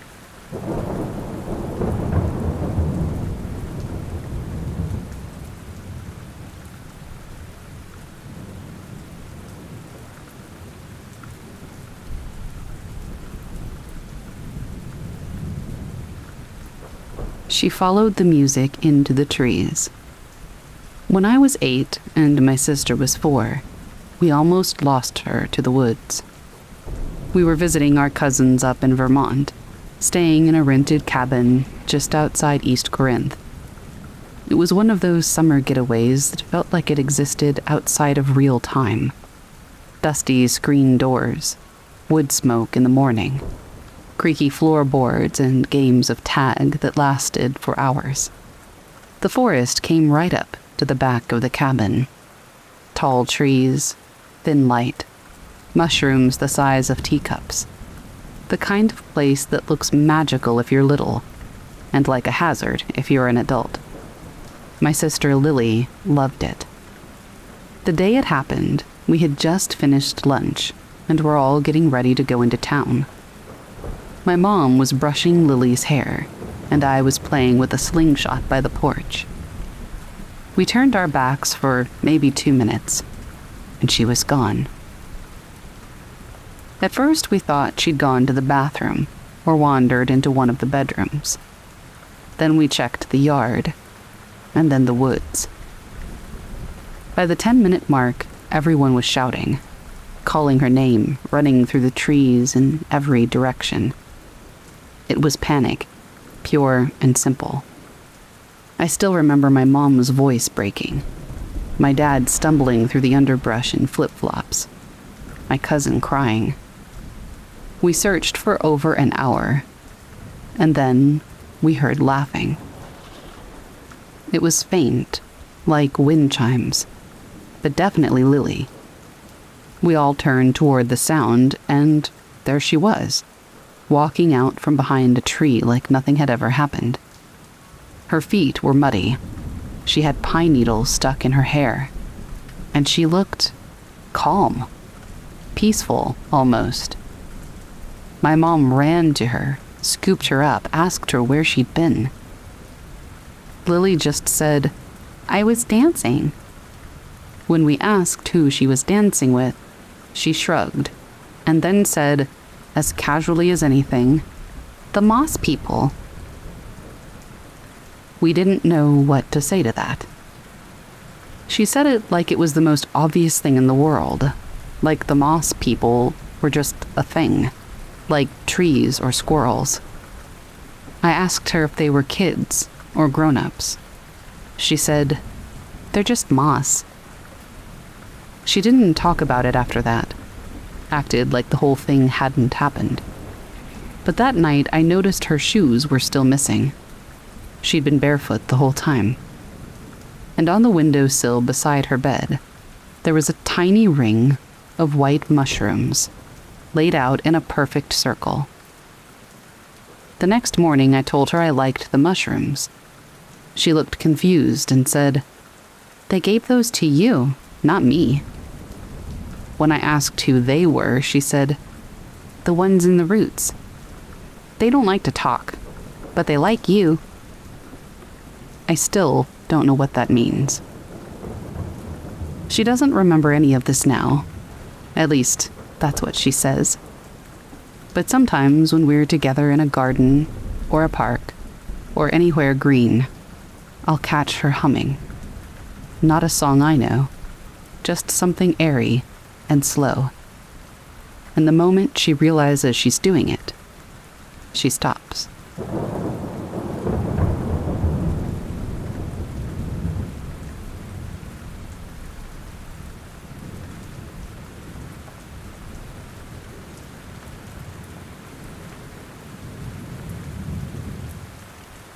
The window staring back. It was supposed to be a quick stop, a rest on my long drive across the country. I found a small, deserted town off the highway and decided to stretch my legs. As I walked through the town's empty streets, I noticed an old farmhouse at the edge of town. The windows were dark, but something about it felt strange, like it was watching me. I was curious, so I got closer. The house was in disrepair, paint peeling, the lawn overgrown. But what caught my attention was a window on the second floor. It was just a crack in the house's dilapidated exterior, but the more I stared, the more I felt like something, or someone, was staring back. I shook it off, chalking it up to my imagination. But as I turned to leave, I heard a faint scraping noise. My heart almost skipped a beat. I turned back to the window. This time I could see it more clearly. A face, pale and expressionless, with eyes that were wide and unblinking. I froze, breath caught in my throat. The figure didn't move, didn't blink, just stared.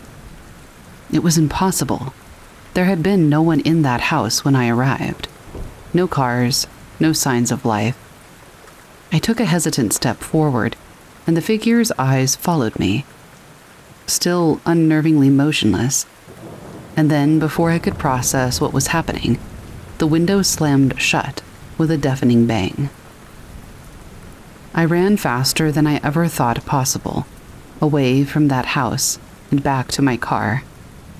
I didn't look back, but I could still feel those eyes on me.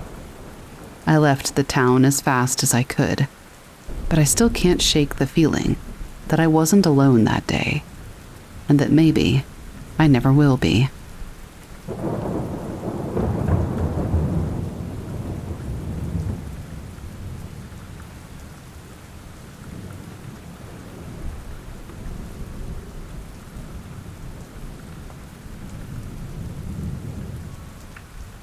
The ghostly hitchhiker.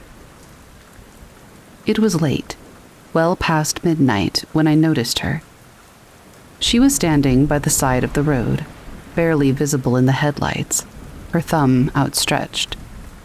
I was on a remote stretch of highway, miles from the nearest town, but something about her seemed familiar. I slowed down, unsure if I should stop, but she looked so tired, so desperate.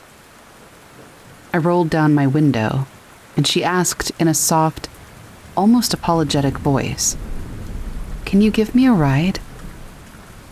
Her eyes, though dark, had an unsettling calm to them. Something about the whole thing felt wrong, but I couldn't quite place it. After a quick hesitation, I unlocked the door, and she climbed in. I didn't say much, but she seemed content to sit silently beside me, her hands folded neatly in her lap. We drove in near silence, only the occasional rustling of the car's tires on the road breaking the stillness. After about 15 minutes, I glanced at her, thinking I should ask where she was headed. But the seat beside me was empty. No trace of her. My heart stopped for a moment. I slammed on the brakes and looked around. Nothing. Just the dark, endless highway. I pulled over and searched the car, convinced I had somehow missed her slipping out. Nothing. I looked at the spot where she'd been sitting, and it hit me. There were no footprints in the dust. No sign she'd ever been there at all. I was shaken, but I had to keep driving. The thing is, when I told people later about the hitchhiker, they all told me the same thing. There's an old story in that area. People had seen the same woman before, waiting on that very stretch of highway, always at the same hour, always asking for a ride. But no one ever saw her leave.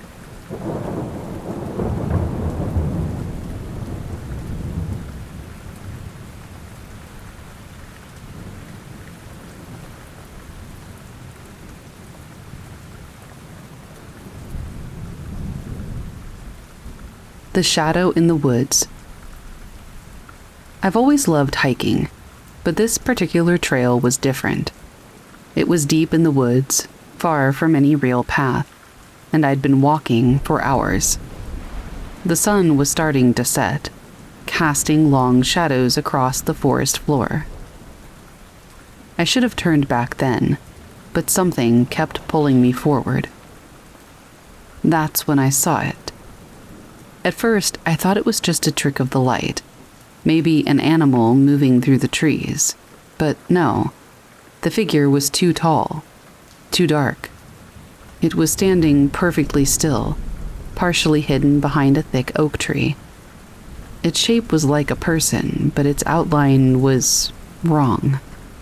The silhouette was too sharp, too solid against the fading light. I stopped, my heart pounding in my chest. I tried to call out, but my voice felt trapped in my throat. The figure didn't move. It didn't even blink. It just stood there, watching me. My feet refused to move, my body frozen in place as I watched it. Then, the figure stepped out from behind the tree. The movement was slow, deliberate. It was like it was testing me, seeing how long I'd stay before I ran. And I wanted to run, desperately, but I couldn't. I was rooted to the spot, paralyzed by the eyes that never left mine, black as the night itself. I don't know how long I stood there. A few minutes, an hour, before something inside me snapped. My legs moved before I even had time to think, and I ran, pushing through the underbrush, the sound of my feet crashing against the leaves in a chaotic rhythm. I didn't look back. I didn't dare. When I finally reached the trailhead, I collapsed, gasping for air. I didn't tell anyone about what I saw. Who would believe me? But I still wonder sometimes, what was that thing in the woods? And why was it watching me?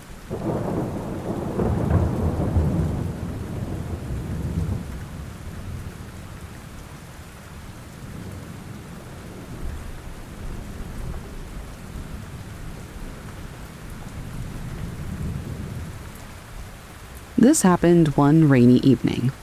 I was at home alone watching TV and curled up on the couch when I heard the distinct sound of a knock. Not on the door, though. On my window. I froze. It was coming from the side of the house where the garden was, and there was no one out there. I thought it was just the wind or maybe a branch hitting the glass. But when it came again, I knew something was wrong. I stood up and went to the window, peering outside, but all I could see was the rain pouring down, turning the world outside into a blurry mess. I opened the window a crack, half expecting to hear a bird or maybe a raccoon, but the knocking came again, and this time it was clearer, like someone was actually standing right there, just waiting for me to notice. I looked down and saw nothing. No figure, no movement, just the rain hitting the ground. I shut the window quickly and locked it, but something just didn't feel right. The air felt heavier, like the house was just holding its breath. I went back to the living room, but I couldn't stop thinking about the knock. Was it someone messing with me, or was there something else out there? The knocking stopped, but I didn't sleep that night. Every time I heard a creak in the house, I jumped, half expecting someone to be standing outside my window again. I didn't go near that side of the house for a week, and to this day, every time it rains, I just can't shake the feeling that someone, or something, might start knocking again.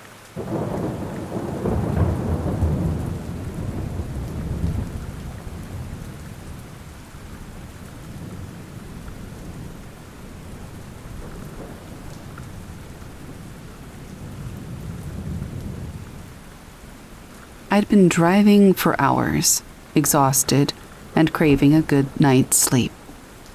I found a little motel off the highway, the kind with the neon lights buzzing overhead and an old vacancy sign flickering.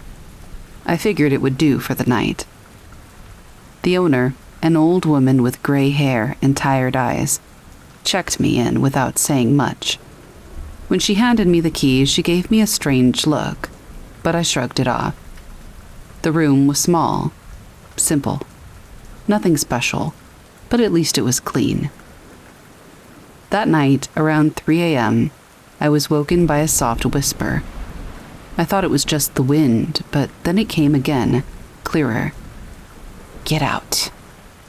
It was almost a hiss, like it was coming from right next to my ear.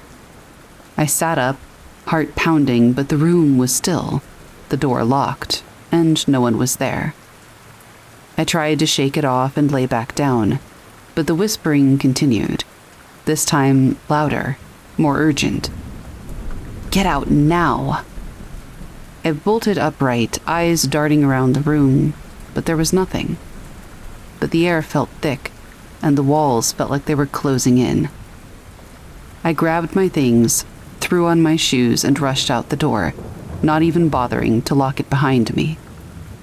As I passed the front desk, the owner was still there, staring at me. She didn't say a word. I didn't stay to ask, just kept walking to my car. I've never gone back to that motel, and I've never forgotten that voice. It wasn't just a warning. It felt like a command, as if something in that room wanted me gone. To this day, I wonder what happened in that room before I stayed there. What was so desperate that it needed to be heard, even if it meant chasing me out in the dead of night?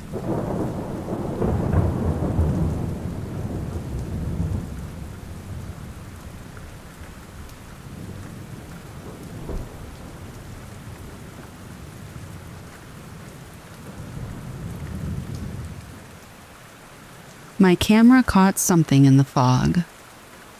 I didn't believe in ghosts. At least, I didn't until I moved into this house. It wasn't anything special. It was a small, weathered home on the outskirts of Jacksonville, tucked away on a street that barely had any cars passing through. It was a little too close to the swamp, and a little too far from the nearest neighbor. But it was also the perfect place to escape the noise of city life. At least that's what I thought. A place where I could work from home, enjoy the quiet, and maybe even spend a little time on the porch, reading or enjoying the occasional cool breeze. I moved in during the summer, and it was everything I wanted.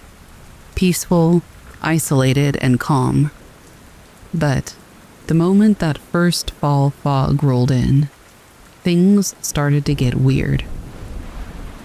The first time I saw it, I figured it was just a typical Florida morning.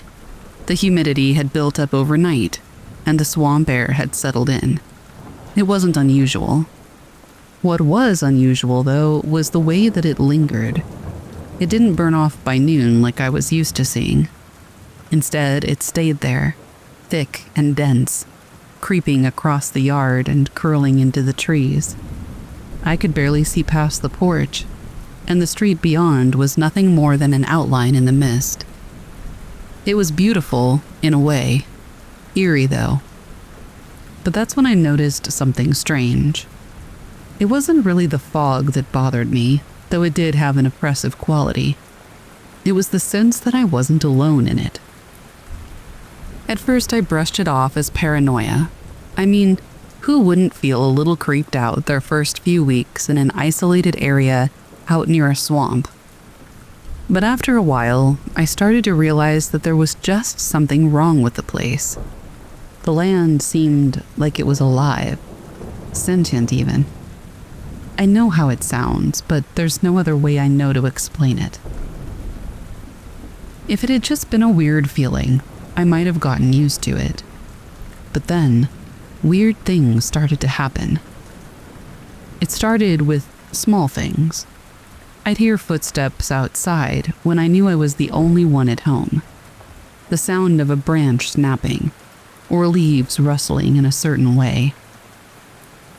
Now, yes, I know there are animals, but usually with animals you hear more than one noise when they move around. Not just the odd snap, or one rustle, and then abject silence. But again, I tried to write it off. A few weeks later, though, I started to see things. Shadows moving through the trees that wouldn't be anything at all when I looked directly at them. Again, I tried to shake it off, thinking I was just unfamiliar with my surroundings. Everything would be fine. I just had to acclimate. One afternoon, a few weeks after I'd moved in, I decided to take a picture of the fog. It was so thick that the world outside my porch felt like another dimension entirely. I had a cheap camera lying around, so I grabbed it and snapped a shot of the yard. I guess I was just trying to capture the feeling of isolation. Maybe I'd post it on social media, or send it to a friend. Or maybe I would just have it to remember how strange that fog was. I don't know. I've always been one to take pictures of everything and catalog my surroundings, so it was just something I did on instinct. But when I looked at the photo later, my stomach dropped. I hadn't noticed it when I took the picture, but there, standing at the edge of the tree line in the background, was a face. This wasn't a trick of the light, or a blur from the fog, or pareidolia, or whatever else. This was clear. Too clear for something so far away. A pale face, half hidden behind the trees, staring directly at me. And it was smiling. I don't know how I could have missed it when I took the picture, but there it was, this twisted, wide smile stretched across a face that was almost too perfect, like a mask. It stuck out, the only thing I could really see at all through that mist. It wasn't the face of someone I knew. I mean, it barely looked human. I thought I was imagining things, so I zoomed in, and that's when I saw it even more clearly. The eyes, dark and hollow, and the mouth, which didn't seem to belong to any normal person. It was that smile that bothered me the most. It was too wide, too happy. It felt like it was mocking me. I could feel the hairs on the back of my neck stand up as I stared at the photo. I didn't want to believe it, but I couldn't deny what I was seeing. I wasn't being paranoid. Something had been there. Something had been watching me. And if I was right, it had been there for a while. The logical part of my brain tried to rationalize it. Maybe it was a trick of the fog. Maybe it was a shadow of a tree, or a weird angle. But deep down, I knew what I saw. And the feeling that had been growing inside of me ever since I'd moved in, it was there for a reason. I decided to do what any sane person would. I tried to forget about it. I told myself that I had made it up. I was just imagining things. The fog had messed with my perception. That was all. But the next time I stepped onto the porch, the air felt thicker, and I couldn't shake the feeling that I wasn't alone. I couldn't even look at the trees the same way anymore. That night, the same unease crept in. I tried to sleep, but I couldn't. I kept thinking about the face in the trees, the smile that seemed to mock me. At around 2 a.m, I heard it again, the sound of something moving just beyond the porch. I grabbed the camera and went outside. This time, the fog had rolled back in. The moon was barely visible through the mist, and the yard felt like it was swallowed up by shadows. I turned on the camera's flashlight, sweeping it over the yard. I didn't see anything. Just the empty trees, still and silent, and the mist that was low to the ground and clung to everything. But then, just as I was about to head back inside, I heard a faint whisper. I froze. My heart was pounding, and My breath quickened. I turned around, scanning the porch and the yard, but there was nothing. I was about to walk inside.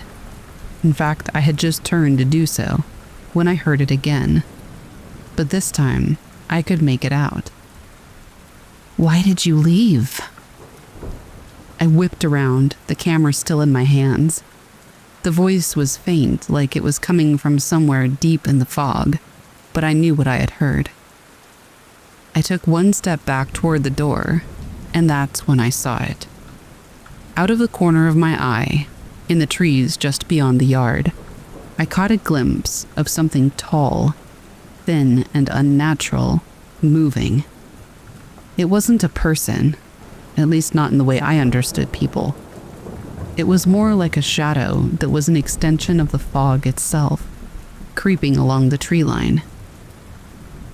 I snapped the camera up and aimed the lens toward it, hoping to catch whatever it was. But the fog shifted and moved with an unnatural speed, and by the time I had focused, the figure was gone.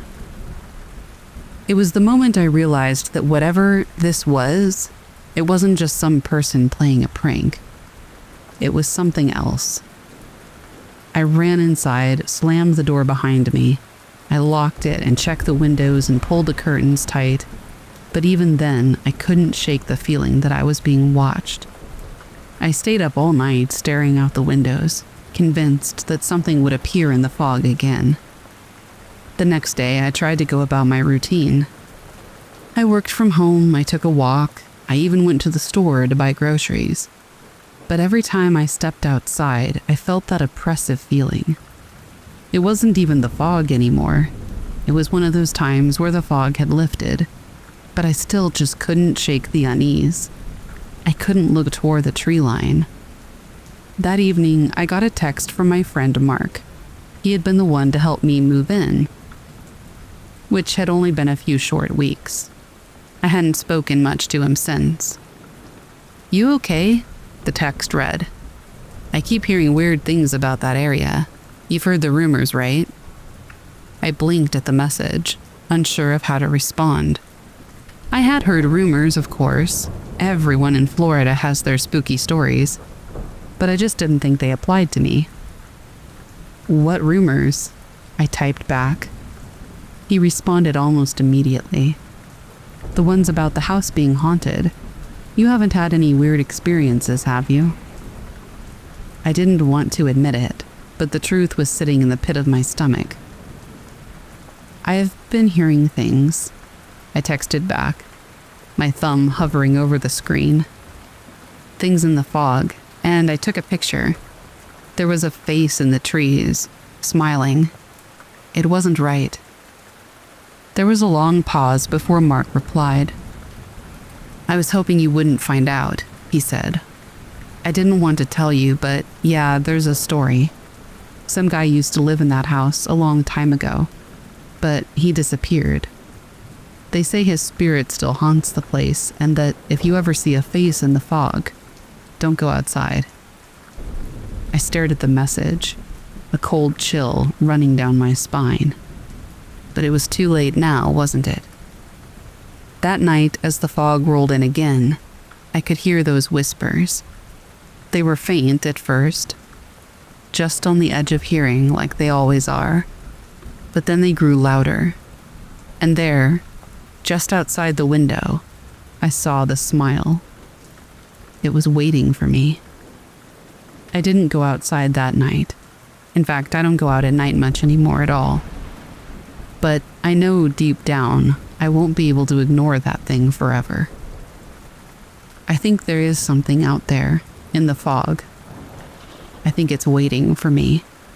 And sooner or later, I'm terrified that it will find me.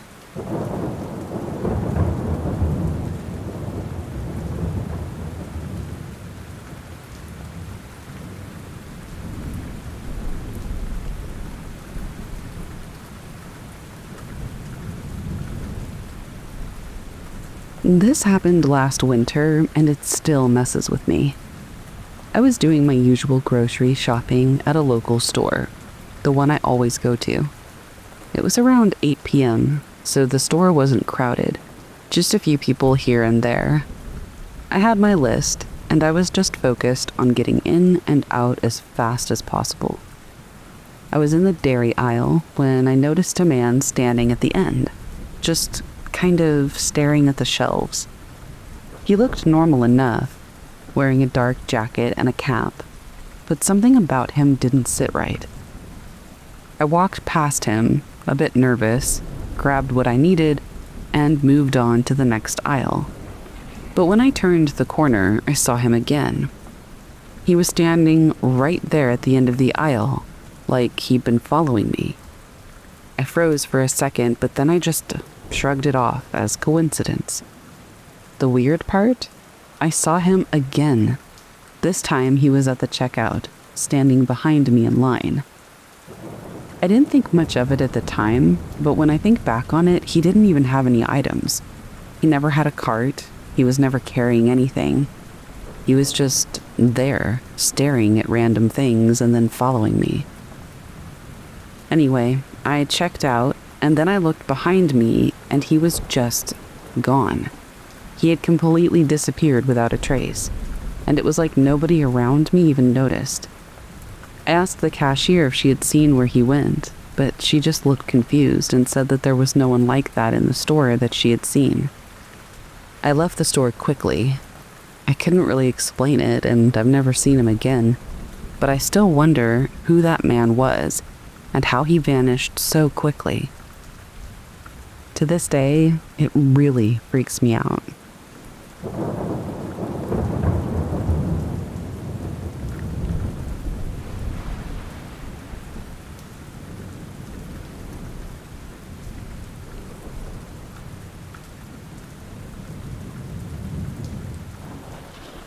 This one still makes my skin crawl. It started a few months ago when I met this guy at a party. He was charming, easy to talk to. We hit it off immediately. He was funny and down to earth and seemed like someone I could really trust. We exchanged numbers, started texting, and quickly became good friends. But there was something just kind of weird about him. It was little things at first. He never seemed to eat when we hung out. I'd invite him to grab a bite, and he'd always say he wasn't hungry or had already eaten. Sometimes I would catch him staring at me just a little too long. His smile a little too wide. I convinced myself that I was being paranoid. Maybe I was just overthinking it. One night, we were sitting at a bar, talking about life. Out of nowhere, he leaned in, his voice dropping to a whisper, and said, "I've been watching you for a long time." It was calm, so casual, but something about it hit me in the gut. I laughed it off, but the look in his eyes, it was like he wasn't even there anymore, and it made me freeze. A few days later, I decided to visit him at his place. When I knocked on his door, there was no answer. I tried calling him, but his phone went straight to voicemail. Curious, I peeked through the window. And there he was, standing perfectly still in the corner of the living room, staring at the wall. No movement. I knocked again, but still, he didn't move. I felt a chill run through me, and I rushed out of there. I haven't spoken to him since, and honestly, I don't think I ever will. Every time I close my eyes, I remember the way he was just staring at his wall. Every time I walk by his apartment, I feel like he still is, just in there, staring at a wall, like he's not even human.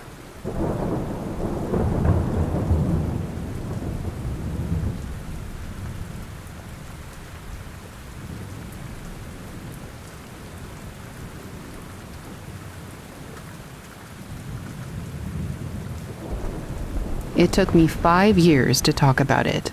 By Gingernut Ranger. Posted to r/paranormal. This experience happened when I was 21, 5 years ago. It's something that has played on my mind since, but I've never talked about it. I went to dinner with a friend from university. Let's call her Amy. We had 1 glass of red wine each with dinner. I was staying at her house that night, and by the time we got back, I was totally sober. I mean, it was 1 glass of wine with dinner anyway. I never even felt tipsy. Amy was in her ensuite brushing her teeth, and I was laying in her double bed on my side, facing the bathroom that Amy was in. All of a sudden, I felt the very distinct feeling of a hand with long nails go down my back, from my neck to the bottom. It felt like a real hand. I could feel the long nails of all the fingers, and it tickled in the same way that a person's hand would. I spun around in shock and faced the other side of the bedroom, and for a split second, I saw a tall, middle-aged man facing me, with his eyes boring into mine. It was the most uncomfortable, unnatural thing I have ever felt. He was perfectly aligned with the far wall of the bedroom. I saw him about 5 meters away, so no explanation for the human hand scratching down my back. I was crying and I shouted for Amy, even though she was just next door. I told her what happened. I was super emotional at this point. And then she started crying. I asked her why, and she told me that she felt like someone had been watching her from the corner of the room for months. She even showed me texts to her boyfriend where she had told him that she was struggling to sleep because she felt like she was being watched. Well, it turns out that a well-known male serial killer in our city, London, that preyed on young men used to live 2 doors down from Amy's house. I didn't know this until I looked it up after. It's taken me years to process this because of how real it was. I felt the hand scratch me. I saw the man. This stuff is real.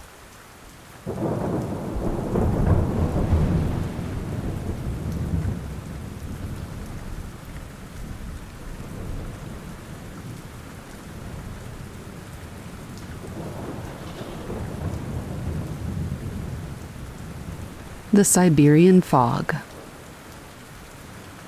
I've heard about the strange stories that come out of Siberia, about the endless snow, the isolation, and the bizarre things that happen in the fog. But you never really believe it until it happens to you. It was the winter of 2014 when I first went there. I had been working in Moscow for a few years, and when the opportunity came up to do a project in the wilderness of Siberia, I didn't hesitate. I had heard of the taiga, the massive forest that stretches across much of Siberia, and the bleakness of the landscape, but I wanted to experience it for myself. I had heard stories, sure, but what's folklore if you haven't seen it firsthand?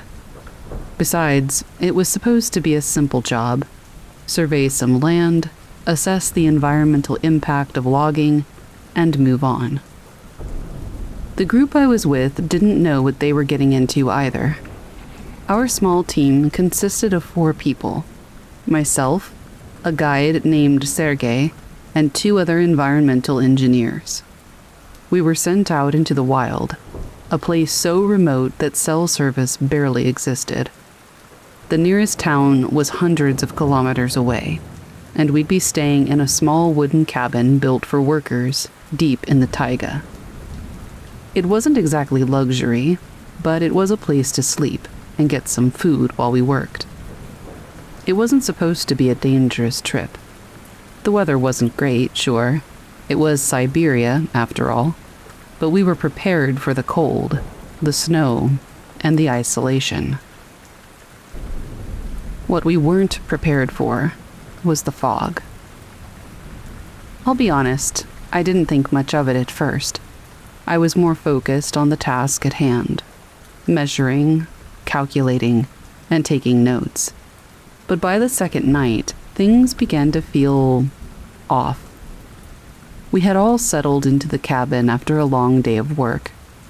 Sergey, the guide, had gone off to check the traps he had set earlier in the day, while the rest of us huddled around the small stove, drinking tea and chatting. Around midnight, Sergei came back, visibly shaken. He muttered something under his breath in Russian, too quick for us to understand. He made his way to the stove and began to thaw out, but I could see the tension in his body. We didn't press him for details. He was a quiet man, and we assumed it was just the cold that had gotten to him.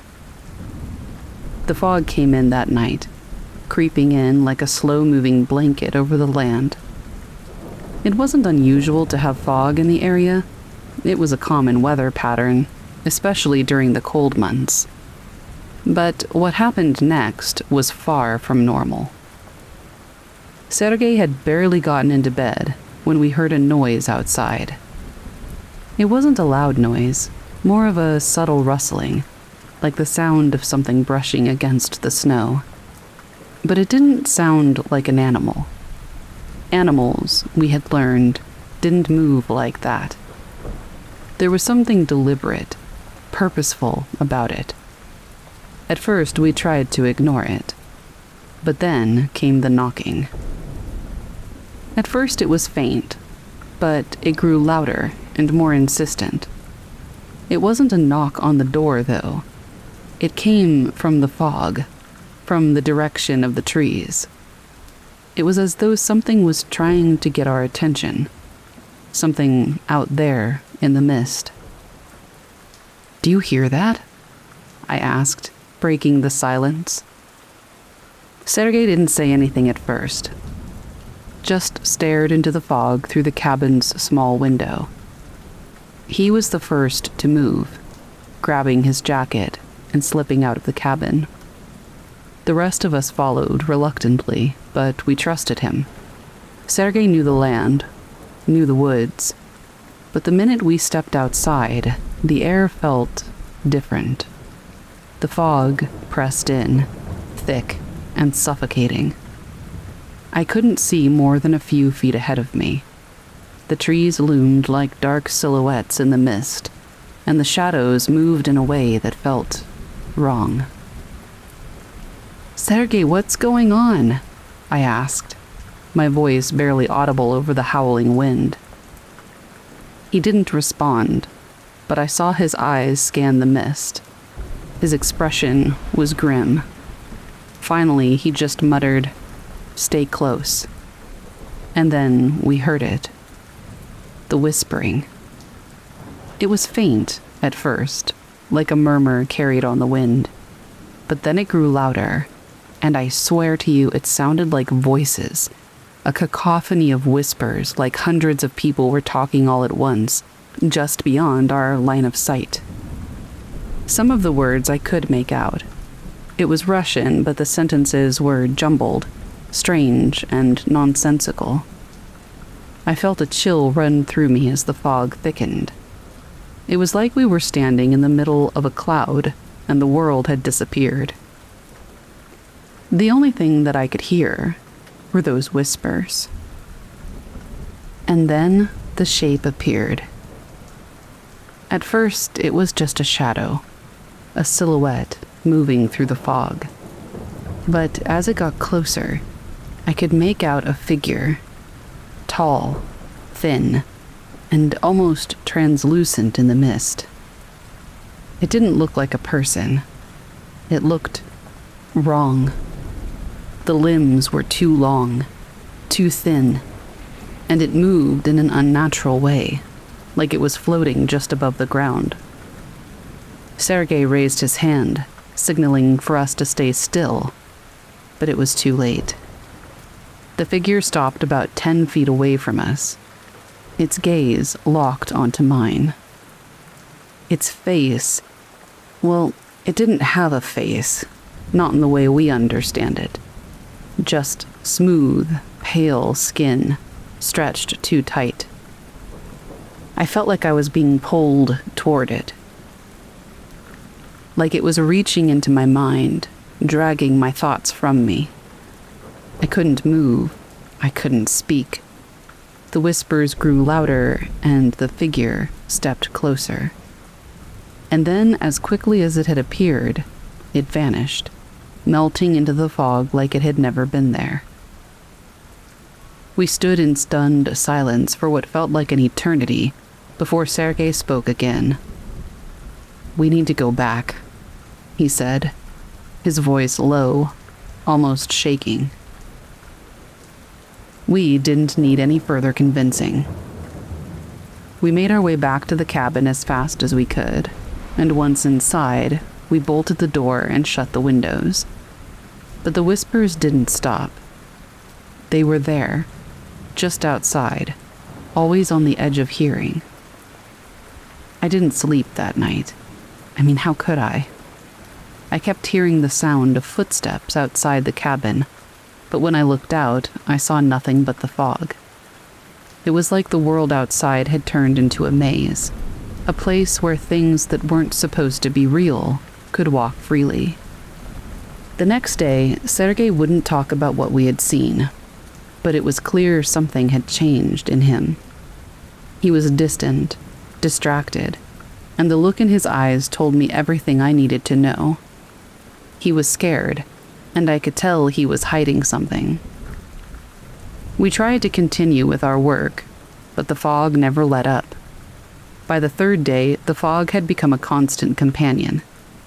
We couldn't see more than 10 feet in front of us, and the strange noises had only intensified. Sometimes we would hear the whispers again, and other times we'd hear something else, something worse. The knocking returned, and at this time, it wasn't just from the trees. It was coming from under the ground, from the very earth itself. Sergei wasn't the same. He stopped going out into the woods. Instead, he stayed in the cabin, staring at the walls. The rest of us tried to keep working, but there was a sense of dread hanging over us, like we were being watched. On the fourth night, it happened again. We were all gathered in the cabin, trying to get some rest, when we heard the sound of something moving outside. It wasn't the usual rustling. It was too deliberate, too slow. I watched as the mist thickened, and this time it wasn't just a shape that moved in the distance. A figure more massive than before, with long limbs that seemed to stretch unnaturally as it moved through the fog, appeared. It didn't look human, not at all. It didn't have eyes, like I said before, but somehow I knew it was staring right at us. And as it got closer, I heard something in the distance, almost like a roar, a sound that nothing I know of could have been able to make. Sergei stood up suddenly, his eyes wide with terror. He grabbed his gear, muttering in a language none of us could understand. Then he started muttering that he had to leave, had to get out of there, but we couldn't stop him. He ran out into the fog, and we never saw him again. We stayed in that cabin for a few more days, hoping against hope that somebody would find us, but no one came. The whispers never stopped. The fog never lifted, and soon we began to hear the scraping sound again. The knocking now was right outside the door. By the time help did arrive, we had all nearly gone mad with fear. They found us huddled in the corner of the cabin, eyes wide, unable to speak. But when they asked us what had happened, all we could do was point toward the forest, where the fog had never cleared. They told us that we were just in shock because we were hypothermic. But we all knew better. No one ever talked about what we saw, not to each other. But we all knew. Something waited out there in the fog. And it's not just the mist that hides it. It's the presence, the thing that watches, that waits for you to step out of line, to lose your way, or to lose your sanity. And that when the fog rolls in, it's already too late.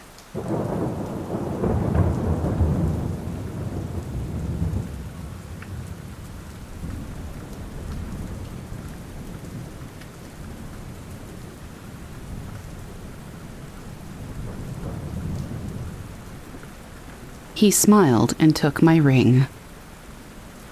I've always loved the idea of fairy tales. Not the Disney kind, the older ones. The ones where you make a deal and don't realize what it costs until too late. When I was little, my grandmother used to tell me stories like that, especially when we visited her cottage in Ireland. She lived out past Siberian in a crooked little house with roses over the door and sheep in the distance. The kind of place that felt like it belonged to the past. And now, I wonder if it does. The last time I visited her, it was just for a weekend. She was getting older, and I was living in London by then. I hadn't seen her in almost 5 years. We had tea, talked about my job. She said I looked tired, which I was. That night, she made stew and insisted I sleep in the back bedroom, the one that still smelled like lavender and wood smoke. She warned me, like she always did. If you hear the music, don't follow it. I laughed. She didn't. I was engaged at the time. New ring, simple diamond in a rose gold setting. I remember tracing it with my thumb as I fell asleep. The room was quiet. No cars, no buzz. Just the deep, thick stillness of the countryside. I drifted off. And then came the music. It was soft at first, flute, I think. Maybe something like a harp. It wasn't coming from the house. It was outside, faint but crystal clear. I sat up, still groggy, still half asleep, but aware. The music was strange, not catchy or rhythmic, just beautiful. And when I looked at the window, it was open. I didn't remember opening it. The curtains were barely moving, like something had just passed by. And then I saw him. He wasn't a child or a man, but something in between. He was standing just beyond the rose bushes, small, maybe 3 feet tall, with long, thin fingers and eyes too large for his face. But his smile is what I remembered most. It wasn't necessarily friendly, but it wasn't scary or cruel either. It was pleased, like he'd been waiting. I didn't scream or move. I felt heavy, calm almost, like I was watching a dream through a pane of glass. He raised one hand, slowly, and then pointed at me, and then at his left hand. I looked down. My ring was gone. I hadn't heard it fall. I didn't feel it slip. It was just gone. And when I looked back up, he was holding it, held between 2 fingers, turning it slowly in the moonlight. He smiled again, tipped his head like a thank you, and walked into the hedgerow. I ran downstairs barefoot. My grandmother was in the kitchen, already making tea. She didn't look surprised. I told her everything. She just nodded, placed the teacup in front of me and said, "It's his now." The next morning, I searched the whole garden. There were no footprints, no signs that anyone had ever been there. No dropped ring, not even a bent branch. When I got home to London, my fiancé tried to calm me down. He said that I must have dropped the ring in my sleep, that it probably fell through a crack in the floorboards. But I know that it didn't. A month later, when I ended the engagement, he asked me if I wanted the ring back, and I said, "What ring?" He stared at me. "The one you gave back," he said. the morning you left. I never gave it back. I never had it to give.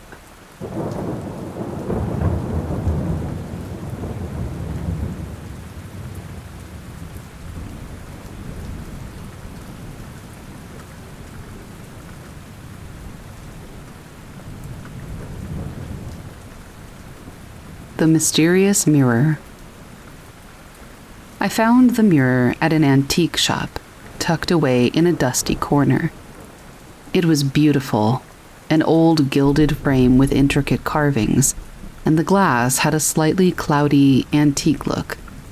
Something about it called to me, and I couldn't resist buying it. At first, everything seemed fine. I hung it in my hallway, and it added a touch of charm to the space.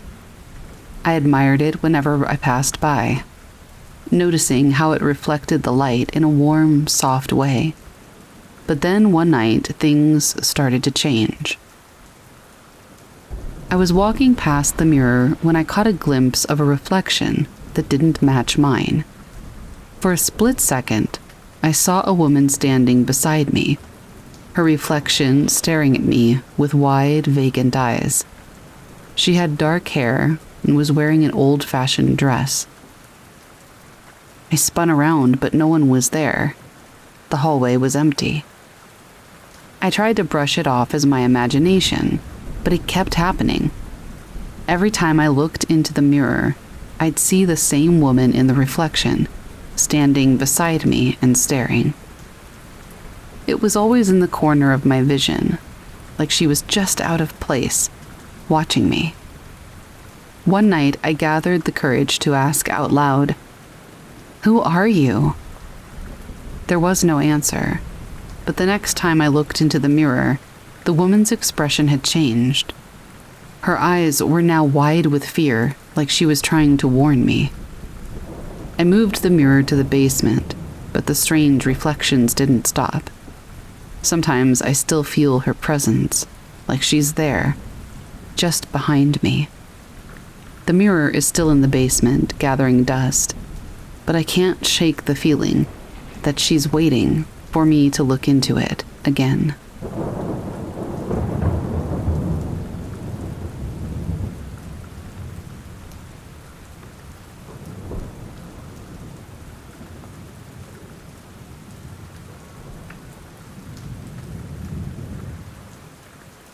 The Other Babysitter by Jennifer K. So this happened 10 years ago or something like that. But I'm pretty sure I'll remember this on my deathbed because it freaked me out like nothing else. So I used to babysit for this girl who lived on my street when I was still living at home with my folks. She lived 2 or 3 houses down from me, so it was perfect. I just walked down before the shift started and then walked back when it was over. No big deal. For the most part, it was a decent gig. The parents were really wealthy and acted it, if you know what I mean. Always talking about what celebrities and bigwigs they ran into at these stupid parties. I didn't really care. It was Southern California, and at least where I lived, people like that were a dime a dozen. Everyone trying to outdo everyone else. Eventually, she figured out I wasn't that impressed by it, so she stopped trying, which was good for both of us. But I bring it up because the girl that I babysat for did have some mild behavioral problems that I kind of always chalked up to her just being tired of constantly being left with me or her other babysitter. She would sometimes lock herself in the walk-in pantry and eat snacks, or cry incessantly for her parents when they would be out all night after promising to be home earlier, which happened all the time. They would always say they'd be home by 8 or 9, and then come home at 2 in the morning. Usually, the mom was sloshed. Just stuff like that. Honestly, I have a background working in special education and with kiddos who had far more severe behavioral struggles, and I always just saw it as her having a hard time, you know? It was kind of a chaotic household, and I didn't really think more of it than that. Anyway, she was having one of those days this one night that I was over there. Parents were supposed to be home hours earlier. They said they'd be home at 8, so she was going to stay awake. 10 rolled around and they still weren't home. She was upset. I was upset, to be fair. She was like 6 or 7 at the time, and it wasn't a school night, so I figured 8 o'clock would be fine, but by the time 10 o'clock rolled around, I said, you really do have to go to bed. Anyway, at some point while I was babysitting her, she figured out that I was a singer, and when she had nights where she struggled, she would ask me to sing to her. Sometimes it was in a silly way, like sing the ABCs in opera, but sometimes it was just a lullaby. She asked that night if I would come in and sing her to sleep, and of course I said I would. Now, this girl had 2 babysitters, me and this other girl who I never met. We'll call the other babysitter Emily. I go in and I sing to her and she's drifting off. I stand up to leave and I'm trying to be quiet. And then she says something that absolutely makes me freeze. You sing better than the other babysitter. I kind of frowned because I was confused and said, Who, Emily? She shook her head and said, No, the one who comes after you leave. I said, Baby, nobody comes after I leave. If your mom has me babysit, then it's just me that night, yeah?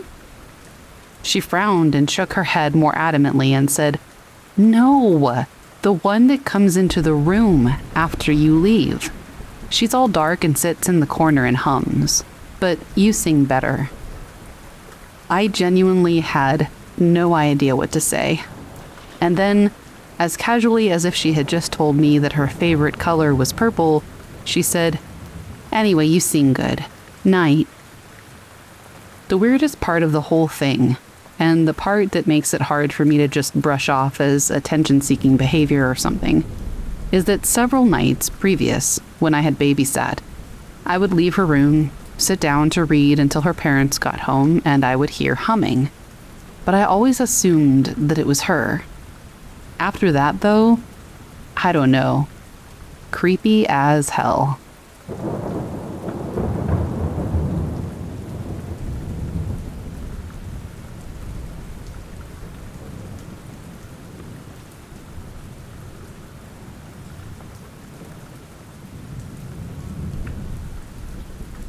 This happened a few months ago, and I still get chills thinking about it. I had just gotten out of the shower. The bathroom was steamy and quiet. The kind of silence that feels thick in the air, but also kind of comforting in a way, at least at first. I was drying off in front of the mirror, trying to clear the fog that had settled on the glass. And that's when I saw it. There was a figure in the mirror, but not in the room with me. It was standing behind me, just out of my direct line of sight, but I could see it clearly in the reflection. It looked like a person, but something was just wrong. They were wearing dark clothes, and their face was shadowed, like the light from the bathroom couldn't touch them in the hallway. I turned around, my heart racing, but the room was empty. So was the hallway. I looked back at the mirror, and the figure was gone. But I still felt like someone was standing there, just outside of my sight. I chalked it up to my mind playing tricks on me. Maybe I was tired or imagining things. But then the next night, I saw it again. Same figure, same spot. Just standing there in the mirror, staring at me. I turned around quickly, but once again, the room was empty. After that, I couldn't shake the feeling that I wasn't alone whenever I was in that bathroom. I'd check the mirror every time I entered, and sometimes I swear I could still feel that presence, just waiting. I haven't been able to use that mirror the same way since, and I haven't seen the figure again, but I'm not sure I really want to.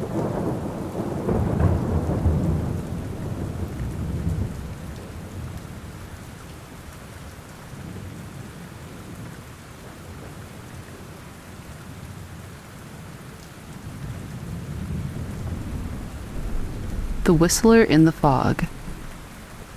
I don't usually talk about this, and I'm not saying I even fully believe it myself, but it happened, and I haven't been back to that lake since. This was last fall, October maybe. The leaves were already that crispy kind of gold and red, and the nights were starting to get sharp. I'd gone out to my uncle's old place near Summers County in southern West Virginia. It's right up on the edge of Bluestone Lake. If you know the area, it's not real built up, just old fishing cabins and woods. My uncle passed in 2021, and I'd been going up a few weekends a year to clear out brush and keep the place from falling apart. That night, I stayed later than usual.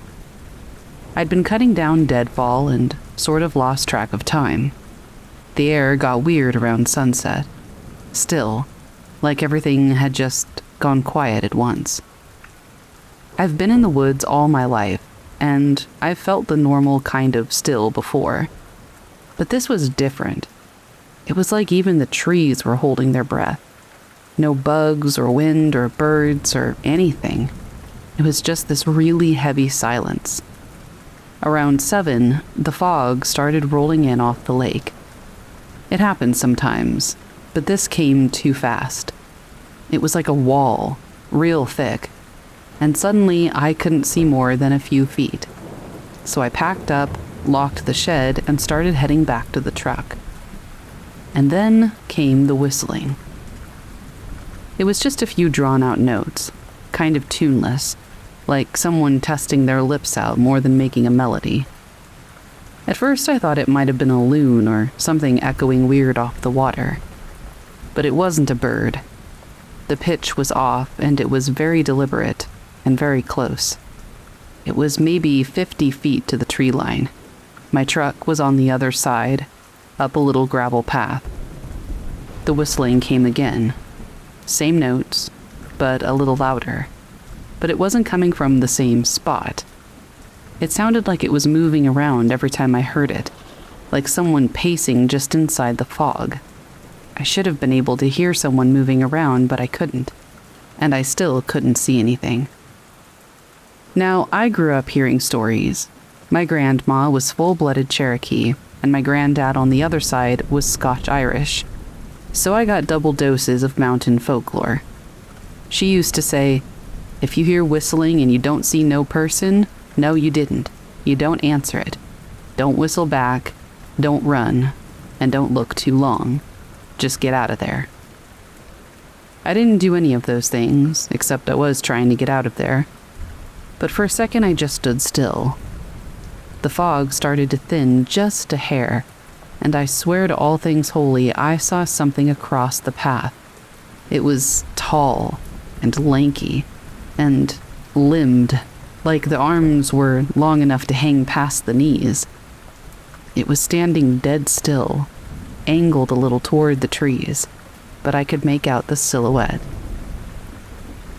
There were no clothes, no clear face, just dark. It was the kind of shape that your mind makes when it knows it's seeing something that it shouldn't. It whistled again, that same 3-note breath. I turned really slowly and tried to walk nonchalantly back the way I'd come, back toward the cabin instead of toward the truck. I didn't run. I tried not to show panic. I didn't make a sound. I just walked. Even when the whistling started following me, I still just walked. It didn't rush me. It didn't scream. It just kept whistling, keeping pace, never quite gaining, but never quite letting me go. Only when I got near the door did I bolt inside, lock the door, and wait. About an hour later, the fog lifted. The whistling stopped maybe 15 minutes before that. I didn't see anything else, and I didn't sleep that night. I just sat there with my granddad's old rifle across my knees, listening. I went out the next morning and checked around. I didn't see any footprints or signs of anyone. My truck was fine, nothing was messed with. But I found this spot near the trees, where the grass had been pressed flat in a perfect circle, like someone had been standing there, watching for quite a while. I haven't been back since. Anyway, that's the story. I don't know what it was. I know it wasn't a bear and it wasn't a person. It was something old, I think. Something that knows the shape of a man but not the movement. And something that whistles to see if he'll answer back. I didn't, and I won't.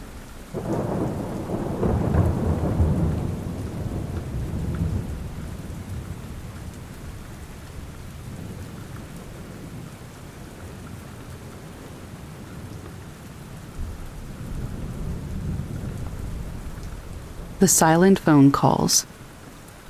It started off innocently enough. I got a phone call late one night.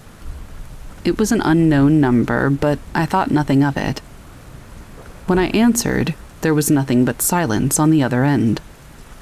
At first, I figured it was a glitch or a wrong number, so I hung up. But then it happened again, and again. Same time every night, around 2 a.m. No one spoke, just dead silence on the line. Each time I would pick up the phone and say, "Hello?" but get nothing in return. After a few days, I started getting annoyed, but something about the calls nagged at me. Why was someone calling me and not saying anything? It was like they were just listening. One night, I decided to stay up and see if I could figure out who was behind these calls.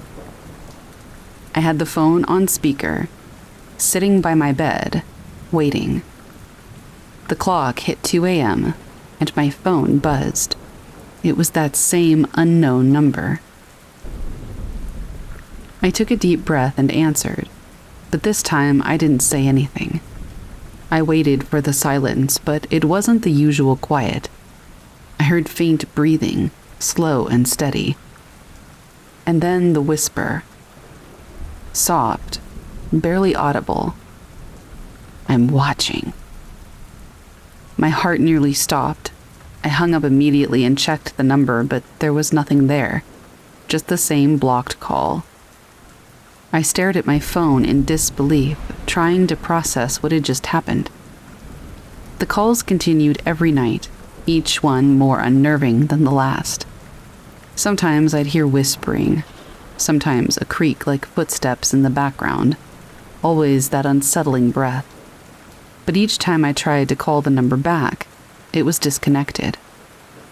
I've since changed my number, but I can't shake the feeling that whoever was calling knows more about me than they should. And no matter how many times I change my number, I'm convinced they'll find a way to reach me again.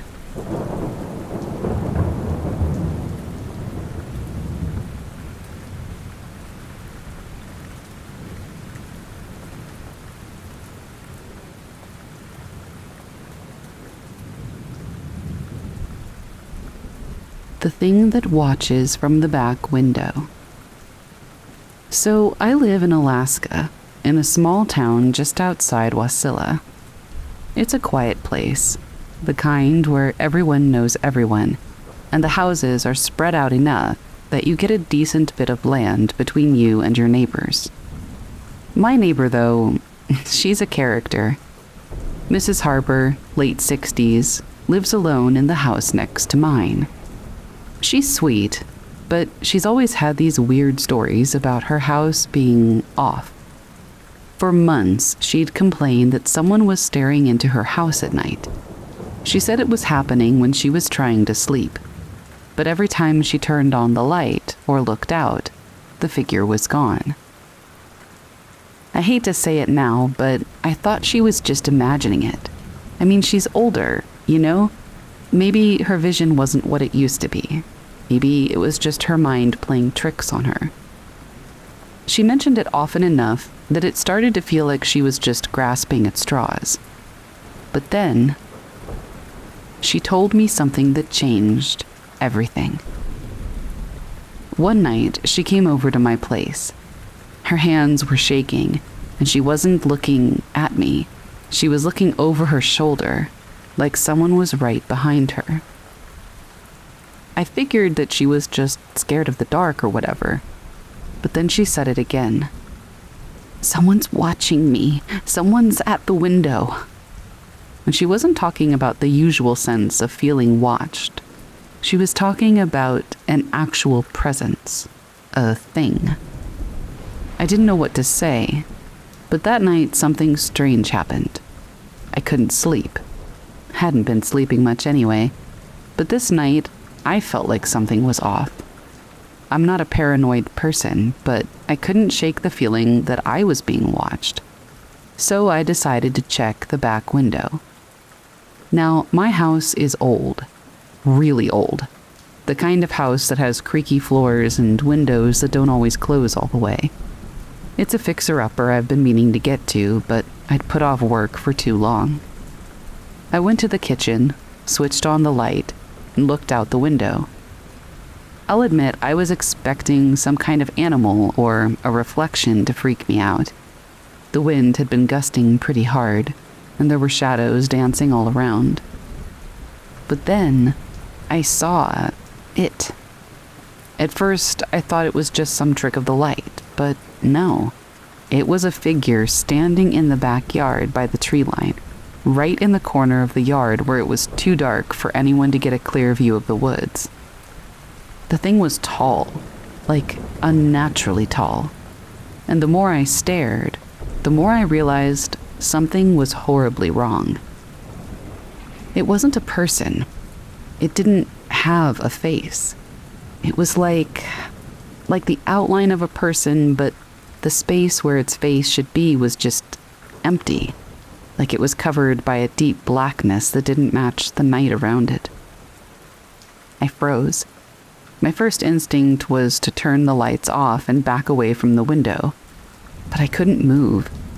Something about it felt wrong, like my body just wasn't able to react properly.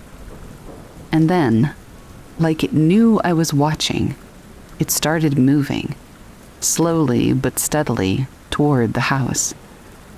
I'm not sure how long I stood there, paralyzed. It didn't make a sound. It didn't even rustle the grass, but it was coming closer. I felt like time had slowed, like the air was heavier, pressing down on me. And right before I could snap out of it, right before I even thought about running, it stopped. Just stopped in the middle of the yard. I couldn't see its eyes, but I swear it was looking at me. That's when I snapped back into my senses, and I bolted to the back door. I didn't go outside. I didn't want to. I locked every window, every door, and stayed up all night. I didn't hear anything more from it, but I wasn't going to take any chances. Not after that. The next morning I called Mrs. Harper, but she was already outside. Her eyes were wild and frantic. "Did you see it too?" she asked. I don't even know why I asked, but I did.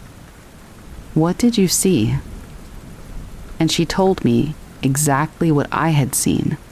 No face, just darkness. She'd seen it too, standing at her window like it was watching her, but she didn't want to tell anyone. I've been in touch with her since, but things have gotten quieter. I don't know if that thing is still out there, but I haven't looked back at the window since. At least not at night. I've kept the lights on just in case, but there's no denying it. There's something out there, and it's been watching us. We can't be the only ones. So, has anyone else had something like this happen? Something that's not a ghost, but more like a shadow with no face? Something that's just been watching you? I'd love to know.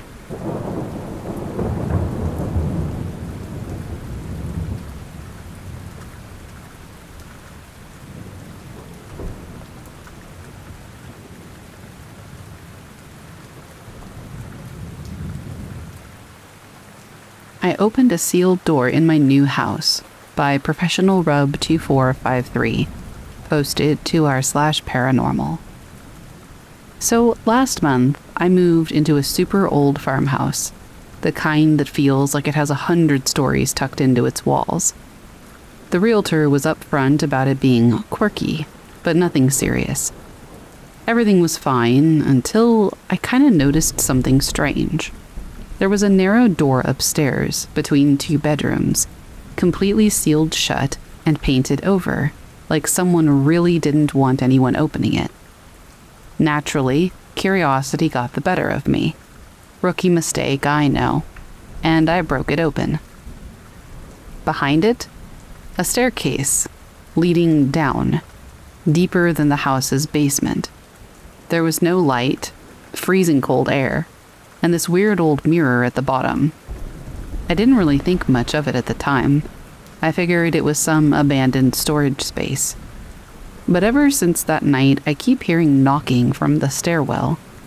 I found bare, human-sized footprints in the dust outside the door.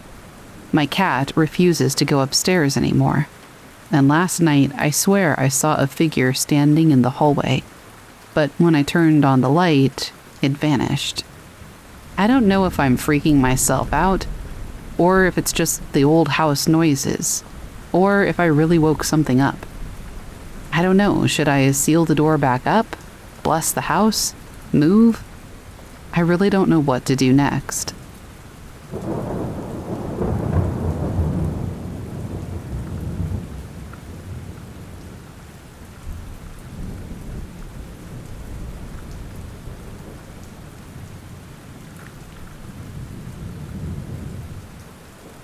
I Never Told Anyone What I Saw That Night by DeepFish3167, posted to r/paranormal. Hey everyone, I'm new to posting here, but after reading other stories, I decided that it's finally time to share mine. This is something that happened when I was about 12 years old. I don't usually talk about it because people either don't believe me or they just don't care. But it's something that has stuck with me for years. So it was during summer break. My cousin was staying at my house because he had broken his knee and needed help getting around. He was a little older than me, but we were super close. We would stay up all night playing video games, eating junk food, just doing typical guy stuff. One night, I was in my room playing video games by myself. My cousin was in the living room. I'm not sure what he was doing, but I know that we were the only ones home. It was getting late, and I was just about to shut everything down and go to sleep, when I saw something. Something started crawling toward me.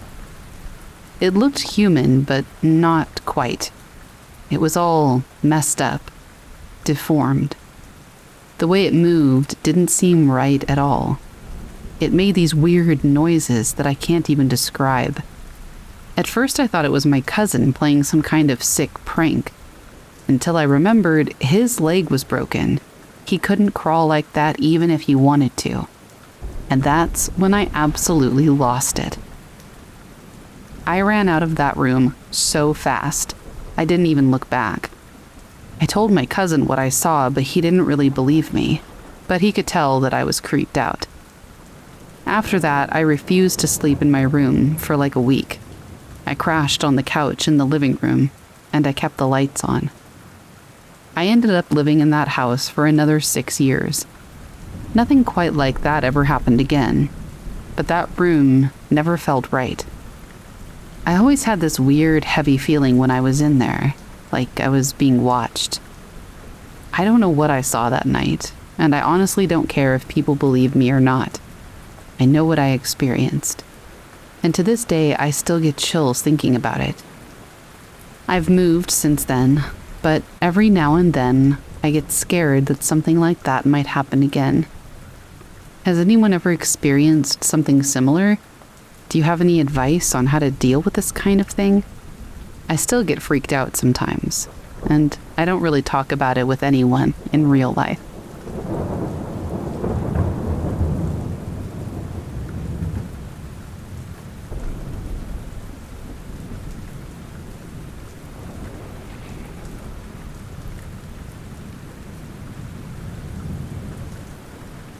The Haunted Elevator. It was a long day, and I just wanted to get back to my apartment. I was staying in an older building in the city.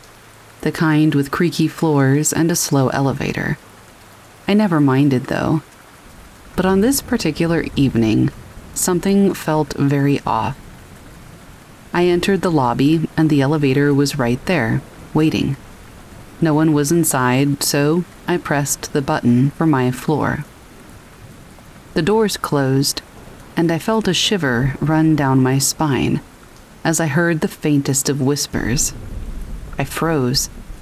The hairs on the back of my neck stood up. But when I turned to look, there was no one there. I shrugged it off as nerves from the long day. But then the elevator stopped. My floor was still a few stops away. The lights flickered, and I heard a faint click. Suddenly, the elevator descended instead of going up. It was slow at first, but the drop felt unnatural. I pressed the button to stop it, but it didn't respond. The elevator continued its downward descent, the floor number ticking off in reverse. My stomach sank. I tried to open the door, but nothing. The panic set in, and the lights flickered again. The whispering returned, this time louder, clearer. Let me out. I tried desperately to press every button, but nothing worked. The elevator kept descending, past the floors I knew. I felt trapped, like something unseen was in the small space with me, and it was suffocating. Just as I thought I couldn't take it anymore, the elevator jerked to a stop. The doors slid open to an empty, dark hallway that I didn't recognize. The air was thick, and the whispering was almost deafening now. I didn't even hesitate. I bolted out of the elevator and ran up the stairs to my apartment, not once looking back. I never took the elevator again, and the building manager insisted that it was just a glitch. But I swear, I'm not the only one who's heard those whispers. Something in that elevator isn't right.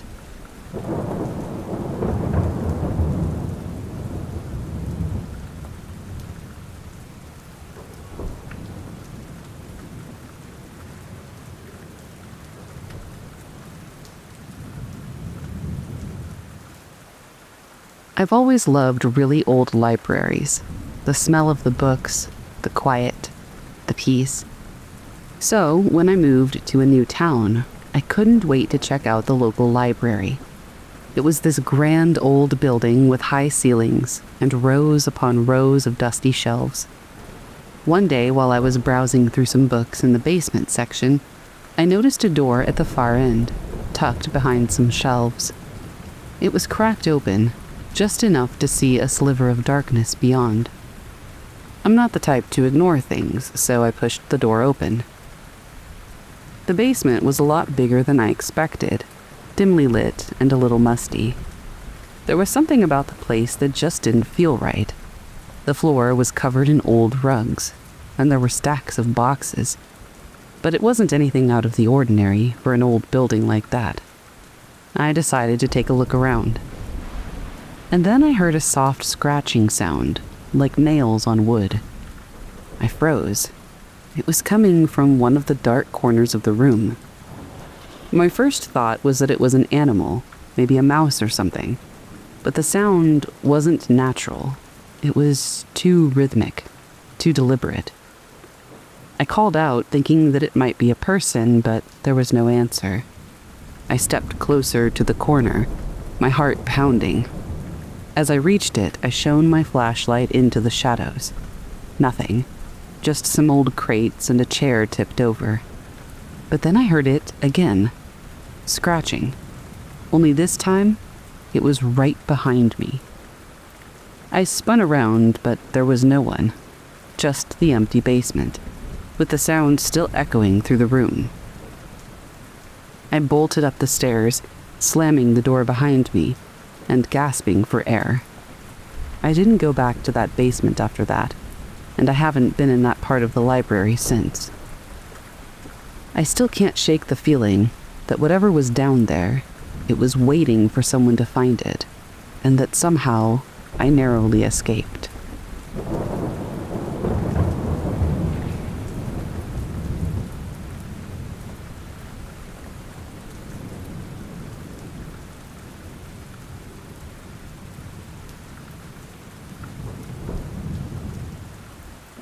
The gas station attendant warned me not to take the back road. It was late, and I had been driving for hours. Nevada isn't known for being the most populated state, and the farther I got from the city, the more desolate it became. My phone had already lost signal, and the only light for miles came from my headlights, cutting through the darkness. I'd been told about this back road by some locals back in Reno. It was quicker, they said. A shortcut to get me back to my hotel in Ely. They warned me that the road could be a bit isolated, but I was tired and the thought of cutting down the driving time seemed like a godsend. So I pulled into a small gas station to top off the tank. It was quiet, just a single old station lit by buzzing fluorescent lights with a few rusted pumps outside. The attendant, a guy named Ron, looked like he hadn't had a customer in hours, and he eyed me as I walked in. I bought a bottle of water and a snack, and then went to pay. Ron, who looked maybe a decade older than me, leaned over the counter and glanced at the map I was holding. "You headed out the back road?" he asked, his voice casual, but his eyes scanning me like he was trying to figure me out. I nodded. "Yeah, I hear it's a shortcut to Ely. Saves me like an hour." Ron didn't seem to like that. He shifted uncomfortably, looking out the window as if checking something I couldn't see. "You sure about that? A lot of folks don't take that road at night. Not after dark. You'll be fine during the day, but not at night. Trust me. It doesn't loop back around like you think. It loops you into something else." I laughed. He didn't. "You're serious?" His face tightened, and I could tell he wasn't joking. He just scratched his beard and then gave a reluctant nod. "Just telling you what I know. You might be better off taking the main road, but it's up to you. Just don't say I didn't warn you." The way he said it, with that look in his eyes, unsettled me for a second. But I was tired, and I didn't think much of it. I waved him off and made my way back to the car, mentally shrugging off the conversation. The road was just as Ron had described.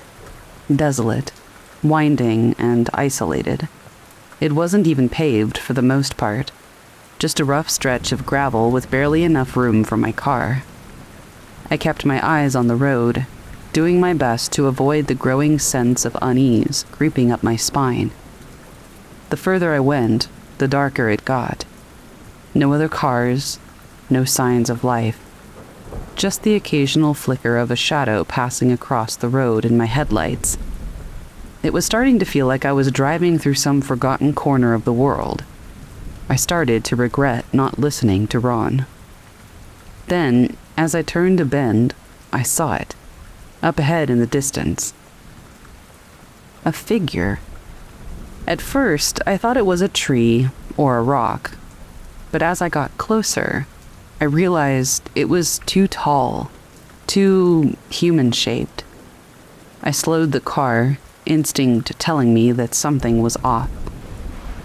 The figure was standing still on the side of the road, just watching me. I couldn't make out any details except that it was tall, way taller than anyone had the right to be. I hit the brakes and stopped a few feet away. I stared at the figure, unsure of what to do. Was it a hitchhiker? A prank? Maybe someone in need of help? I wasn't sure. But then it moved. It didn't walk. It didn't even shuffle. It glided. Its movement was unnaturally smooth, like it was sliding across the ground. And before I could react, it was right in front of my car. It had no face. There was just a void where its face should have been. an inky blackness that sucked in the light, making it impossible to look away. I slammed the car into reverse, heart racing, and sped back down the road. I looked in the rearview mirror, expecting to see it chasing me, but there was nothing, just empty road. I turned the wheel sharply and took the next left, praying that I could find my way back to a more populated area. The road didn't loop back, not in the way I thought it would. It wasn't just winding. I was driving in circles, every turn leading to the same stretch of gravel, the same stretch of emptiness. It was like I was trapped in a maze that didn't make sense.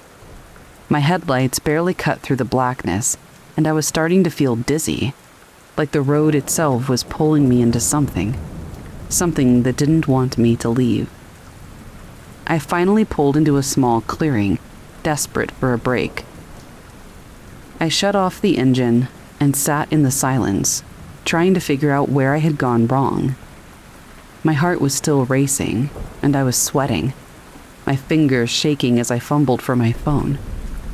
No signal, not even the faintest bar of service.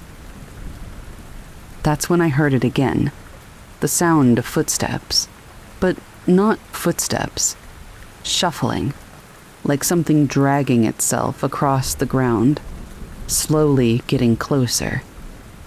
I looked out the window, but the darkness outside was so thick I couldn't see anything. My breath caught in my throat as I realized the footsteps weren't outside the car. They were coming from inside the vehicle. I spun around, my heart in my throat, but the back seat was empty.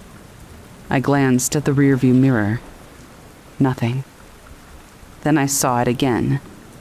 The shadow, the same tall, faceless figure, was standing just beyond my car. It was waiting. The engine sputtered to life on its own, and before I could stop it, the car lurched forward. I didn't steer it. I didn't have control anymore. The car was moving, and I had no choice but to go with it. Eventually, I ended up back at the gas station. But everything was wrong. Ron wasn't there. The station was empty. The lights flickered above me, and the door didn't open when I tried to push it. I knocked on the windows, but no one answered. I don't know how I got back to Eli. All I remember is that feeling. The feeling that something was still following me. It hasn't stopped either. Every now and then, I'll catch something in my peripheral vision. A shadow. Something too tall. Too wrong. And I know that it's still there.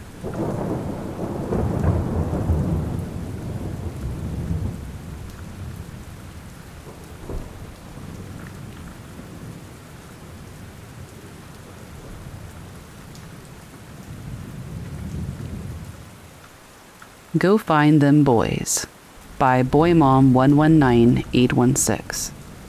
Posted to True Scary Stories in a comment. My uncle and two of his friends drowned on New Year's Eve. Their bodies were never recovered. The river where it happened cuts into a deep gorge, and I've heard that in places like that, it's not uncommon for the missing to never be found. Almost 13 years later, 12 and a half to be exact, something strange happened. My papa went to that same spot to scatter the ashes of my step-grandma, who was my uncle's biological mom. As he let her ashes go, he said, "Go find them boys." 3 weeks later, Papa got a call. They had recovered all 3 bodies. Apparently, while testing some kind of government equipment, they found the wreck. The boat had capsized and sank to around 140 feet. Because of the freezing temperatures, the low oxygen, and the fact that the boat had settled over them, the 3 men had essentially been preserved. They confirmed the identities not just with DNA, but with their faces, and even the IDs still in their wallets. After experiencing something like that firsthand, It really makes you think. It's strange to imagine how many others might still be down there, in that same stretch of water. My uncle and his friends weren't the only ones who went missing there, and I know it happens in rivers, lakes, and gorges all over the world. Ever since, though, I can't help but just feel really uneasy swimming in natural water. It just gives me chills.